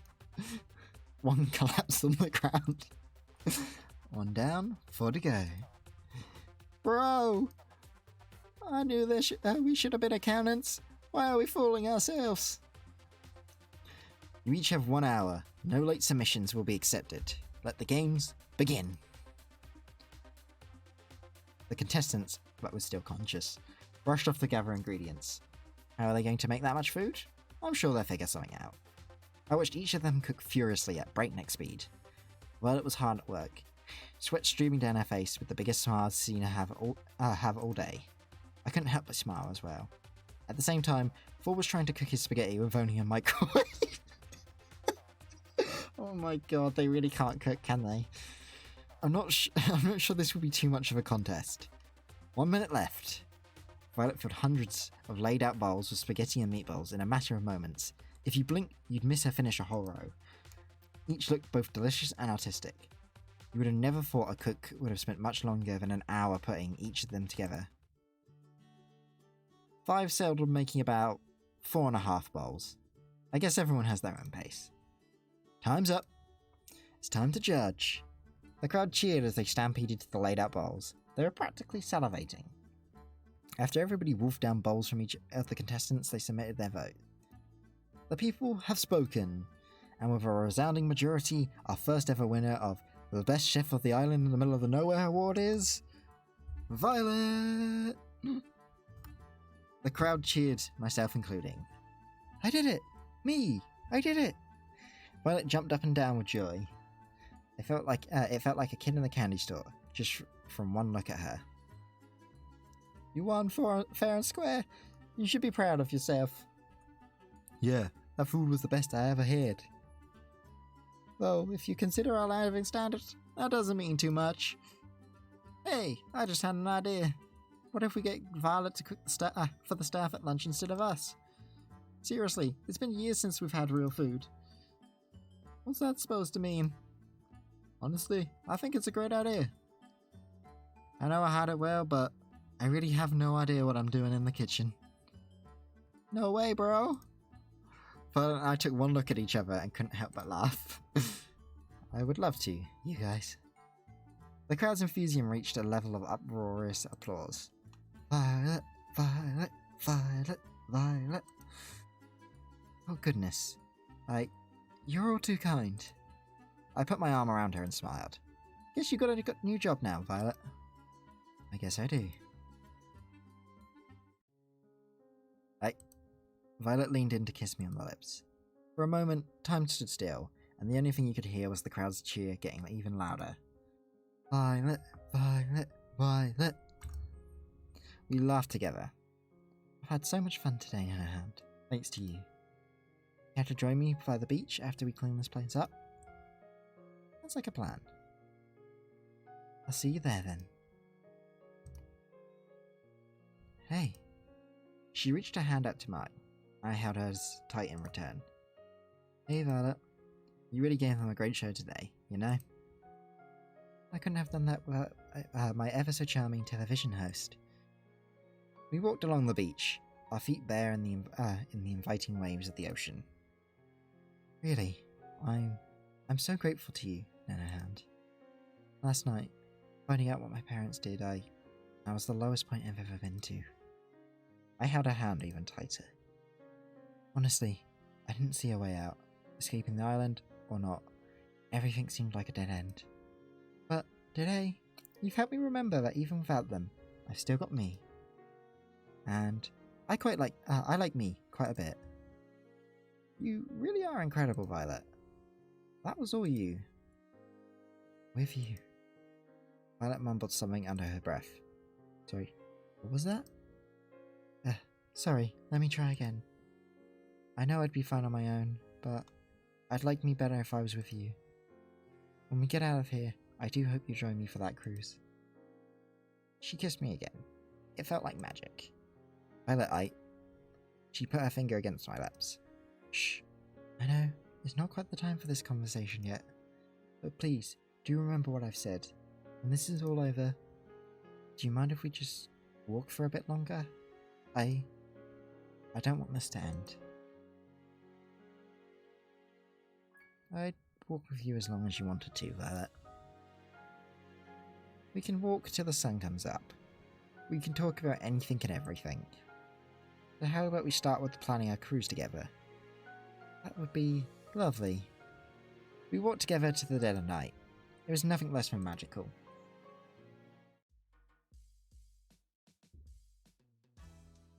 Just after we came back, a huge storm hit outside. We just missed it.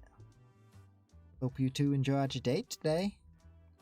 I'm sorry to interrupt, but it's time we get this show on the road.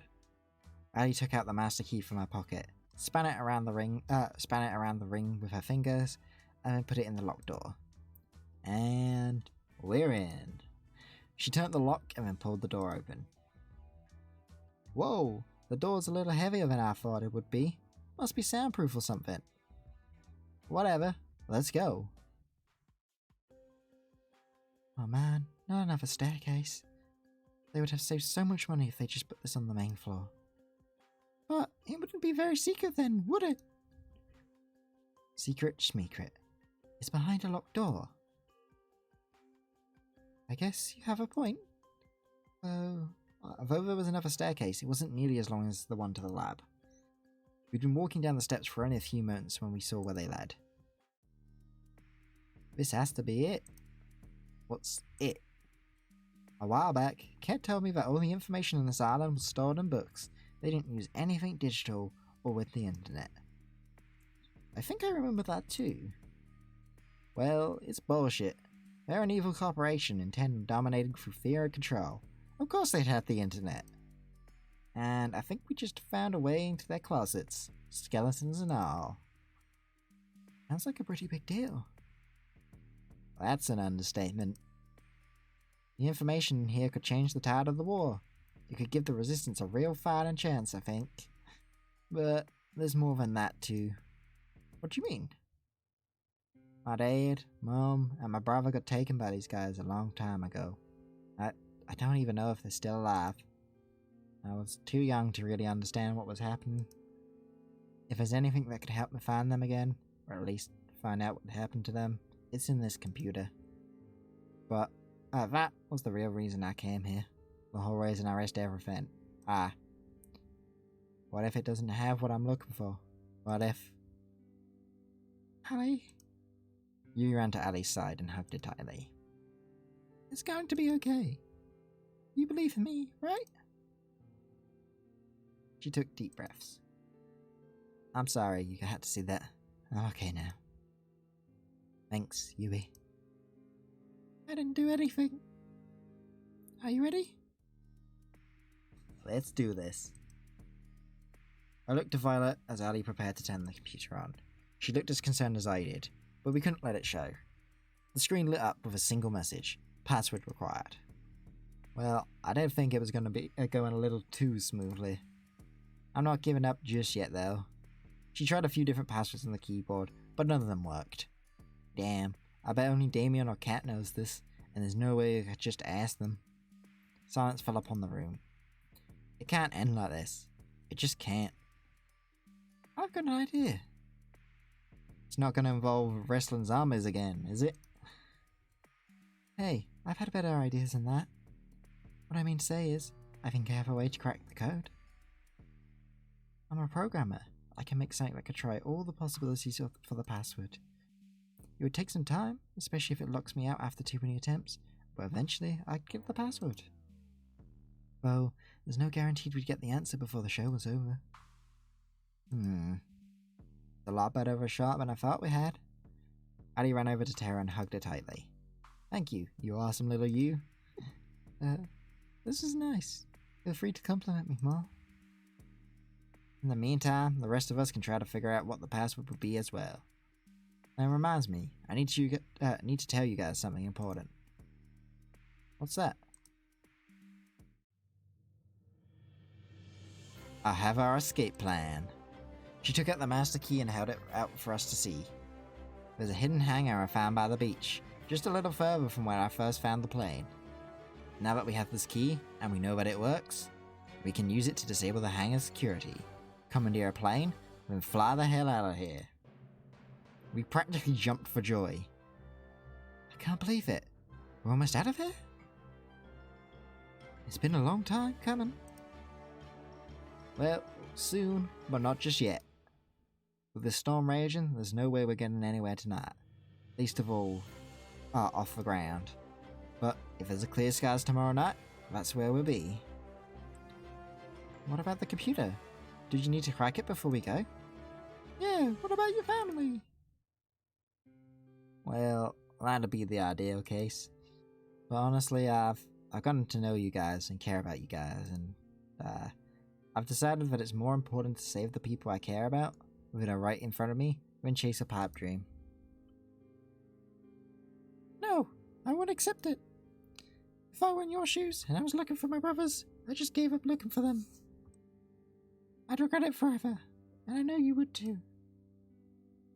But I can't ask you guys to stay here any longer. We're in danger if we stay there. Yui speaks for us too. To have family that you really care about, and that cares about you too, you can't give up on that. We're not going anywhere till we crack that code, even if it takes to the last day. You guys. No, I can't allow it. I won't take that chance with your lives. I'm not backing down on this. What do you think, Nanohound? Yeah, we need to take this chance. You need to take this chance, Ellie. I think you need this. Guys, take a chill pill for a second. I'm a programming god. Best of the best. I'm gonna have that code cracked by tomorrow, and that's a promise. So, don't worry, okay? I love you guys. Thank you so much. Really. Why are you thanking all of us? I'm the one who has to write the code and shit. We laughed together, something that I thought might be impossible after the initial bad news. We're in this together, and we're gonna get out together. So no one gets left behind. After we called it a night, I laid in bed, deep in thought. Who'd have thought I could have ended today feeling inspired after everything that happened last night? We've got this. Nanohound, one thing, before we turn in for the night. What's up, Tara? I got caught up in the heat of the moment earlier and... Oh no. I got no idea. No. I do not like where this is going. How to do this, cause... I remembered that all I know about hacking are videos of people typing really fast and saying, I'm in, and... Yeah. I practically flew out of bed. Thank God it was just a nightmare. What does it take to get a good night's sleep on a killer dating show? Come on!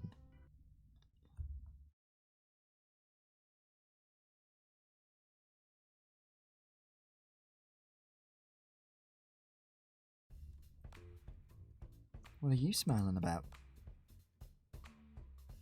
It just feels like things are going pretty well. Here's to hoping it stays that way. I don't get too comfortable.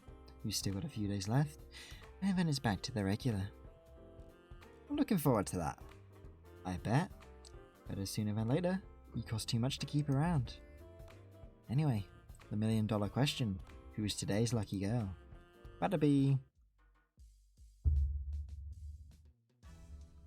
So tomorrow it's either going to be Tara or Ali. It's probably best if we go with Tara. But doesn't Tara need time to crack the code? Nah, I already finished making the code breaker. I'm just trying every password as we speak. No guarantee I'll finish before we're both done our dates, but it's worth a shot. Thank you, Tara. Don't worry about it. Besides, I think it's better if we save your date for last. Why's that? I don't know. You're some super spy from some super secret organization. You definitely got bigger heist potential than I do. I don't know about that, but sounds good to me. I'll use the time to prepare some contingency plans. Scarlet, Violet, Yui, I'm gonna need you guys for this. I'm happy to provide assistance. You bet. I'll help however I can. Sweet. Alright, Nanahan. What's up? I didn't just build a codebreaker. I built a game that works with it too. For fuck's sakes, Tara. What do you mean? She handed me her console. I just whipped it up real quick. It looks like a code-breaking game, but really, it works directly with the computer we found. If you get the password right in this game, we'll have access to the computer. Make sense? Amazing! I can't believe you whipped up something so fast. It wasn't hard. It was just a big middle finger to my mum, who thought all my screen time was a waste of time. Anyway, I figure we can play this game here and there during our date. Try whatever passwords come to mind. Obviously not for the whole date, because our ratings and all, but as much as we can. That's good to me, Tara. I'm a genius, Nanahan. She cackled maniacally. You are? I'd like to spend today with Tara. Is that so? We'll make it happen. Try not to spend all of it playing games though. Believe it or not, that isn't what viewers want in primetime slots. No promises, but I'll try my best. It ain't much, but I'll take that. Sorry, Cat, that's pretty much the plan. Hey, Nanahan, you up to play some games? I'd love to, but Cat wants us to do some other... games it is. Sweet! There's no stopping Tara when she puts her mind to something. We started playing together in the games room while making pleasant conversation. Normal enough to seem like a regular conversation, cryptic enough to disguise what we were trying to do. Even if Tara and I never went on crazy adventures, like I did with Ali, it didn't make moments with her any less special. If I forgot that we were trying to hack into some confidential database, this really is like a fun day at home with your partner. How about Tara's best? It's worth a shot? Nope, doesn't work. The nerve of them. Tara rules? That's a miss. Was the T capitalized? Maybe add a 0123 at the end of it? Thank goodness we have the code breaker running in the background. Time to switch gears. Let's give Cat some footage to work with to keep us alive. Good God, Nanahan. Where's the sun? Gone without me? Okay, maybe this wasn't the best idea. Somewhere or another, we always end up back inside the mansion, huh? Well, there's nothing wrong with that. I guess you're right. For a few more rounds of that game we just played? Sure. How about Damien Black sucks? Nope, doesn't work. Cat Black sucks? Not that either. How about Nanahound? Oh, come on. Now you're just guessing. Like I wasn't before? Well, I'll try it. Ding ding! The two of us looked at each other like deer in the headlights. What?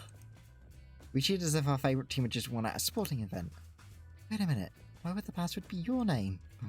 That doesn't make any sense. My guess is as good as yours. Maybe we'll find out tonight. I hope so. Well, I think I've had enough games for today.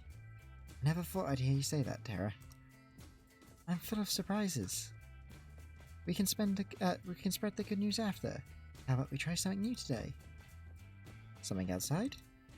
Sounds like a plan to me. Awesome. Let's go. We ended up going back inside a minute later, but the rest of the day with Tara was still a lot of fun.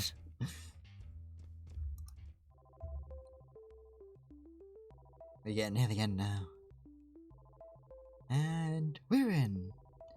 The password prompt closed with a satisfying ding ding. Whoa, there's a lot of stuff in here. Why would there be a folder? Why would there be a folder called homework?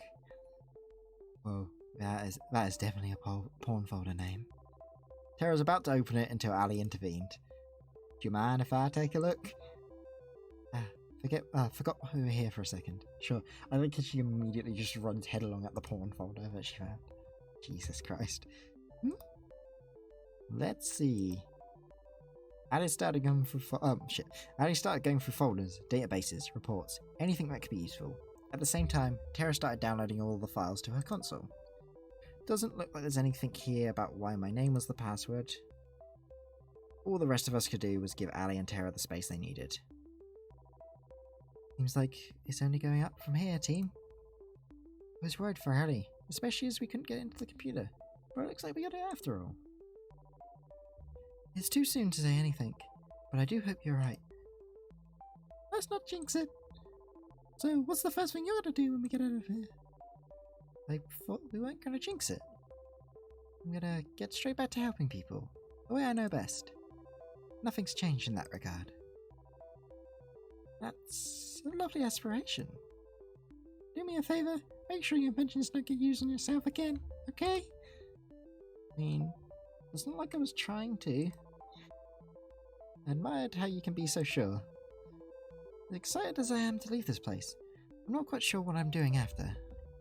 That's totally okay, Violet. That's part of the fun of life. Just figuring it out as you go. Hey, I suppose so. Violet looked at me and smiled. That's pretty much my plan at this point too. Guess who's back, bitch? What Tara was trying to say is, we did it. I got everything I need to help turn the tide of the war, and I know where my family is. And they're alive. I've never seen Annie so happy. She jumped towards me and hugged me. Oof. That's fantastic. That's such a relief. I'm so happy for you, Annie. Good job, Tara. You cracked the code. Now all at once now. I couldn't have done it without you guys. Thank you so much. We didn't even have to wait long to leave, but you guys did it for me and my family. I can't ever thank you enough. She pulled out the master key from her back pocket and swirled it around in her right hand. You guys ready to get out of here? Actually, I was thinking of staying here for the rest of my life. Not having internet is the best thing ever. I couldn't agree more. Get out of here. After you, Ali. Oh no, there's something bad's gonna happen. This seems too easy. We followed Ali out of the mansion, through the forest, and to the hangar.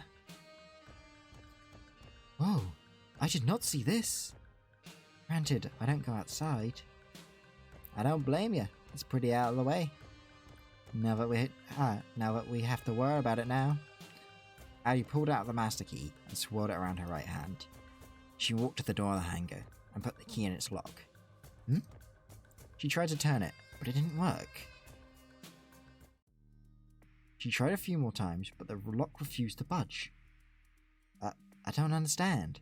I've seen Cat use this key everywhere, including here. They must have changed the locks. Does this mean we're stuck here? I don't It was rare that Annie tripped over her words. It hurt to see her so defeated. I don't know. An uncomfortable silence fell over us all. Am I going to die here? All of us? No, we're not over this just yet. I refuse to give up again. But I can't get into the hangar. There's no way to break it without triggering the alarms. For now, yes. But getting in later is a different story. If I remember correctly, whenever you went on a third date with Nanahan, you'd fly on a plane together. Well, I'm assuming the plane was you two. It's just like you to try something crazy and drag Nanohound in. I can't refute that. That was definitely us. How we never died on those plane rides, I'll never know. That means the staff don't mind if you take the plane during the day, which means we should be able to ask for the key temporarily. We'd still be able to get the plane, it just has to be during tomorrow's day. There'd be way more staff around than usual, but we'd still have a chance. Exactly. The rest of us can be relatively close by, perhaps at the beach to avoid suspicion. Then when you get the plane, we run over, you pick us up, and we're out of here. This could work. It's better than how my plan turned out, anyway. I was worried for a second there, but it was for nothing. We've got this. We'd be in a tight spot without you. It's a team effort. Without each of us here, we'd be stuck here with no chance of escape, I'm sure. Speak for yourself. I'm sure I could get out of here on my own. You would shut down the second you reach the beach, Tara. On second thought, maybe teamwork makes the dream work. We laughed together. The mood was infinitely better than it was just a few minutes ago. We spent the rest of the night talking through the details of the plan, including what we'd do if the unexpected happened. One thing was for sure. We weren't giving up on getting out of here. It all ends tomorrow. Last day. This is when the big decision comes, isn't it? This is when we get to pick the route. What you know, Nanahound? You actually made it to the last one-on-one date. How are you feeling? Honestly, pretty good. I'm excited to see how a day with Ali will be. Oh, you got a real surprise in store. She has all of us in the crew working extra hard to prepare a special date for you. And by all of us in the crew, I mean the Brothers 5. How about you go find her, spend some time together while we set things up for you? Sounds like a plan, Kat. Let's see. Oh, looks like she's by the beach. Guess that's where I'm headed. Don't do anything we can. Murder is okay, but God forbid someone takes their top off. I waved to Kat as I went on my way. Man, the fact that murder is fine, but nudity isn't. Just as Kat said, Ali was by the beach. She was looking out at the ocean. Morning, Ali. Nanahan, nice to see you. The difference between Ali's voice during the day and night was like night and day. I guess we do have to worry about the cameras, but still, it takes some time getting used to. I know it's going to be tough to top your previous dates with all the other girls, but I think I have a good shot. Looking forward to it, Ali. You better be. We've been saving the best for last. She reached for my hand. Walk with me? I reached for her outstretched hand. It'd be my pleasure. The two of us walked around the beach for a while, getting to know each other.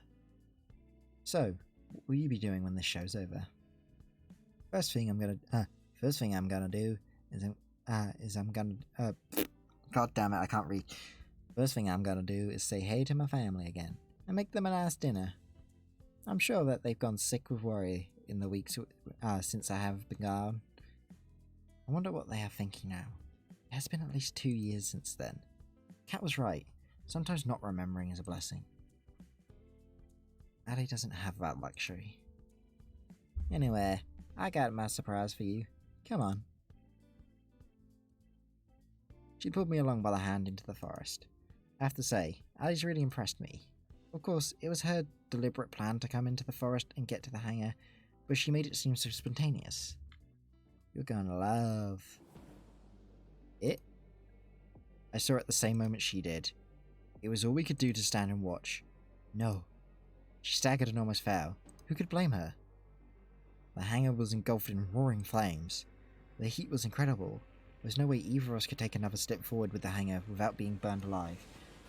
The stench of burning oil assaulted me without mercy. We were at a loss for words. And in front of those flames was her, walking away from the flames. Somehow I just knew it was her. Sorry, Ali, Nanahound. There's been a small change of plans. I'm sure you can tell, but we've hit a few snags with the hangar. How about you two spend the day on the ground instead? I want to scream. I want to attack her with every bone in my body. I can't do anything, but I can. I can't, or I'll be killed. And not just me, but everyone else. To hold myself back from giving away what this plane meant to me took all my strength I had. I need to calm down. Cat might be able to read my face and see that. Sounds fine to me, Cat. I'm just glad you're safe. What happened? We're still looking into it. Well, either way, there's nothing we can do about that. How about we go somewhere else, Nanahound? She reached for my hand and held it tight.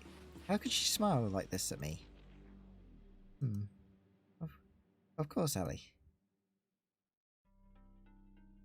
Damn, fucking Cat knew something was up. For the rest of the day, Ali and I put on the performance of a lifetime. Though our faces were all smiles and laughter, we knew now more than ever that we were trapped in Cat's macabre puppet show. And Cat loved to make us dance. She must have known we were trying to escape. But how? Did we make a mistake? Did Ford give us away? Should we have ever trusted him in the first place? Who can I trust now? Time is ticking. At the end of the show looms closer and closer. It's time. I'm supposed to meet with the group. But what would we even do? There's no way we can escape. Our last chance died with the hangar. Should I just make a break for it? No, I'd never make it. And the others would suffer for my mistakes. What do I do? You don't look so good, Nanahound. I've been better, Cat. It hasn't exactly been sunshine and rainbows today. You really aren't much for acting, are you, Nanahound? Look, I already know about your plan to escape. My blood ran cold. You know, take the plane, fly away from here. It wasn't hard to figure out. I tried to say something in my defense, but my voice wouldn't come out. It was all I could do to stand wide-eyed. I know you and the others found the lab, got your memories back. Well, at least the others did. And I know that every night you all work together to try and find your way out. I mean, of course I'd know. I'm the reason why you got this far. What do you mean?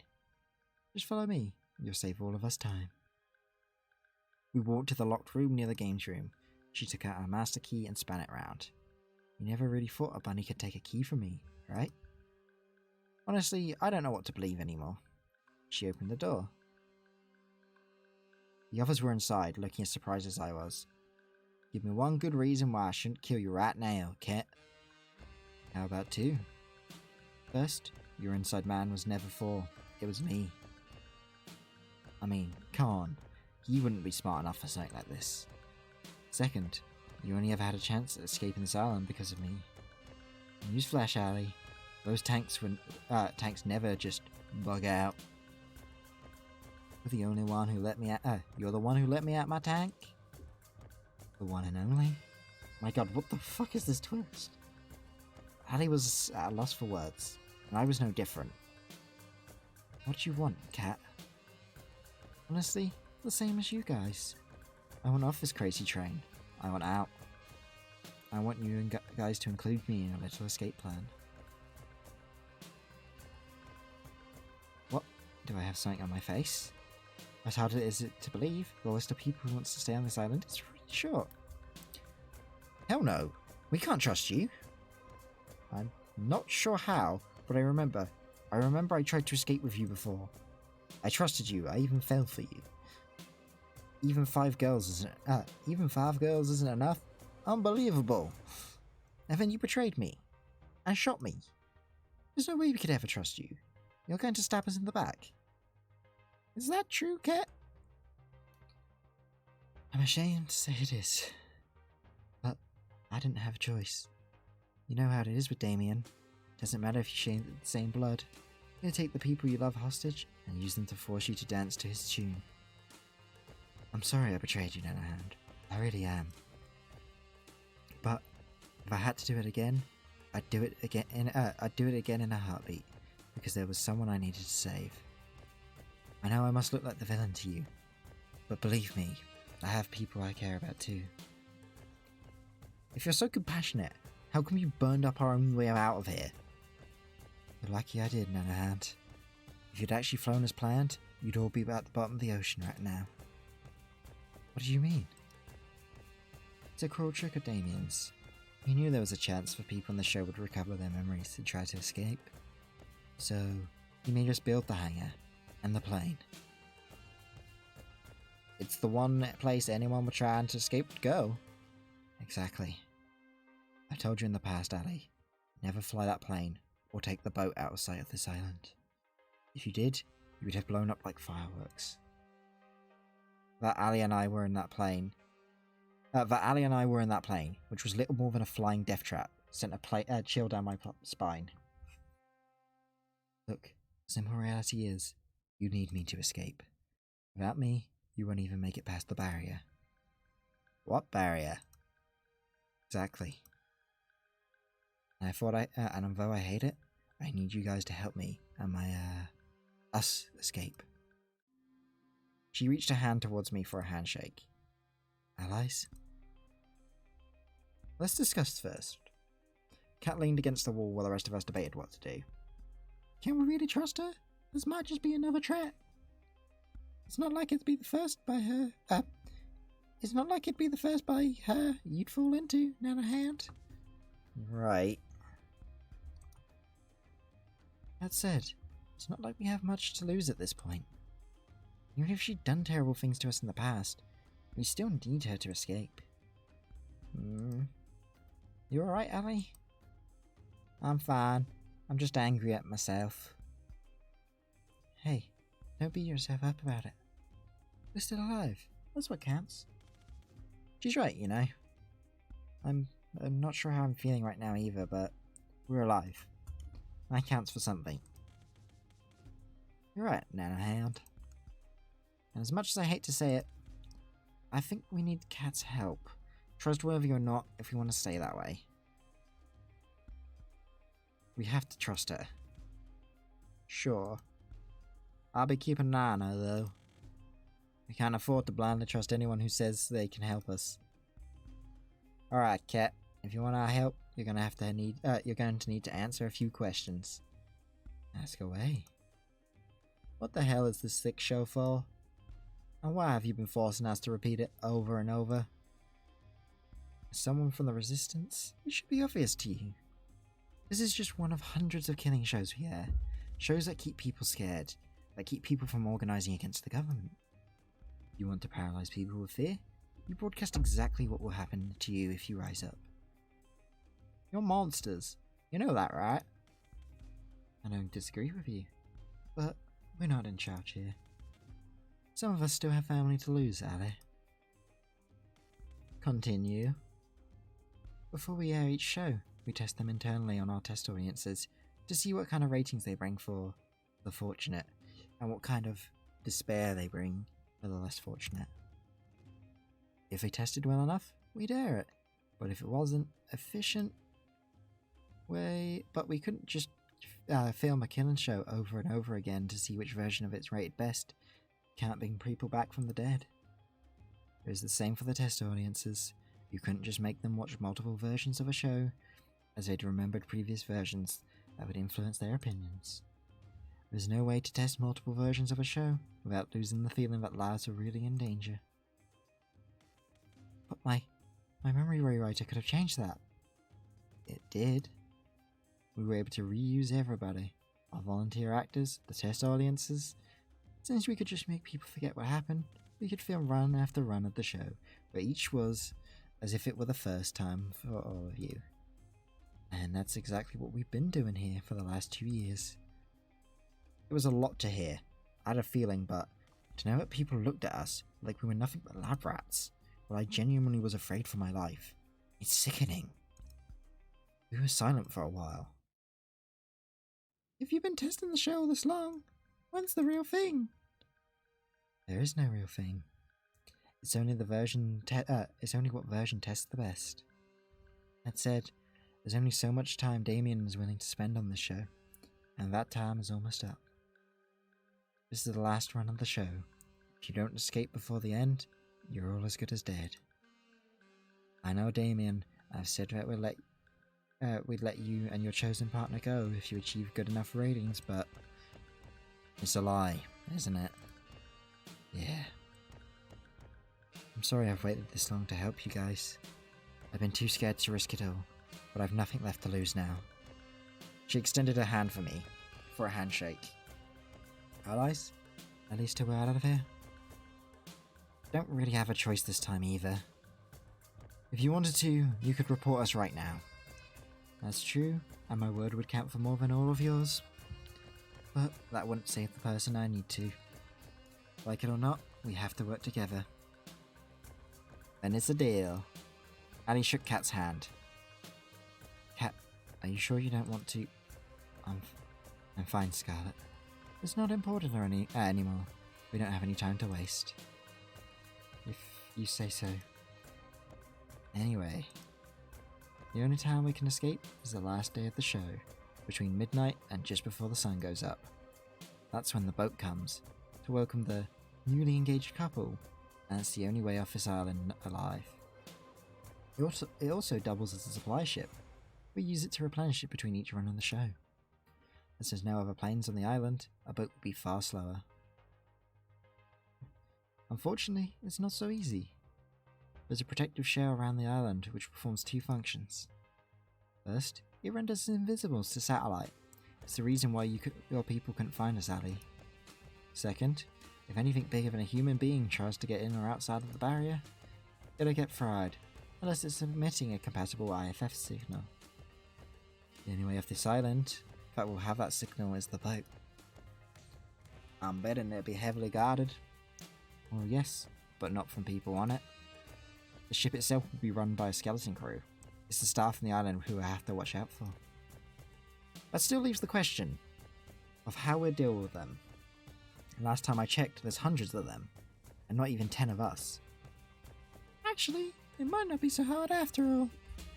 I got a plan that just might work. Well, I have to admit, it's a little crazy. I like the sound of that. It involves zombies again. I'm out. You explained her plan to us, with a renewed confidence that could inspire anyone to believe. Luckily, we still have tomorrow, so we have just the amount of time we need. This might just work, Yui. You're a mad genius. It's crazier than anything I'd imagined, and crazy enough to work. Let's get to work then. Wait, were we even listening to the same plan? I like how Tara's the only one with doubts. Like, she comes up with the maddest plans normally, but... Jesus. The others went their separate ways to help prepare for Violet's plan. But Kat stayed. Our business wasn't finished just yet. What's up? I want to trust you, Kat. I really do. But you're up to something, aren't you? Just like every other time I trusted you. I can't blame you for feeling that way. And I can't take back what I've done before. The only thing I can say, to try and make you trust me, is that we both have people we care about, Nanohound. And if you don't escape, then the same person I care about will go down with you. I'm not asking for you to put your neck out for me. You never have to. I'm asking for you to help somebody you've never met, and you never will. Somebody innocent. It's strange. This woman has put me through hell, treated me like a lab rat and more, and yet, somehow I think she's telling the truth. Honestly, sorry, throat is really dry at this point. Honestly, it doesn't really matter if you do trust me. You'll see tomorrow. I'm going along with Violet's plan either way. I'll trust you, Kat. I'm sorry for yelling at you earlier. Don't be. I literally shot you. I think that earns you the right to be angry and more. No? Well, I've gotten to know you over these past years. Not for more than a couple weeks straight, but I got to know you. And I think you're rude and manipulative and have no problem lying to my face. Hey, can we skip the part where you compliment me? You're also incredibly crass. You keep secrets from everybody and... You finished? But I don't think you're a bad person. Every time the show ran, you always talked to me to make me feel like I wasn't alone. You made sure I never lost hope. I know that was never part of the job. You didn't have to do that. Yet, you did it. Over and over. It must have been so tiring to do that. Over and over. Full well knowing that we were doomed. I don't know why you're doing all this, but I believe that you do care about helping people. I'm flattered, Nanohand. But you've got me wrong. What do you mean? Everything I've ever done for you, the others, has been for my own selfish reasons. It just happens to line up nicely. So, I appreciate the compliment. Unlike before, I couldn't tell if she was telling the truth. We went our separate ways shortly after. I spent the rest of the night helping the others with preparing for the plan. I was exhausted when I went back to my room, but I still couldn't fall asleep for several hours. It's as if something on the tip of my tongue, but I just can't barely grasp it. Yet somehow I know I'm closer than I've ever been. Kat was true to her word. Instead of having another date for the 6th day of the show, she planned a huge party for the staff instead. A thank you for all your hard work party. As soon as she told her staff that Violet would be cooking for the event, all of them dropped everything and helped prepare for it. While the staff prepared the party grounds during the day, each of us were hard at work, making sure other parts of it went well. Violet cooked mountains of food as if her life depended on it. In truth, it did. Yui was playing games with the staff outside. It didn't take long for her to become a fast favourite for them. I'm pretty sure half the staff were playing the games just so they could get her to notice them. And she knew it. I have to admit, I'm really impressed by Yui. Her plan is really coming together. Tara and Scarlet joined forces to make sure all the staff joined the festivities. Tara used Kat's producer room to find any stragglers who hadn't joined the festivities. As Tara found them one by one, Scarlet turned on the charm and made sure they came to her party. They came with her to the party. Then, when it was time for Scarlet to switch to her other mission, Ali took over, but I'm told she employed more force than charm. Meanwhile, I ran around like a chicken with its head cut off, trying to make sure every part of the plan was going smoothly. And for once, it did. A few hours later, we had every staff member on this island partying their lights out. Everybody's here? You bet. You should have seen the ones that tried to run. I made sure everybody who came stayed too. Perfect. Everybody's eaten? As they should have. It is fine food. Looks like it's all going according to plan. I'm just going to head and get to the fun part. Scarlet pulled out a remote from her pocket and pressed the button on it. A few seconds later, fireworks were shooting into the night sky above the party grounds. The cheers of the staff were like thunder. And with that, the plan is going as smoothly as it could be. Great job, team. We owe you one, Yui. Right back at ya, Ali. We cheered as firework after firework lit up the night sky. Whoa, are fireworks supposed to be this bright? Come to think of it, these fireworks are practically blinding. I have to say, I did a pretty good job with these fireworks. Though, there might be some side effects from watching them from so close. Let's worry about that later. The fireworks were the signal to those trying to escape, but there was nothing left to do except wait. It's going to be a long night. I know what I said before, but it would be a shame to spend tonight just worrying over what might happen tomorrow. We might live, we might die, same as any other day. How about instead, we just dance the night away? You know what? That actually sounds great. That sounds lovely. Let's do it. Come on, let's dance like there's no tomorrow. Yuck. Don't be like that, Ali. Don't be like that, Tara. It'd be good for us to blow off some steam. Dancing sounds like exercise, and exercise... Alia picked up Terra over her shoulder, and away we go. Come on, come on. Scarlet grabbed my hand and pulled me with her to where people were dancing. The others followed close behind. They sure are carefree, huh? Some things never change. Maybe we get out of here tomorrow. Maybe we won't. I hope we do, though. I like to think that one day we'll look back and remember this. It was the most fun night I've ever had, out of the nights that I can remember. We lived like there was no tomorrow, and now we'll find out if there is a tomorrow for us.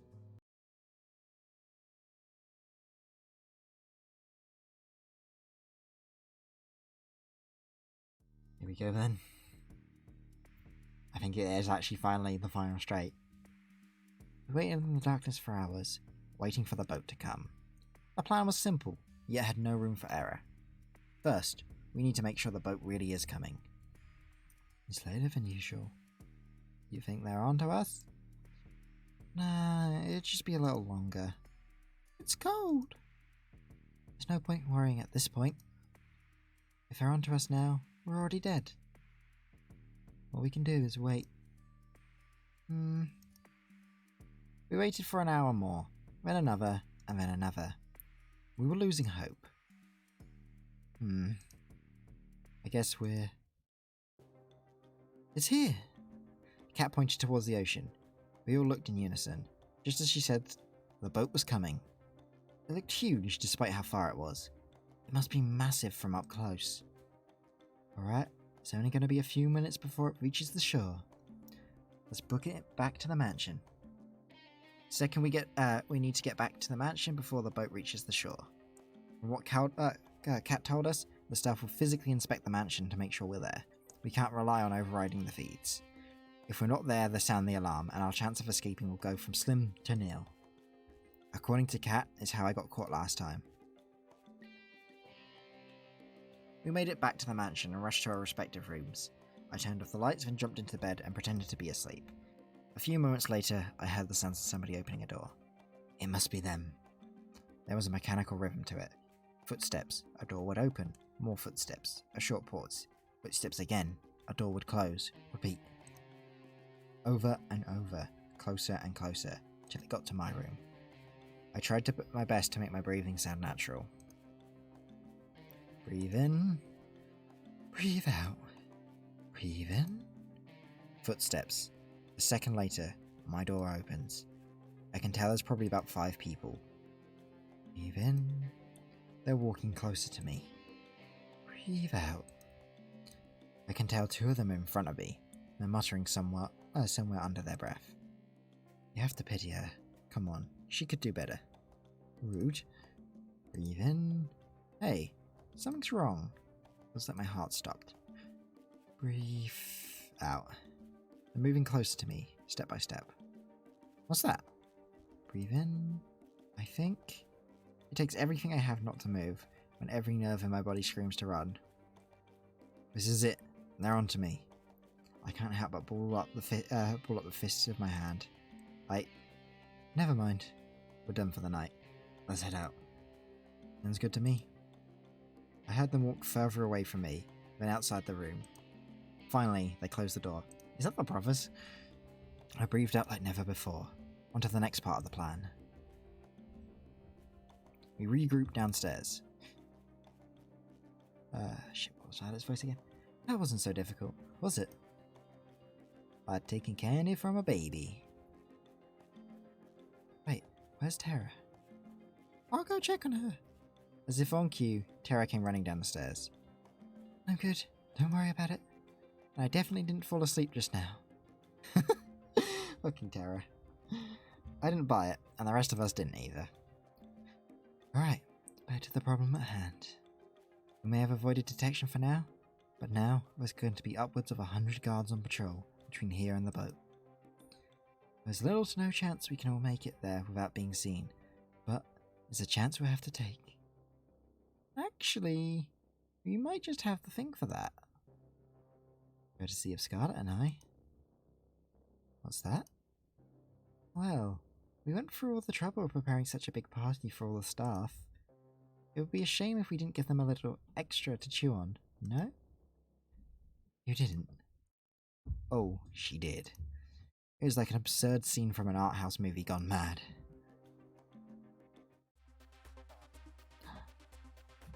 Brains!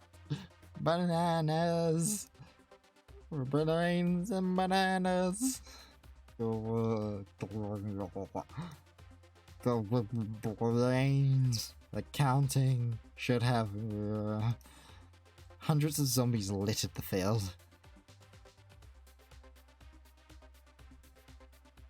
You know, I can't believe we ever let you make that shit, Scarlet. You better be glad you did. Now that I think about it, couldn't we have just put a sleeping agent or something like that in? Where's the fun in that? Well, we still have to go past them to get to the boat, right? Don't worry about it. I've got a fair share of experience in taking down zombies. Something about that rubs me the wrong way. Don't worry about it. We'll be on our way. We managed to sneak out of the mansion without much of a fuss. As soon as we got into the forest, it was smooth sailing. There was just a few zombies in there.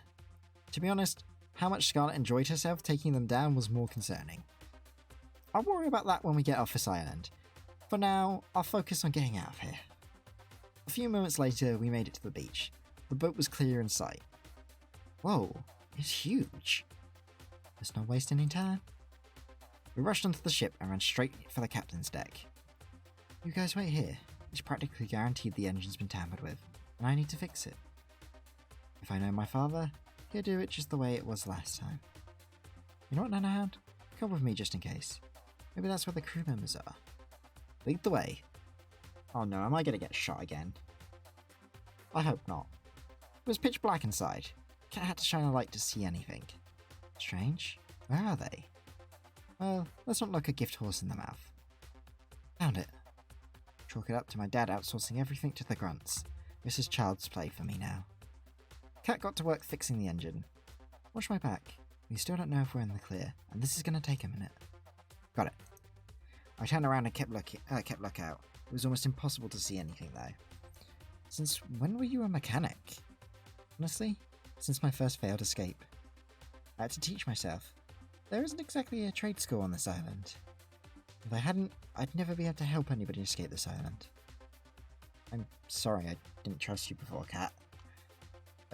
I get it now. Why you did what you had to do. You talking like that? And you raise a death flag for the both of us. Jeez. We can talk more later if you'd like. In the meantime, this boat is fixed. Nice! Let's tell the others and get the hell out of here. We ran back to the boat. We went back to the others and told them the good news. At the same time, Cat revved up the engine of the boat. We were good to go.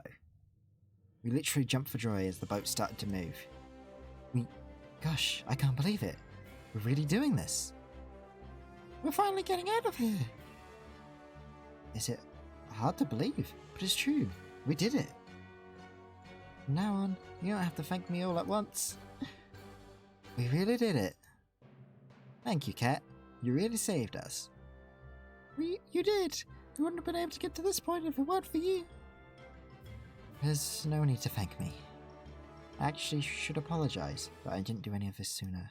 The intercom rang out. Bad news. Cat turned white as a sheet when she heard a voice that was all too familiar. No. Damn it. Damien. Ding ding ding. I guess you learned at least something in school, Cat. Not enough, clearly, but it's something. That's gotta win a participation ribbon somewhere. You knew what I was planning. Of course I did, dearie. I made you. I know exactly how you think. And I have to thank you. Your mother will be proud at the show you've given us these last 2 years. What? Oh, I'm sorry. Did I forget to tell you? While you were busy filming Nanahound and the other bitches, my team was feeling your brave attempts to save these idiots. Give the audience a little more reason for why they should stay in line. You know? After all, if I do this to my own daughter, imagine what I'd do to someone who wasn't. You're a monster. Valeria get you nowhere, Kit Kat. Well, it doesn't matter now. Do whatever the hell you want. We're getting out of here. We fixed the boat, and there's nothing you can do to stop us now. We're getting out of here. Saying garbage like that, it's just playing with fire, love. The earth started to shake. Even though we were on the boat, I could tell the island was rumbling. In the distance, a metal barrier slowly rose out of the ocean, all around the island. It climbed higher and higher, till it cast a shadow over the boat. Higher and higher, till the only daylight we could see was from the circle above us. We were trapped. How about we play a little game, rats? Damien spoke down to us from some kind of holographic screen on the walls. He gestured to some kind of machine behind him. It looked like a strange kind of stadium. I got myself a little switch here that controls the barrier. One push of this, and you'd be free to go. It'd be easy for you to waltz on in and flip it. You just gotta get rid of all our security. But this switch is only gonna work if you have two people's handprints with producer level clearance. Sure, you've got Cat, but you'll never be able to get mine. He pulled out the same gun I'd been shot with before. Though, don't let that stop you from trying. The hologram disappeared with a click, leaving us in an uneasy silence. Hands are tied. We have no choice to go back. Hello? He's got a gun? He'd take us all down before we even have a chance to grab him. Well, we got no choice though. We wait here, it's only a matter of time before they send people after us. I guess we have to head back to the beach. Let's turn this around. We've got ass to kick. No, that's exactly what Damien wants you to do. The turning around part, or the ass kicking? I'll leave that to your imagination. Damien has a script that he wants to see us play out. People try to revolt, fail, and get killed. I guarantee you, if we do just that, he has a plan for it. He'll find some way to turn us against each other, and then none of us will be making it out of here alive. Even so, we can't just stay here and wait until we're out of time. Nanohound and I will go flip the switch. Besides, we're the only two people who can do anything about it. What do you mean by that? I thought only you and Damien. I'll explain on the way. There's no time. Nanohound, are you ready to run? I won't allow it. There's no way we're letting Nanohound go back there without us. You said it, sister. I'm not letting you all lose your one chance of getting out of here. Scarlet, please. You know exactly what Damien is capable of. I don't like this cat. I know. Let them go. Believe me, I hate this. I hate this to my core. But Cat's right. Cat didn't waste a moment. She reached for my hand.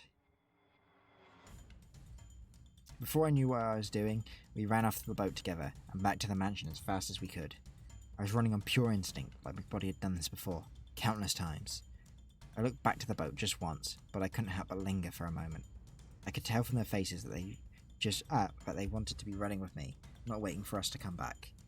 I'm going to make Damien pay for making them suffer like this.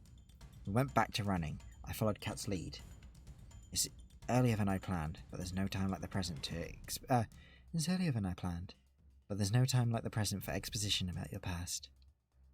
It would be good to know why I'm running with you. Would I happen to be resistant to bullets? Well, find out if you are we'll find out if you are together. Oh, if you take a look at your history, I'd say no. Hey, I survived the time you shot me. I'm pretty resistant. Touché. Before you came onto this show, you were a producer, just like me. We used to work together. We were partners. In more ways than one, though. That was forever ago. Living and working on this island was the only life I'd never known. It sounds awful, but I didn't have a problem with running these shows. There was nothing different to compare it with. But then I met you. I got no idea what would bring someone like you to this island, but meeting you changed me. She smiled like I'd never seen her before. You made me see there was a world out there that was beautiful. You made me hope that I could be a part of that world one day. And you helped me realize that we needed to shut this place down if we wanted there to be a world out there at all. For years, we worked together to free as many people as we could from these death trap shows. We'd ship them away to safety, fake their deaths, everything. And we did just that, for a time. Then Damien started to suspect something was up. Each day, he got closer and closer to figuring it out, until I knew I couldn't stay any longer. But it was too late by then. Damien caught us. You mean, you betrayed me? I can't remember much, but I remember you and we were together. And then you sold me out, right? When we were trying to escape. Why? It's like I said before, I didn't have a choice, and I still don't. I know you have no reason to trust me anymore, and I don't expect you would, but we need each other's help to get off this island now. Since both of us are technically still producers, we can activate the switch if we work together. We don't even have to take Damien down, for I doubt he'd let us use it that easily. Can you trust me enough for that? Honestly, I don't know. Part of me wants to trust Kat, the same part that unconsciously remembers that I did for years and years. But how can I forget that betrayal, even if she had her reasons? Sure. I'll keep an eye on her. When we got back to the mansion, Kat made a beeline for the lab. I ran with her as fast as I could. Our footsteps on the winding metal staircases echoed like a thundering drum. You're about to see the real reason why this show is on the island. Kat took out our master key and slid it into a hidden socket in a wall, behind one of the tanks. Click. Don't say I didn't warn you. The same wall split into two doors, slowly revealing another hidden staircase. You think you guys could get an elevator instead? I said the same thing. As soon as I took one step down the staircase, I could tell something was different. Something was telling me that I should not go down there. Come on, we don't have any time to waste. I've got nothing to lose. With each step down, it grew darker and darker. Eventually, I couldn't even see my hand in front of my face. Then, light? Blinding light. And applause? Welcome, welcome. You finally made it. Damien's face was plastered over countless screens in a stadium that could fill tens of thousands of people. Countless cameras littered the seats, all focused on the center stage, a battleground sprawling with maze-like walls of all shapes and sizes, and littered with guns. Thanks to the walls, we couldn't see Damien directly, but we knew he was here from the screens. We wouldn't have a show without you idiots, so I'm glad you actually came back. Aw man, you couldn't even bring back the others? You're no fun. You're really just gonna make me work, huh? Anyway, congratulations on making this far, etc, etc.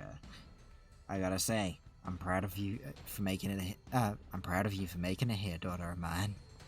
I'm impressed that you remembered your old haunt just from a few seconds of video. No thanks to you, dirtbag. Is that any way to thank someone who gives you a room and board? You gave Nanahound a way nicer room than I ever got. She does make a good point there. Blame your mum for that one, kid. Anyway, how about you be a dear and explain the game we've got going on here? The switch we're looking for is somewhere here. The problem is, so is Damien, and he's got a gun, and more ammunition that he needs to kill both of us. What about the weapons on the ground? Maybe there's something we can use to level the playing field? It's all we can do, but the odds aren't in our favour. Most of the weapons laying around here are useless. They were meant to make people lose hope that they could fight back. Most is better than all of them, at least. Well, yes and no. There's no hope to lose if they knew all of them were fake. But Damien's MO. He gives the people trapped in this show just enough hope for escape, and he'll use that to trap you. Real guns among the fakes. Boats and planes when you're trapped on an island. If we're gonna make it through this, you can't fall for his game. Understand? Loud and clear. And let's go. There's no time to waste. We ran from wall to wall, taking cover between each time. Whenever we had the chance, we'd pick up what looked like a gun and see if it was real. We only had seconds to check for each one. Damien was hot on our trails. A gunshot rang out, blowing a hole through the wall Kat and I were hiding behind.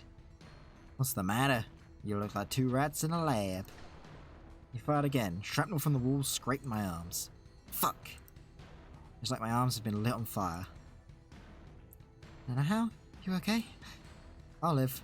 Don't worry. We need to find a weapon. We need to find the switch. We ran behind another wall, narrowly dodging another shot from Damien. It dawned on me that he wasn't even trying to hit us. He was trying to make us scared. And it was working. But why? He's reloading. Come on. We dashed out from behind a wall and ran past Damien, looking desperately for the switch or for any weapons we could find. I managed to pick up 2 pistols. Cat did the same. Damn, looks like they're fake too. How's yours looking? I took a look at the first one. Upon further inspection, it was clear it was no more than a plastic toy. But the second one... Cat realised it the same second I did. It was real, and with a single bullet loaded. Right, that's good. Let's... Another 2 shots rang out, blowing a hole in the wall, just next to where my head was a second ago. Fuck! How can he get that how come he gets that fucking hand cannon? The budget's got to go somewhere, I guess. Anyway, we've got the gun. That's probably the only wheel run in the stadium. We need to find the switch now. Even with a gun, we're no match for him. Sounds good to me. We ran further through the stadium, opposite the entrance, until we were square in the middle of the stadium. And there it was.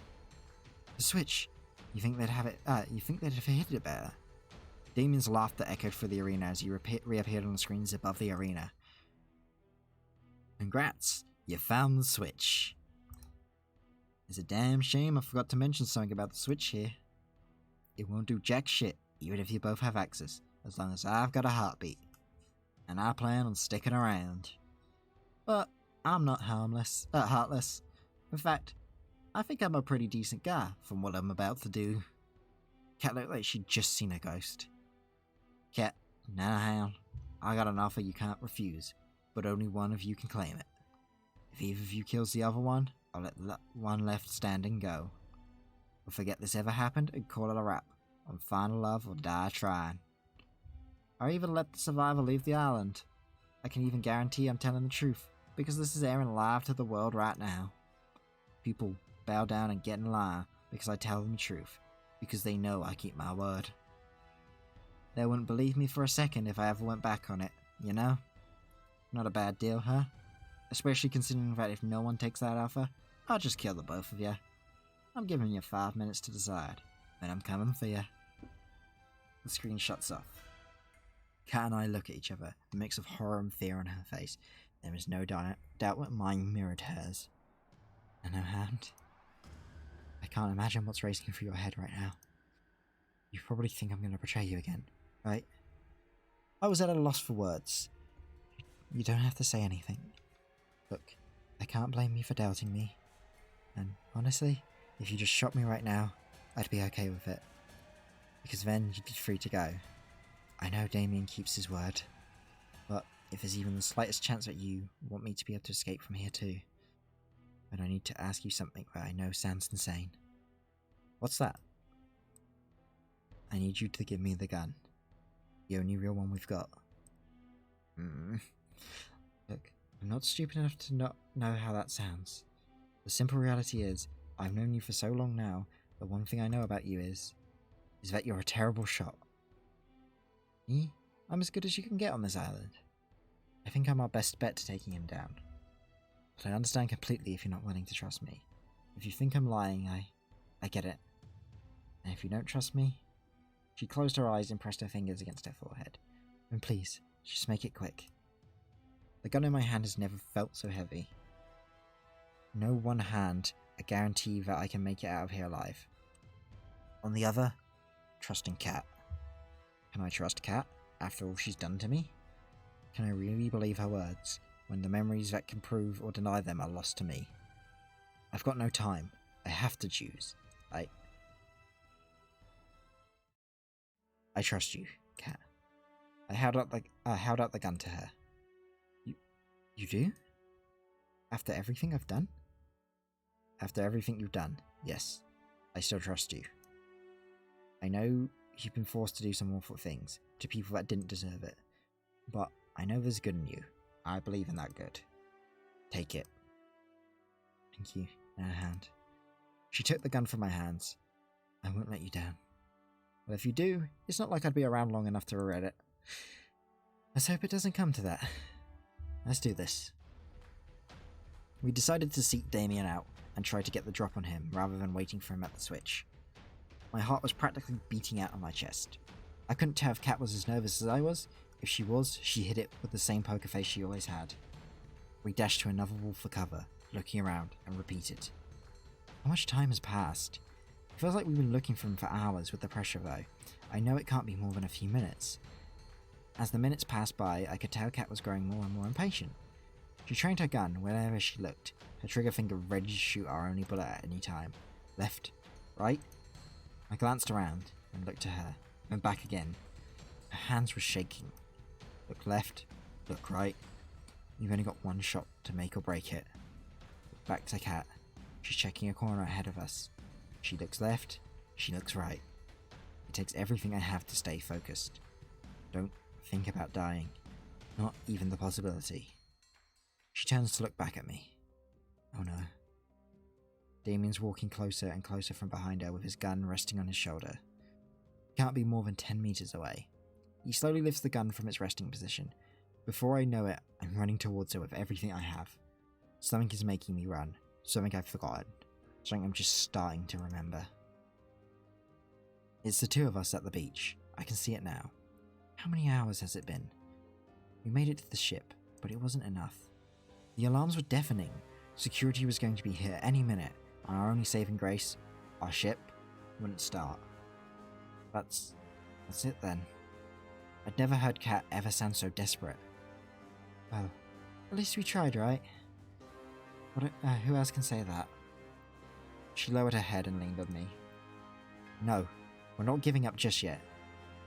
There's nothing we can do now, Hand. The engine's broken, and the guards will be here any minute. We've got at least some weapons. It's not over yet. I grabbed the precious few firearms we had and split them between us. There's two of us and hundreds of them. There's no point. Not to mention, you're a terrible shot. You're right, taking them head on would be suicide, but that's not what you'll be doing. Me, I'm just some nobody, but you're the big man's daughter after all. Your word means a lot to them. She was horrified. I would be too if I was in her shoes right now. No, I won't let you do this, Nanahand. You don't have a choice. Look around. Look, I'm not happy either, but both of us dying here would be worthless. But if you live, you get a second chance to make it out of here. A second chance to see the other side. I know, but what's the point if it's not with you? You'll have to find that out for yourself. They're almost here. Come on, we're running out of time. Her hands were shaking. It looked like she was going to drop her gun any second. I hate you for this, you know? I know. I'm sorry. She slowly raised her arms and trained the gun's sights directly at me. And now, we wait. Can you do me a favour? What's that?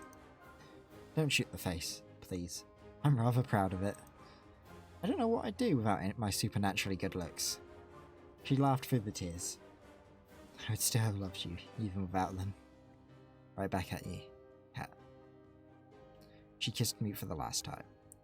I love you, Nanahand. I love you too. Sorry, but it's gonna be the face. Just let me take off the safety. But wait, I didn't sign up for this.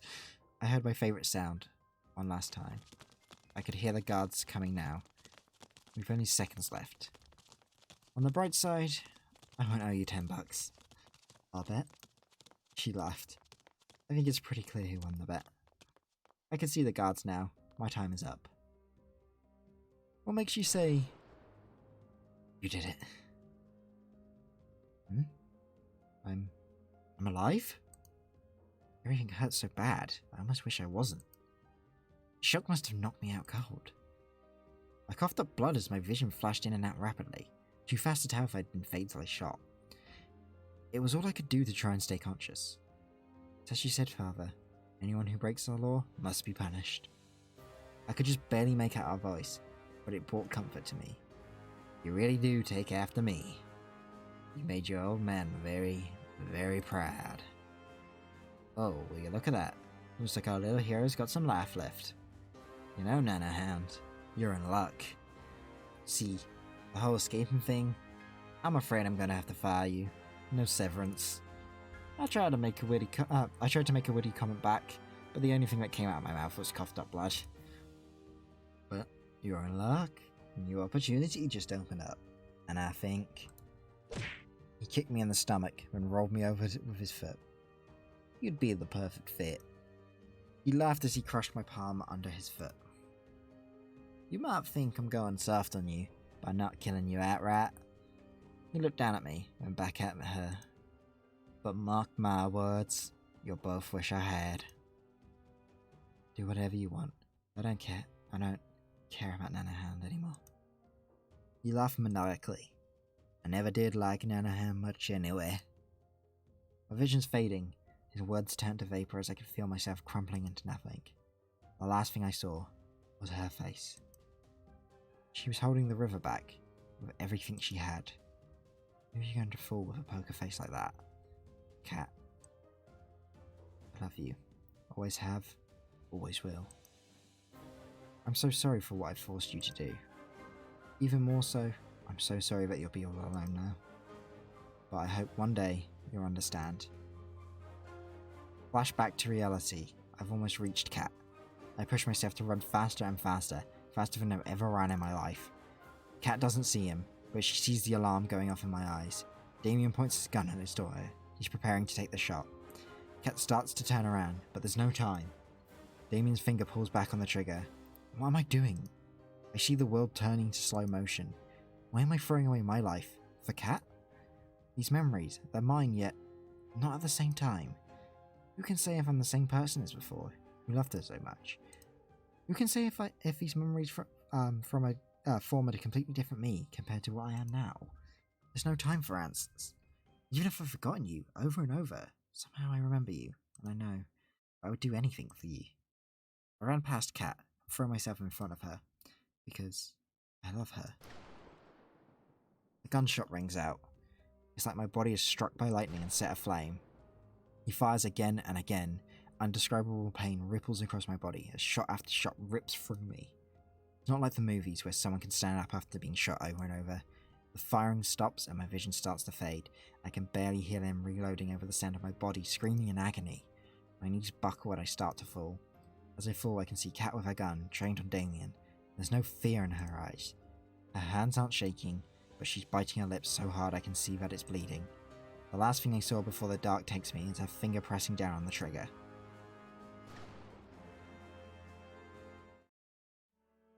Wake up. Holy shit, I lived. I actually lived. Son of a bitch, I did it. Oh wait, no, maybe not. Please, please don't die. What's happening? Am I alive? I'd never heard her sound so desperate. Please, just wake up. Can't lose you again. Not again. It took everything I had just to open my eyes and breathe. Cat was cradling me in her arms, with tears streaming down her face. Thank God. Don't pass out again. You almost gave me a heart attack. Sorry, Cat, I coughed up blood. Leave your strength. Did you get him? You did.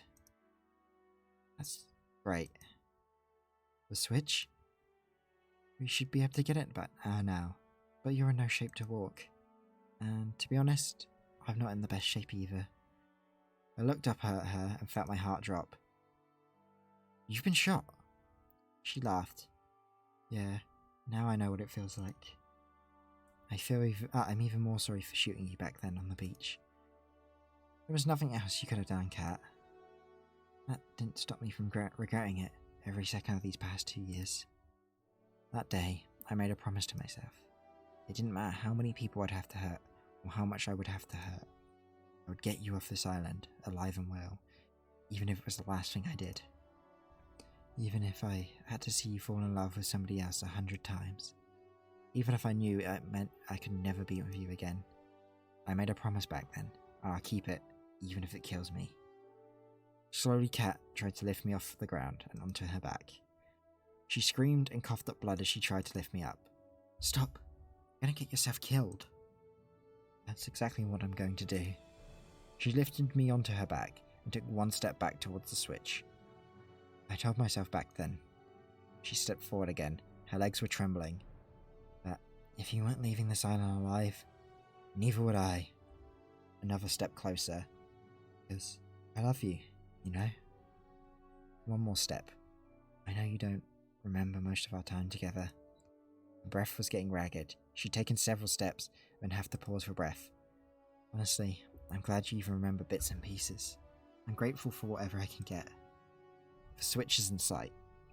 And maybe the you I fell in love with doesn't even exist anymore. We're so close to it, yet so far. But I'd like to believe it's still you, Nanahand. If you're still the same Nanahand that I fell in love with. We were just steps away from the switch. But I'm still the one you love. She laughed bitterly. It's just wishful thinking, I know. We're here. We made it. She coughed up blood again. Need to put your hand on the scanner. Can you do that? Got it. I used the last of my strength to reach my hand forward. With every inch I drew closer to it, my vision grew darker. I pushed harder and harder with everything I had. Got it. My turn. Done. All that's left is to pull the switch. Sorry, Nanahand. I'm gonna have to put you down a second. No problem. Cat gently rested me in the ground. Fuck. I can barely stand now. She tumbled towards the switch. She managed to catch it with her hands and use it to keep herself upright. Here we go. The moment we'd all been waiting for. She pulled it with me, with the last of her strength. A second later, she fell to the ground by my side. The cacophony of machinery filled the stadium. That must be the barrier opening. You did it, Nanahand. I'm sorry, Nanahand. What for? I don't think we're getting out of here, after all. I can't even move. It's okay. We had a good run, you know? I guess you could say that. At least the girls will be able to get out of here. They deserve better than to die here. Yeah. I love you, Nanahand. Always have, and always will. For the last 2 years, I dreamed of us starting a new life together, somewhere far from here. But I guess life's not like the movies. Dreams don't come true. I wish we could have met in a different place, different time. Maybe, just maybe then, Nanahand, we... Cat? Cat! Her eyes were closed. Streams of tears ran down from both her eyes. My vision blurred, even more as tears welled up in my eyes. If we could have met in a different place, a different time, I'm sure our story would have been so different. I wish we could have, Cat. I tried to move closer to her, but my body refused. It was all I could do to move my head around. I looked around in futility, for some kind of miracle that could save us both. This is too sad an ending. I looked at Cat. I looked to the heavens which had all but abandoned us. I looked behind us, and I saw what could only be described as angels. I tried to speak, but no words would come out. I must be dreaming. I must be. The world turned to black. Am I dead? If I keep asking myself that, it's bound to be right sooner or later. Somehow, I think there's more to come in my story. And there's one person that I want to spend the rest of it with. I love you. Oh no! Right. I'm so torn now. There's 4 of them I like. Like Violet was great, Terra was great, Ali was like my immediate best girl during the Ali thing, and Cat turned out to be really good. And I hate that I have to make this decision. It's not made by like the actions throughout the game, but I think I've got to go with, you know, what I said at the start, that Ali was, you know, best girl. There was no doubt about it early on. Even if I'm so torn now, going with my gut. Ali. I woke up in an unfamiliar room. Is the room shaking? I tried to get up. Ow! Fuck! I looked down to my body. I'd been bandaged up enough to look like a mummy. But I'm alive. Well, look who finally decided to wake up. It's good to see you again, Nanohound. Right back at you. Not gonna lie, you had us pretty worried there for a moment. I like to keep things interesting. That's the spirit. Well, I should let the others know you're okay. Ali ran off, then came back a few moments later. Oh my gosh! I'm so glad to see you're alright, Nanohound. You really didn't make it easy to save you either. Oh, and if you find yourself craving brains or bananas, that's entirely related to how I treated you. I'm just thankful it worked. It's so good to see you're safe and sound, Nanohound. You died after all we'd been through? I'd kill you. But I'm really happy you're here for me to say that too. What I think they're trying to say is, we're just glad you're okay. You know, the Resistance could use someone like you, Nanohound. Besides, it doesn't look like you have a real job anymore, huh? Have to think on that. Thank you, guys. You really stuck out your neck to save Cat and I can never thank you enough. It's what you would do for us, Nanohound. Indeed, we ran after you two just moments after you left. There was no point in escaping if it wasn't with you, Nanohound. Yeah, I know Cat said not to, but hey. I didn't remember that at the time, so it's all good. By the way, Cat's doing well too. She's resting in the room next door. We even managed to save the Brothers 5 too. Yes! Yes! The brothers! They survived. Oh, thank God. You know what? Beyond all the waifus in this game, the ones I cared about the most were the brothers at the end. I couldn't just let them be stranded after, well, all they've been through together. That's great news. Thanks for letting me know. I should be thanking you. None of us would have made it off the island if it wasn't for you and Cat.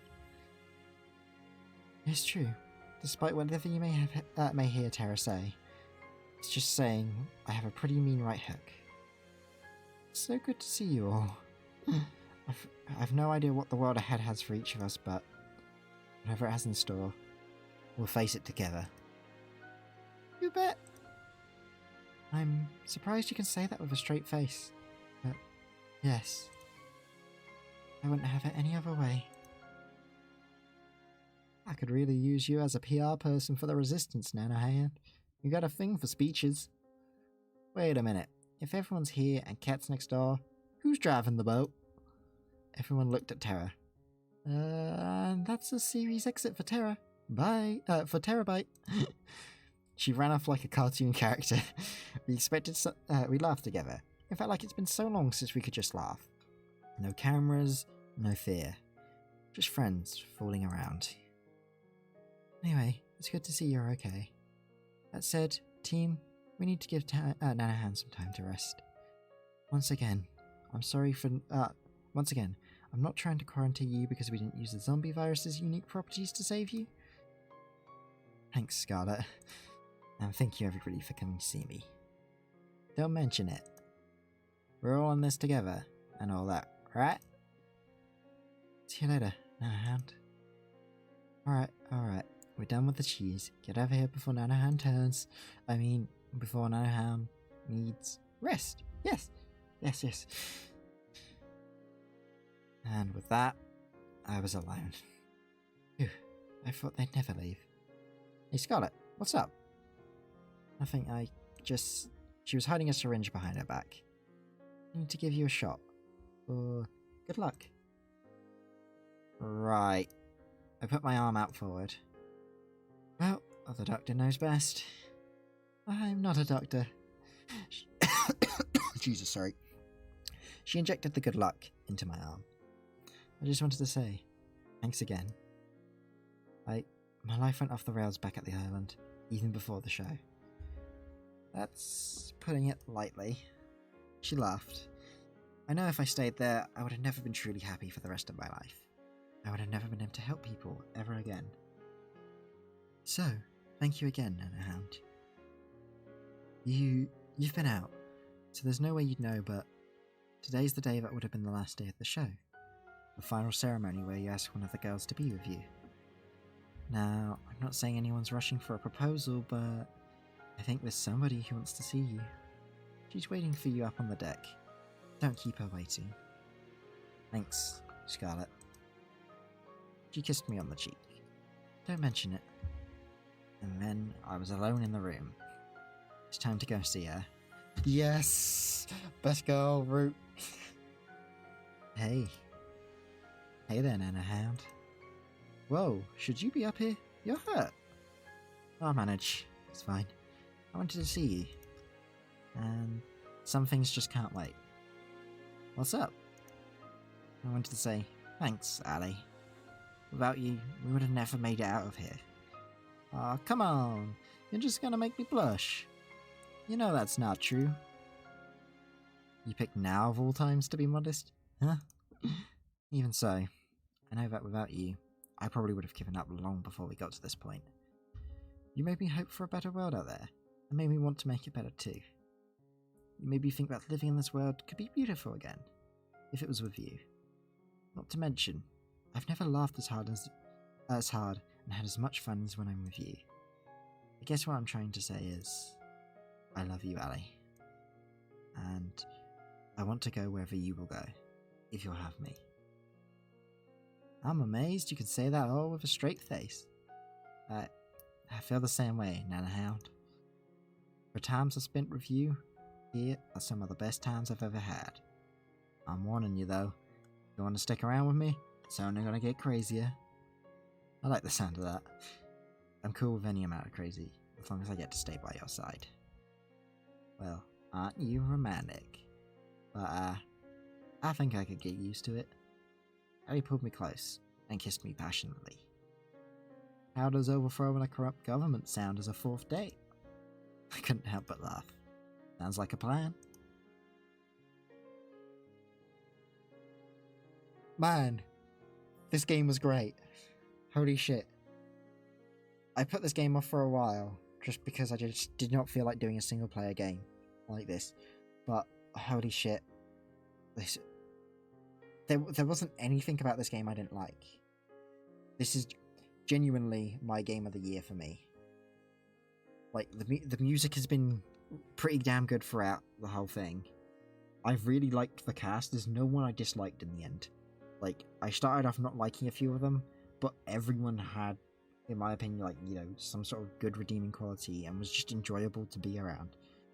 And I will say, making that last decision was hard. And the joy I felt from hearing the brothers fight surviving was genuine. Like, I did not expect them to survive. With that all out of the way, it is now 2:43 in the UK. I have been streaming for 2 hours, basically longer than I expected to. So thank you for anyone who watched tonight. Thank you anyone who followed tonight, because my mini feed doesn't work and I can't tell who's followed yet or not. If you've enjoyed this stream, please come again tomorrow, 12:30 GMT, or whatever your local time is for that. Not 12:30, sorry, 11:30 GMT tomorrow night. I will be hosting a stream on from Mr. Foxy, of which I will be one of the many participants for this stream. I hope you come and watch it, because it should be a regular segment, and if things goes according to plan, it should be amazing. But for now, good night, good evening, good afternoon, wherever you are. This has been Nanohound, and thank you for joining me in Find Love or Die Trying.